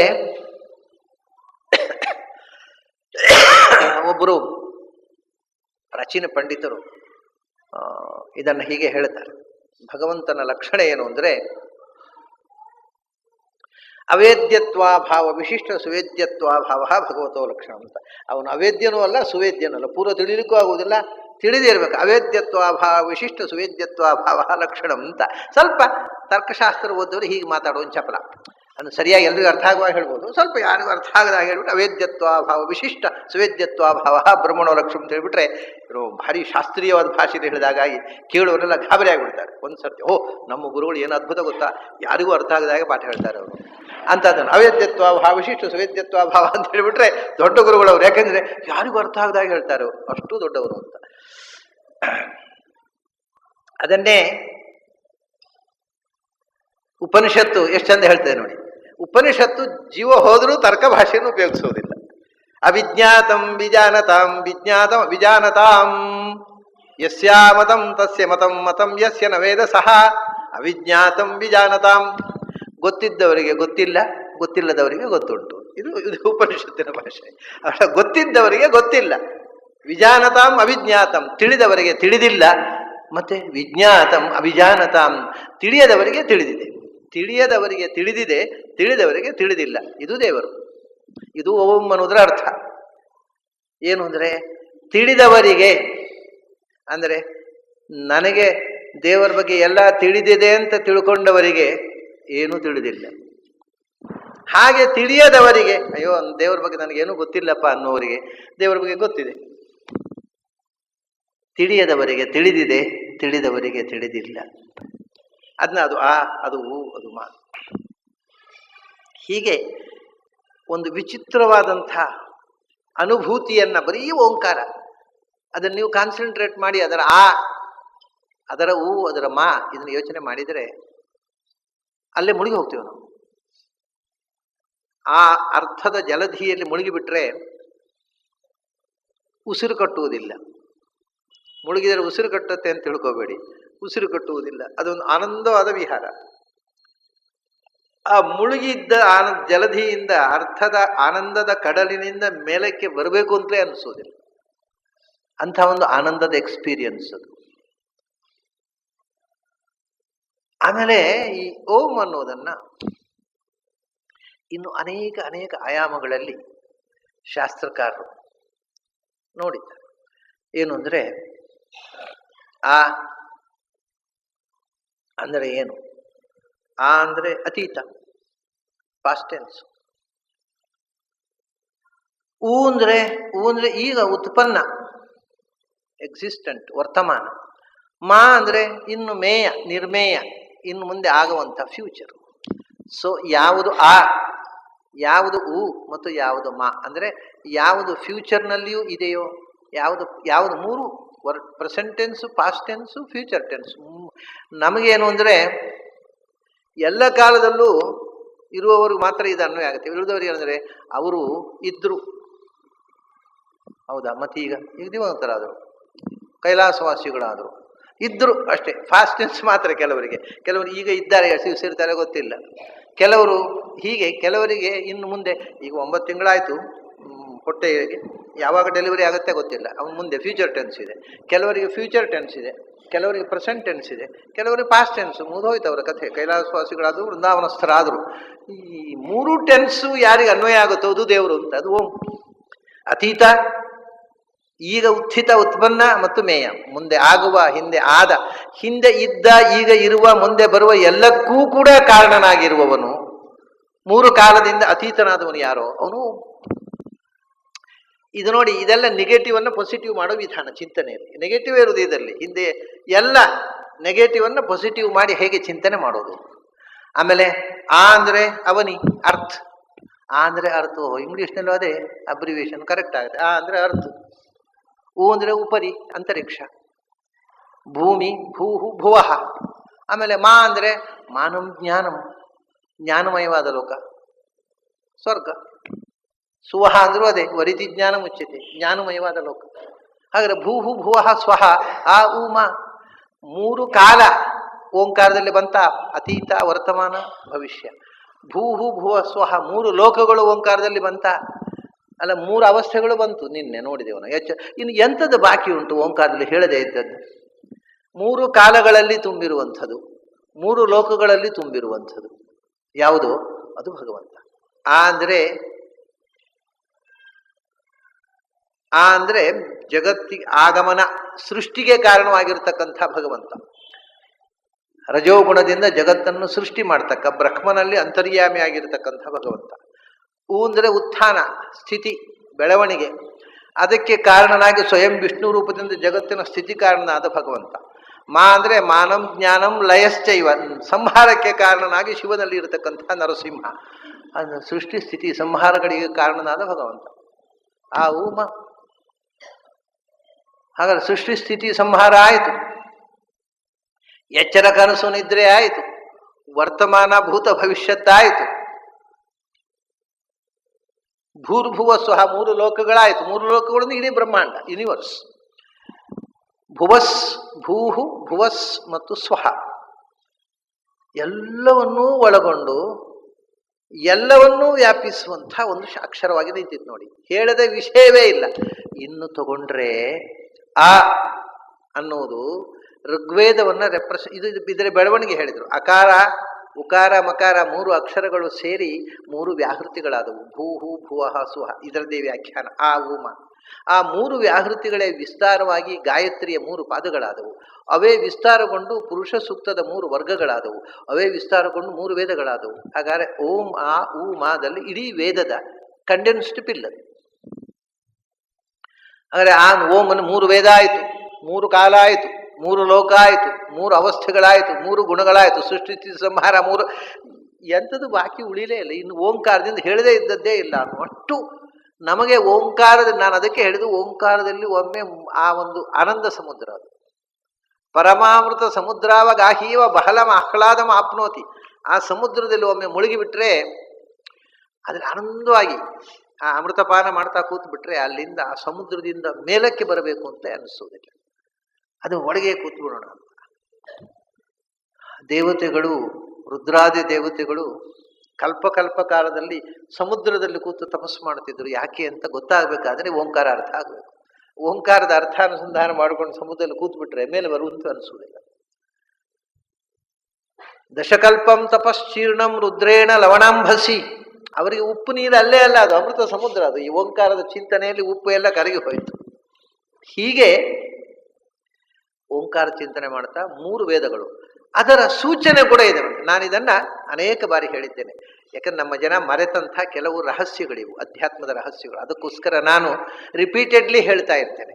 ಅಕಾರ ಅನ್ನೋದು ಋಗ್ವೇದವನ್ನು ರೆಪ್ರೆಸೆಂಟ್ ಮಾಡ್ತಕ್ಕಂಥ ಅಕ್ಷರ. ಯಾಕೆ ಅಂದರೆ ಋಗ್ವೇದದ ಮೊದಲನೇ ಅಕ್ಷರ ಅದು. ನಮ್ಮಲ್ಲಿ ಮತ್ತೆ ಅಬ್ರಿವಿಯೇಷನ್, ಆ is an abbreviation of entire Rigveda. ಯಾಕೆಂದ್ರೆ ಋಗ್ವೇದ ಸ್ಟಾರ್ಟ್ಸ್ ವಿತ್ ಆ ಅಗ್ನಿಮೀಳೆ ಪುರೋಹಿತಂ ಯಜ್ಞಸ್ಯ ದೇವ ಮೃತ್ವಿಜಂ. ಅಕಾರದಿಂದ ಋಗ್ವೇದ ಪ್ರಾರಂಭ ಆಯಿತು. ಸೊ ಆ is an abbreviation of entire Rigveda. ಇಡೀ ಋಗ್ವೇದವನ್ನ ಆ ಅನ್ನೋದರಲ್ಲಿ ಸಿಡುತ್ತೆ. ಋಗ್ವೇದವನ್ನ ಪೂರ್ತಿ ಚಿಂತನೆ ಮಾಡು. ಆ ಚಿಂತನೆ ಮಾಡೋದು ಅಂದ್ರೆ ಸಮಗ್ರ ಋಗ್ವೇದದ ಚಿಂತನೆ. ಸಮಗ್ರ ಋಗ್ವೇದದಲ್ಲಿ ಏನನ್ನು ಹೇಳುತ್ತೆ? ಅಕಾರದ ಅರ್ಥ ಏನು ಹೇಳಿದೆವು ನಾವು? ಅವನು ಎಲ್ಲ ಜಗತ್ತಿನಿಂದ ವಿಲಕ್ಷಣ. ಅವನು ಇದು ಯಾವುದೂ ಅಲ್ಲ. ಯಾಕೆಂದರೆ ಅವನಲ್ಲಿ ಇಲ್ಲಿರತಕ್ಕ ಯಾವ ದೋಷಗಳೂ ಇಲ್ಲ, ಮತ್ತು ಈ ಜಗತ್ತಿಗೆ ವಿರುದ್ಧವಾದಂತಹ ಎಲ್ಲ ಗುಣಗಳು ಇವೆ. ಸಮಸ್ತ ಗುಣ ಸಂಪೂರ್ಣ, ಸರ್ವದೋಷ ವಿವರ್ಜಿತ ಮತ್ತು ಎಲ್ಲ ಗುಣಗಳಿಂದ ತುಂಬಿದೆ. ಅದರಿಂದ ಜಗತ್ತಿನಿಂದ ವಿಲಕ್ಷಣ. ಇದನ್ನು ಆಕಾರದ ಅರ್ಥ. ಋಗ್ವೇದ ಅನ್ನುವುದು ಭಗವಂತನ ಸಮಸ್ತ ನಾನಾ ಬಗೆಯ ನಾಮಗಳು, ನಾನಾ ಬಗೆಯ ನಾಮಗಳು. ಒಂದೊಂದು ವಸ್ತುವಿನ ನಾಮವನ್ನು ಅಗ್ನಿ, ವಾಯು, ಇಂದ್ರ, ವರುಣ, ಏನೇನೋ ದೇವತಾ, ಸಮಸ್ತ ದೇವತಾ ನಾಮಗಳನ್ನು ಭಗವಂತನಲ್ಲಿ ಸಮನ್ವಯ ಮಾಡಿ ಆ ನಾಮಗಳಿಂದ ಪ್ರತಿಪಾದ್ಯವಾದ ಗುಣವಿಶಿಷ್ಟತೆಯ ಭಗವಂತನ ಅನುಸಂಧಾನ, ಗುಣಪೂರ್ಣತ್ವ ನಿರ್ದೋಷತ್ವ ಅನುಸಂಧಾನವೇ ಇಡೀ ಋಗ್ವೇದದ ಪ್ರೋಸೆಸ್. ಅದು ಆ ಉ ಅನ್ನುವಾಗ ಇನ್ನೂ ಮೇಲಕ್ಕೆ ಹೋಯ್ತು. ಉಕಾರ ಅನ್ನೋದು ಯಜುರ್ವೇದದ ಅಕ್ಷರ. ಯಾಕೆಂದ್ರೆ ಅಕಾರ ಅನ್ನೋದು ಎಲ್ಲ ಶಬ್ದಗಳು, ಪ್ರತಿಯೊಂದು ವಸ್ತುವಿನ ನಾಮವೂ ಭಗವಂತನ ನಾಮ ಅಂತ. ಯಜುರ್ವೇದ ಇನ್ನೂ ಒಂದು ಹೆಜ್ಜೆ ಮುಂದೆ ಹೋಯಿತು. ಬರೀ ವಸ್ತುವಿನ ನಾಮ ಅಷ್ಟೇ ಅಲ್ಲಪ್ಪ. ಯಜುರ್ವೇದದಲ್ಲಿ ಕರ್ಮಗಳನ್ನು ಹೇಳ್ತೇವೆ ನಾವು. ಕರ್ಮನಾಮಗಳು, ಕ್ರಿಯಾಪದಗಳು ಭಗವಂತನ ನಾಮ. ಅಲ್ಲಿಗೆ ಹೋಯ್ತು. ಇನ್ನೂ ಮೇಲಕ್ಕೆ ಹೋಯ್ತದು, ಮೇಲಿನ ಸ್ಟೇಜಿನ ಹೋಯ್ತು ಚಿಂತನ. ಆಮೇಲೆ ಅಲ್ಲಿಂದ ಸಾಮವೇದಕ್ಕೆ ಹೋಯ್ತು. ಮಾ ಅಂದರೆ ಗಾನ ಅಂತ ಹೇಳ್ತೇನೆ ನಾನು. ಬರೇ ಕ್ರಿಯಾಪದ, ಕರ್ಮಪದ, ನಾಮಪದ ಅಷ್ಟೇ ಅಲ್ಲ, ಸೌಂಡ್ ಕೂಡ, ಸೌಂಡ್, ಸ್ವರ, ನಾದ ಕೂಡ ಭಗವಂತನ ವಾಚಕ. ಅದು ಭಗವಂತನ ಗುಣವನ್ನು ಹೇಳುತ್ತೆ. ಹೀಗೆ ಭಗವಂತನ ಗುಣಪೂರ್ಣತ್ವವನ್ನು 3 ವೇದಗಳು ಹೇಳುವ ಬಗೆ ಹೀಗೆ. ಆ ಮ ಸರಿ. ಅದನ್ನ ನಮಗೆ ಗೊತ್ತಾಗಲಿ ಅನ್ನುವುದಕ್ಕೋಸ್ಕರ ಅಕಾರದಿಂದಲೇ ಋಗ್ವೇದ ಪ್ರಾರಂಭ ಆಗತ್ತೆ, ಓಂಕಾರದ ಮೊದಲ ಅಕ್ಷರದಿಂದ. ಅಗ್ನಿಮೀಳೆ ಪುರೋಹಿತಂ.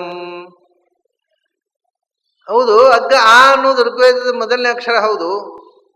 ಮತ್ತೆ ಮುಂದೆ ಆದರೆ ನಿಮ್ಗೆ ಉಕಾರ ಯಜುರ್ವೇದ ಅಕ್ಷರ ಆಗಬೇಕಲ್ಲ. ಇಲ್ಲ, ಯಜುರ್ವೇದ ಶುರು ಆಗುದು ಹಾಗೆ. ಇಷೇತ್ವರ್ಜೆತ್ವ ವಾಯವಸ್ಥೋ ವಾಯವಸ್ಥದೇವೋ ವಸುವಿಧಾ ಪ್ರಾರ್ಪಯತು ಶ್ರೇಷ್ಠತಮಾಯ ಕರ್ಮಣೆ. ಹಾಗಾಗಿ ಏನಾಗಬೇಕಿತ್ತು? ಅಕಾರ ಆದ್ಮೇಲೆ ಉಕಾರ ಅಲ್ಲ, ಇಕಾರ. ನಿಜವಾದ ಮಂತ್ರ ಏನಾಗಬೇಕು? Aim, not Om. It must be aim. ಆ ಪ್ಲಸ್ ಇ, ಏಮ್ ಅಂತ ಆಗ್ಬೇಕು. ಓಂ ಹೇಗಾಯ್ತು ರೀ? ಗಡಿಬಿಡಿ ಮಾಡಬೇಡಿ. ಇಕಾರ ಅನ್ನೋದು ಯಜುರ್ವೇದ ಅಕ್ಷರ ಅಲ್ಲ, ಮತ್ತೆ ಋಗ್ವೇದದ ಕೊನೆ ಅಕ್ಷರ. ಅಕಾರದಿಂದ ಅಗ್ನಿಮೀಳೆ ಪುರೋಹಿತಂ ಯಜ್ಞಸ್ಯ ದೇವ ಮೃತ್ವಿಜಂ. ಕೊನೆಯಲ್ಲಿ ಯಥಾವಸ್ಸು ಸಹಾಸತಿ, ಇದು ಕೊನೆ ಮಂತ್ರ ಋಗ್ವೇದದ. ಯಥಾವಸ್ಸು ಸಹಾಸತಿ ಇಕಾರದಲ್ಲಿ ಎನ್. ಸೊ ಈ ಅನ್ನೋದು ಯಜುರ್ವೇದದ ಅಕ್ಷರ ಅಲ್ಲ, ಋಗ್ವೇದದ ಕೊನೆ ಅಕ್ಷರ. ಋಗ್ವೇದ ಇರುವುದು ಅಕಾರದಿಂದ ಇಕಾರ, ಆ ಇ ಅಲ್ಲಿ ಮುಗೀತು ಋಗ್ವೇದ. ಆಮೇಲೆ ಋಗ್ವೇದದ ಕೊನೆಯಿಂದ ಯಜುರ್ವೇದ ಪ್ರಾರಂಭ ಆಯಿತು. ಈ ಇಷೇತ್ವೋರ್ಜೇತ್ವಾ ವಾಯವಸ್ಥೋ ವಾಯವಸ್ಥದೇವೋ ವಸುಪಿತಾ ಪ್ರಾರ್ಪಯತು ಶ್ರೇಷ್ಠತಮಾಯ ಕರ್ಮಣೆ ಆಪ್ಯಾಯಧ್ವಮಗ್ನಿಯ ದೇವೋ ಭಾಗಮುರ್ಜಸ್ವತಿ ಪಯಸ್ವತಿ ಪ್ರಜಾಪತಿ. ಹೋಯ್ತು. ಇದು ಅಲ್ಲಿ ಮುಗೀತು ಯಜುರ್ವೇದ. ಸಮುದ್ರೋ ಬಂಧು ಉಕಾರದಲ್ಲಿ ಮುಗೀತು. ಸೊ ಆ ಟು ಉ, ಆ is the first letter of Rigveda and ಉ is the last letter of Yajurveda. So ಆದಿಂದ ಉ ಅಂದರೆ ಋಗ್ವೇದ ಯಜುರ್ವೇದ ಪೂರ್ತಿ ಆಯ್ತದೆ.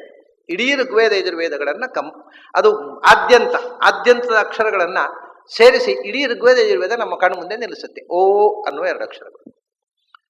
ಓಂಕಾರ ಏನು ಅದ್ಭುತ ರೀ! ಒಂದೊಂದು ಅಕ್ಷರದಲ್ಲಿ ಅವ್ರಿಗೆ ಏನು ಪ್ರಾಚೀನರು ಚಿಂತನೆ. ಇಡೀ ವೇದವನ್ನು ತುಂಬಿದರು 2 ಅಕ್ಷರದಲ್ಲಿ. ನಾವು ದಿನ ಓಂ ಓಂ ಹೇಳಿದ್ದೇ ಹೇಳಿದ್ದು, ಇದು ವಿಷಯವೇ ಗೊತ್ತಿರಲಿಲ್ಲ. ಸುಮ್ಮನೆ ಏನೋ ಓಂ ಹೇಳಿದ್ರೆ ಪುಣ್ಯ ಬರುತ್ತೆ ಅಂತ ಹೇಳಿದೆವು. ಅದು ಪುಣ್ಯ ಬರೋದೇ ಹಾಗೆ, ವಿಷಯವೇ ಗೊತ್ತಿಲ್ಲದೆ ಹೇಳಿದರೆ, ಟೇಪ್ ರೆಕಾರ್ಡರ್ ತನಕ ಹೇಳುವ ಹಾಗೆ ಹೇಳಿದೆವು ಓಂ ಓಂ ಅಂತ. ಅದು ಬರಲೇ ಇಲ್ಲ ಪುಣ್ಯ. ಯಾಕೆಂದರೆ ನಾವು ಓಂಕಾರ ಅಂದ್ರೆ ಏನು ಅಂತ ತಿಳ್ಕೊಳ್ಳೋ ಪ್ರಯತ್ನವೇ ಮಾಡಿಲ್ಲ. ಎಂಥ ದೊಡ್ಡ ಕೊಪ್ಪರಿಗೆ ನಮ್ಮಲ್ಲಿ ಇದ್ದು ಆ ಬಾಕ್ಸ್ ಬೀಗ ಹಾಕಿಟ್ಟದ್ದನ್ನ, ಆ ಬೀಗ ಹಾಕಿದ ಪೆಟ್ಟಿಗೆ ಮಂಗಳಾರತಿ ಮಾಡಿ ಕೆನ್ನೆ ತಟ್ಟಿಕೊಂಡು ಹೊರದು ಅದರೊಳಗೆ ದುಡ್ಡನ್ನು ಉಪಯೋಗಿಸಲೇ ಇಲ್ಲ. ಅದರೊಳಗೆ ಕೊಪ್ಪರಿಗೆ ನಿಧಿ ಸಂಪತ್ತಿದೆ. ಇದು ನಮ್ಮ ದುರಂತ. ಪ್ರಪಂಚದಲ್ಲಿ ಯಾವ ಧರ್ಮದಲ್ಲಿಯೂ ಅರ್ಥ ಗೊತ್ತಿಲ್ಲದೆ ಮಂತ್ರ ಹೇಳುವ ಕ್ರಮ ಇಲ್ಲ. ಅದು ಇದ್ರೆ ನಮ್ಮ ದೇಶದಲ್ಲಿ ಮಾತ್ರ. ಅರ್ಥ ತಿಳ್ಕೊಳ್ಬೇಕಾದಾಗತ್ತಿಲ್ಲ, ಪುಣ್ಯ ಬರ್ತದೆ ಅಂತ ಸಂಸ್ಕೃತದಲ್ಲಿ ಹೇಳಿಬಿಡೋದು. ಅರ್ಥ ತಿಳ್ಕೊಳ್ಳದೆ ದೇವರನ್ನು ಸ್ತೋತ್ರ ಮಾಡುವಂಥದ್ದು ಎಲ್ಲಿಯಾದರೂ ಪ್ರಪಂಚದಲ್ಲಿ ಇದ್ದರೆ, ಗೊತ್ತಿಲ್ಲದ ಭಾಷೆಯಲ್ಲಿ, ಅದು ಈ ದೇಶದಲ್ಲಿ ಮಾತ್ರ. ಯಾಕಂದರೆ ದೇವರ ಭಾಷೆ ಕಲಿಬೇಕು ಅನ್ನೋ ಎಚ್ಚರ ಯಾರಿಗೂ ಇಲ್ಲ. ದೇವರಿಗೆ ಅರ್ಥ ಆಗತ್ತಲ್ಲ ಸಾಕು, ನಮಗೆ ಅರ್ಥ ಆಗಬೇಕು. ಅದು ಏನು ಕೇಳಬೇಕು ಅಂತ ಹಿಂದಿನವರು ಅರ್ಥ ಗೊತ್ತಿದ್ದವರು ಬರೆದಿಟ್ಟಿದ್ದಾರೆ. ಅದನ್ನು ತಪ್ಪಾಗಿ ಹೇಳಿಬಿಟ್ರೆ ನಮ್ಮ ಕೆಲಸ ಮುಗಿಯಿತು. ತಪ್ಪಾದರೆ ಅದಕ್ಕೆ ಅಚ್ಯುತಾನ್ಮ ಅನಂತಾನ್ಮ ಗೋವಿಂದಾನ್ಮ ಅದನ್ನು ತಪ್ಪಾಗಿ ಹೇಳಿಬಿಟ್ರೆ ಸೇಮ, ಎಲ್ಲ ಪುಣ್ಯ. ಇಷ್ಟು ದರಿದ್ರ ನಮ್ಮ ಅನುಷ್ಠಾನಗಳಲ್ಲಿ ಎಚ್ಚರ ಇಲ್ಲದ ಹೊಣೆಗೇಡಿತನ. ಸರಿ, ಆ ಊ ಆಯಿತು. ಅಕಾರ ಮತ್ತು ಉಕಾರ ಋಗ್ವೇದದ ಮೊದಲನೇ ಅಕ್ಷರ, ಯಜುರ್ವೇದದ ಕೊನೆಯ ಅಕ್ಷರ. ತಮಾಷೆ ಏನಂದ್ರೆ ಸಾಮವೇದದೂ ಬಂತು ಇದರಲ್ಲಿ. ಆ ಓದಲ್ಲಿ 3 ವೇದಗಳು ಬಂದವು. ಯಾಕೆ? ಸಾಮವೇದ ಶುರು ಆಗುದು ಹಾಗೆ. ಅಗ್ನ ಆಯಾಹಿ ವೀತಯೇ ಅಕಾರದಿಂದ. ಅಗ್ನ ಆಯಾಹಿ ವೀತಯೇ ಗೃಣಾನೋ ಹವ್ಯದಾದಯೇ ನಿಹೋತ ಸತ್ಸಿ ಬರ್ಹಿಷಿ. ಅಕಾರದಿಂದಲೇ ಶುರುವಾಗೋದು. ಮುಗಿಯುವುದಲ್ಲಿ ಶನ್ನೋ ಬೃಹಸ್ಪತಿರ್ದಧಾತು. ಅದ್ರಲ್ಲಿ ಮುಗಿಯೋದು. ಅದರಿಂದ ಆದಿಂದ ಅಂದರೆ ಇಡೀ ಸಾಮವೇದವೂ ಆಯ್ತು. ಮತ್ತೆ ಮಾಕೆ ಏನು ಗತಿ? ನಮಗೆ ಅದಲ್ಲ, ಅದು ಸಾಮವೇದ ಅಲ್ಲ. ಅಗ್ನ ಆಯಾಹಿ ವೀತೆಯೇ ಎನ್ನುವುದು ಋಗ್ವೇದದ ಒಂದು ಮಂತ್ರ. ಅದು ಸಾಮ ಆಗುವುದು ಯಾವಾಗ? ಅದನ್ನು ನೀವು ಅಗ್ನ ಆಯಾಹಿ ವೀತೆಯೇ ಅಂದರೆ ಸಾಮವೇದ. ಮತ್ತೆ ಓಗ್ನಾಯಿ ಅಂದರೆ ಸಾಮವೇದ ಆಯಿತು. ಓಹೋ, ಅದನ್ನು ಮತ್ತೆ ಸಂಗೀತದಲ್ಲಿ ಸ್ಪ್ಲಿಟ್ ಮಾಡಿ ಅಕ್ಷರಗಳನ್ನು ಒಡೆದು ಆ ಜ್ಞೇ ತೆಗೆದು ಓಗ್ನಾಯಿ. ವೀತೆ ಅಂದ್ರೆ ಸಾಮವೇದ ವಾಯಿತಾಯಿ ಅನ್ಬೇಕು. ಆಮೇಲೆ ಸತ್ಸಿ ಬರ್ಹಿಷಿ ಅಂದ್ರೆ ಆಗುದಿಲ್ಲ, ಸಾಯಿ ಬಾ ಹಿಷಿ ಅನ್ಬೇಕು, ಅದು ಸಾಮವೇದ. ಅಂದರೆ ಅಕ್ಷರಗಳನ್ನ ಒಡೆದು ಅದಕ್ಕೆ ಮ್ಯೂಸಿಕಲ್ ಕಾಂಪೋಸಿಷನ್ ಅನ್ನ ಬಳಸಿ, ಮ್ಯೂಸಿಕ್ ಅನ್ನು ಬಳಸಿ ಅದನ್ನು ಮ್ಯೂಸಿಕಲ್ ಕಾಂಪೋಸಿಷನ್ ಆಗಿ ನುಡಿದಾಗ ಅದು ಗಾನವಾದಾಗ ಸಾಮ್ಯದ ಆಯಿತು. ಅದೇ ಇದು ಮಕಾರ ಅಂದ್ರೆ ನಾದ, ಶ್ರುತಿ. ಸಂಗೀತ ಅದೇ ಮಕಾರ ಸಂಗೀತವನ್ನು ರೆಪ್ರೆಸೆಂಟ್ ಮಾಡುತ್ತೆ. ಹೀಗೆ ಅಕಾರ, ಉಕಾರ, ಮಕಾರ ಅನ್ನೋದು ಇಡೀ ವೈದಿಕ ಸಾಹಿತ್ಯ. ಆ ಉ ಅನ್ನುವುದು ಶಬ್ದ ಪ್ರಪಂಚವನ್ನೆಲ್ಲ ಸೇರಿಸಿತು, ಮಾ ಅನ್ನೋದು ಗಾನವನ್ನು ಸೇರಿಸಿತು. ಹೀಗೆ ಗದ್ಯಮಯ, ಪದ್ಯಮಯ, ಗಾನಮಯವಾಗಿರತಕ್ಕಂತಹ ಸಮಸ್ತ ವೈದಿಕ ಸಾಹಿತ್ಯವನ್ನ ಓಂ. ಹಾಗಾದ್ರೆ 3 ವೇದ ಆಯಿತು, 3 ಕಾಲ ಆಯಿತು, 3 ಅವಸ್ಥೆಗಳಾಯಿತು. ನಮ್ಮ ದಿನನಿತ್ಯದ ಪ್ರಾರಬ್ಧ ಕರ್ಮ, ಎಚ್ಚರ, ಕನಸು, ನಿದ್ರೆಗಳಾದವು. ಸತ್ವ ರಜಸ್ಸು ತಮಸ್ಸಾಯ್ ಏನಾಯಿತು, ಏನಾಗಲಿಲ್ಲ, ಎಲ್ಲ ಆಯಿತು. ಇನ್ನೇನು ಬಾಕಿ ಇಲ್ಲ. ಓಂಕಾರದಲ್ಲಿ ಹೇಳಿದ ಸಂಗತಿಯೇ ಇಲ್ಲ. ಇನ್ನು ನೀವು ಇನ್ನೊಂದು ಅನುಸಂಧಾನ ಅಂದರೆ ಆ ಅನ್ನೋದು ಒಂದು ಅಬ್ರಿವಿಯೇಷನ್ ಅಲ್ವಾ? ಆ ಯಾವುದ್ರ ಅಬ್ರಿವಿಯೇಷನ್? ಆದಿಂದ ಪ್ರಾರಂಭವಾಗುವ ಎಲ್ಲ ಶಬ್ದಗಳು, ಅನಂತ, ಆನಂದ, ಅಚ್ಯುತ, ಅವಿನಾಶ, ಅಜ, ಅವ್ಯಯ, ಎಲ್ಲವೂ ಅಕಾರದ ಅಬ್ರಿವಿಯೇಷನ್. ಅನಂತ ಶಕ್ತಿ, ಅಜಂ ಅವ್ಯಯಂ ಅಚ್ಯುತಂ, ಅನಂತ ಶಕ್ತಿ. ಆಚಾರ ಅಕಾರ ಒಂದು ಅಕಾರ ಪ್ರಣವದ ವ್ಯಾಖ್ಯಾನ ಮಾಡತಕ್ಕಂಥ ಮಾಂಡೂಕದ ಭಾಷ್ಯದಲ್ಲಿ ಬರೀ ಅಕಾರದ ವಿಶೇಷಣ ಕೊಡಿ, ಯಾಕೆಂದರೆ ಅಕಾರ ಅರ್ಥ ಅದು. ಅಜಂ ಅವ್ಯಯಂ ಅನಂತ ಶಕ್ತಿಂ ಅಕ್ಷಯಂ, ಬರೇ ಅಕಾರ ಶಬ್ದ. ಯಾಕೆಂದ್ರೆ ಅವು ಎಲ್ಲವೂ ಅಕಾರದ ಅರ್ಥ. ಆ ಅಂದರೆ ಅಜ, ಆ ಅಂದರೆ ಅವ್ಯಯ, ಆ ಅಂದರೆ ಅಕ್ಷಯ, ಆ ಅಂದರೆ ಅನಂತ, ಆ ಅಂದರೆ ಆನಂದ, ಆ ಎಲ್ಲ ಬಂತು. ಹಾಗೆ ಇಕಾರದಿಂದ ಶುರುವಾಗುವ ಎಲ್ಲ ಶಬ್ದಗಳು ಇಕಾರದ ಅಬ್ರಿವಿಯೇಷನ್. ಅದು ಅಷ್ಟು ಹಾಗೆ ಅಲ್ವ? ಇಂಗ್ಲೀಷ್ನಲ್ಲಿ ಹಾಗೆ ಅಲ್ವ? ನಾನು ವಿನೋದಕ್ಕೋಸ್ಕರ ಹೇಳೋದುಂಟು. ಈಗ ಇನ್ನೆಲ್ಲ ಬಸ್ ಇದೆ, ಆ ಬಸ್ನಲ್ಲಿ AP ಮೋಟಾರ್ ಸರ್ವಿಸ್ ಅಂತ, ಅದು ಕಡೆಗೆ AP ಅಂದರೆ ಆಂಧ್ರ ಪ್ರದೇಶದ್ದು. AP for Andhra Pradesh. ಅದು ನಮ್ಮ ಊರಿನಲ್ಲಿ ಒಂದುಂಟು, ಅದು ಆಂಧ್ರ ಪ್ರದೇಶದಲ್ಲಿ, ಅಲ್ಲೇ ಅದು AP ಮೋಟಾರ್ ಸರ್ವಿಸ್. ಓಹೋ, ಅದು ಅಲ್ಲೇ ಪೆರಡೂರು ದೇವಸ್ಥಾನ ಅನಂತ ಪದ್ಮನಾಭ ಮೋಟಾರ್ ಸರ್ವಿಸ್. ಆಮೇಲೆ ಕಡೆ ಇನ್ನೊಂದು ನಾವೊಂದು ಸ್ಟಾರ್ಟ್ ಮಾಡುವ AP ಏನು ಅಧಿಕ ಪ್ರಸಂಗಿ ಮೋಟಾರ್ ಸರ್ವಿಸು. ಎಲ್ಲಕ್ಕೂ APನೇ ಅಲ್ವಾ? ಯಾವುದು ನೀವು ಆದಿಂದ ಎಯಿಂದ ಪ್ರಾರಂಭ ಆಗುವ ಎಲ್ಲ ಶಬ್ದಗಳು ಏನೇ. ಹಾಗೆ ಅಕಾರದಿಂದ ಪ್ರಾರಂಭವಾಗುವ every word is abbreviation is ಆ. ಈ ಅಥವಾ ಊದಿಂದ ಪ್ರಾರಂಭವಾಗುವ ಎಲ್ಲ ಶಬ್ದಗಳು ಉಚ್ಚ, ಉನ್ನತ, ಉಪರ, ಉತ್ಕೃಷ್ಟ, ಏನು ಬೇಕಾದ್ರೆ ತಗೊಳ್ಳಿ. ಉದಾತ್ತ, ಉದೀರ್ಣ, ಏನು ಶಬ್ದ ತಗೊಳ್ಳಿ. ಇದು ಉಕಾರ. ಆಮೇಲೆ ಮಕಾರದಿಂದ ಪ್ರಾರಂಭ ಆಗುವಂಥದ್ದು ಮಕಾರದ ಎಷ್ಟು ಶಬ್ದಗಳು ನಿಮಗೆ ಇದೆ, ಅದು ಎಲ್ಲವೂ ಅಬ್ರಿವಿಯೇಷನ್ ಆವು ಮ ಆಗುತ್ತೆ. ಅಷ್ಟೇ ಅಲ್ಲ, ಇನ್ನೊಂದು ತಮಾಷೆ ಇದೆ. ಆ ಉ ಅನ್ನುವಲ್ಲಿ ಒಂದು ತಮಾಷೆ ಏನು ಗೊತ್ತುಂಟ? ಮಧ್ಯದಲ್ಲಿ ಒಂದು ಅಕ್ಷರ ಉಳಿದು ಹೋದ್ದು, ನಿಮಗೆ ಬೇರೆ ಅಕ್ಷರಗಳು ಎಲ್ಲ ಅಕ್ಷರ ಕವರೇಜ್ ಆಗುತ್ತೆ. ಆ ಆದಮೇಲೆ ಆ ದೀರ್ಘ ಆಕಾರದಲ್ಲೇ ಸೇರಿಸ್ಬಿಡಿ. ಅದು ಎಷ್ಟು ದೀರ್ಘ ಆ ಪ್ಲುತ ಆದರೆ 3 ಮಾತು, ಅದು ಎಷ್ಟು ಬೇಕಾದ್ರೂ ಮಾಡ್ಕೊಳ್ಬೋದು. ಆಮೇಲೆ ಈ ಹ್ರಸ್ವ ದೀರ್ಘ ಪ್ಲುತ. ವಾಸ್ತವಿಕವಾಗಿ ವ್ಯಾಕರಣದಲ್ಲಿ 3 ಅಕ್ಷರ. ನಮ್ಮಲ್ಲಿ ಕನ್ನಡದ ಅಕ್ಷರವಾಗಲಿ ಆ ಇ ಉ ಅಲ್ಲಿ ಆ ಇ ಉ ಹೀಗೆ ವ್ಯಾಕರಣದಲ್ಲಿ ಬರೀತಾರೆ. 3 ಮಾತ್ರೆಗಳದ್ದು ಹ್ರಸ್ವ ದೀರ್ಘ ಪ್ಲುತ. ಹೋಗ್ಕೊಳ್ಳಿ, ಅದು ಆ ಒಂದು ಹೇಳಿಬಿಟ್ರೆ ಹ್ರಸ್ವ ದೀರ್ಘ ಪ್ಲತಃ ಅಂತ, ಅದು 3ಕ್ಕೆ ಸಂಕೇತ ಅಂತ ವ್ಯಾಕರಣ. ಆಮೇಲೆ ಈ ಮತ್ತೆ ಉ ಅಲ್ವಾ? ಉ ಮತ್ತೆ 3ನೇ ಅಕ್ಷರ ಮಧ್ಯೆ ಒಂದು ಇ ಇದೆ, ಅದನ್ನು ಬಿಡುವುದು ಬೇಡ. ನೀವು ಸೇರಿಸಿ, ಇಕಾರವನ್ನು ಸೇರಿಸಿ. ಇಕಾರವನ್ನು ಸೇರಿಸಿದ್ರೆ ಏನಾಯಿತು? ಆ ಪ್ಲಸ್ ಇ ಎ ಆಯಿತು. ಎ ಆಯ್ತಾ? ಆಮೇಲೆ ಮತ್ತೆ ಉ ಬಂತು. ಎ ಆಯಿತು ಅಲ್ವಾ? ಎ ನಂತರ ಉ ಬಂದರೆ ಏಕಾರ ಆಕಾರ ಆಗತ್ತೆ ಪುನಃ. ರಾಮೇ ಉತ್ಥಿತೆ, ರಾಮ ಉತ್ಥಿತೆ, ಸಂಧಿ. ಅದನ್ನ ಎ ಉ ಆ ಉ ಆಗುತ್ತೆ ಪುನಃ, ಸಂಧಿ ಮಾಡಿ ಓ ಆಯಿತು. ಹಾಗಾಗಿ ಈ ಅನ್ನುವ ಅಕ್ಷರವನ್ನು ಸೇರಿಸಿದರೂ ಕೂಡ ಅದು ಮತ್ತೆ ಸಂಧಿಗರ್ಭ ಸಂಧಿ ಮಾಡಿ ಅದು ಆ ಈ ಉ ಎಲ್ಲ ಅಕ್ಷರಗಳು ಒಂದೊಂದು ಸೇರಿಬಿಟ್ಟಿದ್ದಾವೆ. ಮತ್ತೆ ಯಾವುದು ಅಕ್ಷರ ಉಳಿದದ್ದು? ಸ್ವರ ಉಳಿದೇ ಇಲ್ಲ ಈಗ. ಯಾಕೆ ಗೊತ್ತುಂಟ? ಈ ಆಮೇಲೆ ಉಳಿದದ್ದು ಯಾವುದು? ಋ ಉ ಆಯ್ತಲ್ಲ, ಆ ಈ ಉ. ಆಮೇಲೆ ಋ ಅನ್ನುವುದು ಪೂರ್ತಿ ಸ್ವರವೇ ಅಲ್ಲ. ಅದು ಅದಕ್ಕೆ ನಪುಂಸಕಾಕ್ಷರ ಅಂತ ಹೇಳ್ತಾರೆ. ಯಾಕೆಂದರೆ ಅದು ಋ ಅನ್ನುವುದು ಸ್ವರವೂ ಹೌದು, ಅದಕ್ಕೆ ಆ ಸೇರಿಸಿಬಿಟ್ರೆ ರ ಆಗಿಬಿಡುತ್ತೆ, ಅದು ವ್ಯಂಜನ ಆಗಿಬಿಡುತ್ತೆ. ಸೊ ಅದು ಪೂರ್ತಿ ಸ್ವರ ಅಲ್ಲ. ಈ ಕಡೆ ಸ್ವರ ಆದರೆ ಸ್ವರ, ಅದು ಒಂಥರ ನಮ್ಮ ರಾಜಕೀಯ ಮಂದಿಗಳ ಹಾಗೆ, ಯಾವ ಪಾರ್ಟಿ ಸೇರಬೇಕು ಆ ಕಡೆ ಸ್ವರ ಆದರೆ ಸ್ವರಕ್ಕೆ ಸೇರುತ್ತೆ, ಈ ಕಡೆ ವ್ಯಂಜನ ವ್ಯಂಜನ, ಎಲ್ಲಿ ಕುರ್ಚಿ ಸಿಗುತ್ತೋ ಅಲ್ಲಿ ಸೇರಿಕೊಳ್ಳುತ್ತೆ. ಅದು ಮರ್ಯಾದೆ ಇಲ್ಲ ಅದಕ್ಕೆ ಋಗೆ, ನಮ್ಮ ರಾಜಕಾರಣಿಗಳ ಹಾಗೆ. ಆಮೇಲೆ ಋ ಆದಮೇಲೆ ಅದ್ರ ಮುಂದಿನದ್ದು ಲ್. ಅದನ್ನು ಕೆಲವರು ಭಯಾನಕ ಪಂಡಿತರು ಋ ಅಂತ ಹೇಳ್ತಾರಲ್ಲ, ಊರು ಬಿಟ್ಟು ಓಡಿ ಹೋಗ್ಬೇಕು ಅದನ್ನು ಕೇಳಿದರೆ ಆ ಥರ ಋ ಅಂತ. ಅದು ಏನು ಅಕ್ಷರವೋ, ಹೆಂಗೆ ಬಂತೋ, ಯಾವ ಜನ್ಮದ ದುಷ್ಟ ಸಂಸ್ಕಾರವೋ ಗೊತ್ತಿಲ್ಲ. ಅದು ಋ ಆದಮೇಲೆ ಲ್ ಅನ್ನುವ ಅಕ್ಷರ. ಅದು ಕಾರಣ ಏನು ಅಂದರೆ, ಈ ನಿರ್ಣಯ ಸಾಗರದವರು ಅವರು ಋ ಅನ್ನುವಂಥದ್ದು ಟೈಪ್ ಸೆಟ್ನಲ್ಲಿ ಅದಕ್ಕೆ ಲಿಪಿ ಹೀಗೆ ಬಂತು, ಅದನ್ನು ಋ ಅಂತ ಟೈಪ್ ಅಕ್ಷರ ನೋಡಿ ಓದಿದ್ದು, ಉಚ್ಚಾರ ಗೊತ್ತಿಲ್ಲ. ಲ್ ಅದು ಅಷ್ಟೇ, ಇದರಾಗೆ ಆ ಸೇರಿದ್ರೆಲ್ಲ ಆಗುತ್ತೆ, ಯಾರಲ್ಲವ. ಅದು ಸ್ವತಂತ್ರವಾಗಿ ಸ್ವರವೂ ಆಗುವುದಿಲ್ಲ, ಸ್ವತಂತ್ರವಾಗಿ ವ್ಯಂಜನವೂ ಆಗುವುದು, ಅದು ಆ ಕಡೆ ಈ ಕಡೆ ಎಡೆಬಿಡಂಗಿ. ಆಮೇಲೆ ಆ ಇ ಉ ರು ಲು ಆಯಿತು. ಆಮೇಲೆ ಎ ಅಂದರೆ ಆ ಮತ್ತು ಈ ಸ್ವತಂತ್ರ ಅಕ್ಷರ ಅಲ್ಲ. ಓ ಆ ಮತ್ತು ಓ ಬಂತು, ಅವು ಮತ್ತೆ ಆ ಓ ಮತ್ತು ಆ ಮತ್ತು ಓ ಸ್ವರಾಕ್ಷರ ಇರೋದೇ ಮೂರೇ ಸ್ವರ, ಇಂಡಿಪೆಂಡೆಂಟ್ ಸ್ವರ ಇರೋದೇ ಆ ಇ ಉ. ಅದರ ಆ ಮತ್ತು ಈ ಆ ಮತ್ತು ಊ ಬಂತು, ಮಧ್ಯದ್ದು ಸೇರಿಕೊಂಡಿತು. ಹಾಗಾಗಿ ಓ ಅನ್ನುವುದರಲ್ಲಿ ಸಮಸ್ತ ಸ್ವರಗಳು ಸೇರಿಕೊಂಡವು. ಮತ್ತು ಅನುಸ್ವಾರ ವಿಸರ್ಗದಲ್ಲಿ ಅನುಸ್ವಾರ ಸೇರಿತು. ಅದರ ಜೊತೆಗೆ ವ್ಯಂಜನದಲ್ಲಿ ಕಕಾರದಿಂದ ಕ್ಷಕಾರದ ತನಕ ವ್ಯಂಜನಗಳಿರುವುದು. ಆ ಕಕಾರದ ವರ್ಗೀಯ ಅಕ್ಷರಗಳು ಕೊನೆಗೆ ಯಾಮಾಕ್ಷರ, ಅದರ ಮಧ್ಯದ್ದು ವರ್ಗೀಯಾಕ್ಷರ ಮತ್ತು ಕೊನೆಯದು 10 ಯಾಮಾಕ್ಷರ, ವರ್ಗೀಯ ಅಕ್ಷರದ ಕೊನೆಯ ಮಕಾರ. ಅದು ಮಧ್ಯದ್ದು. ಇಲ್ಲಿ ಸ್ವರದ ಪೂರ್ತಿ ಗ್ರಹಣ ಆಯಿತು, ಮಧ್ಯದ ಮಕಾರ ತಗೊಂಡ್ರು. ಕಾದಿಂದ ಶುರುವಾಗಿ ಕ್ಷಾದ ಮಧ್ಯದಲ್ಲಿ ಮಕಾರ ಇದೆ, 25 ವರ್ಗೀಯ ಅಕ್ಷರಗಳ ಮಧ್ಯದಲ್ಲಿ, ಮತ್ತು ಕೊನೆಗೆ ಯಾಮಾಕ್ಷರಗಳು ಎರಲವ ಶಶ ಸಹಳ ಕ್ಷ, ಅದರ ಮಧ್ಯದಲ್ಲಿ ಮಾ ಇದೆ.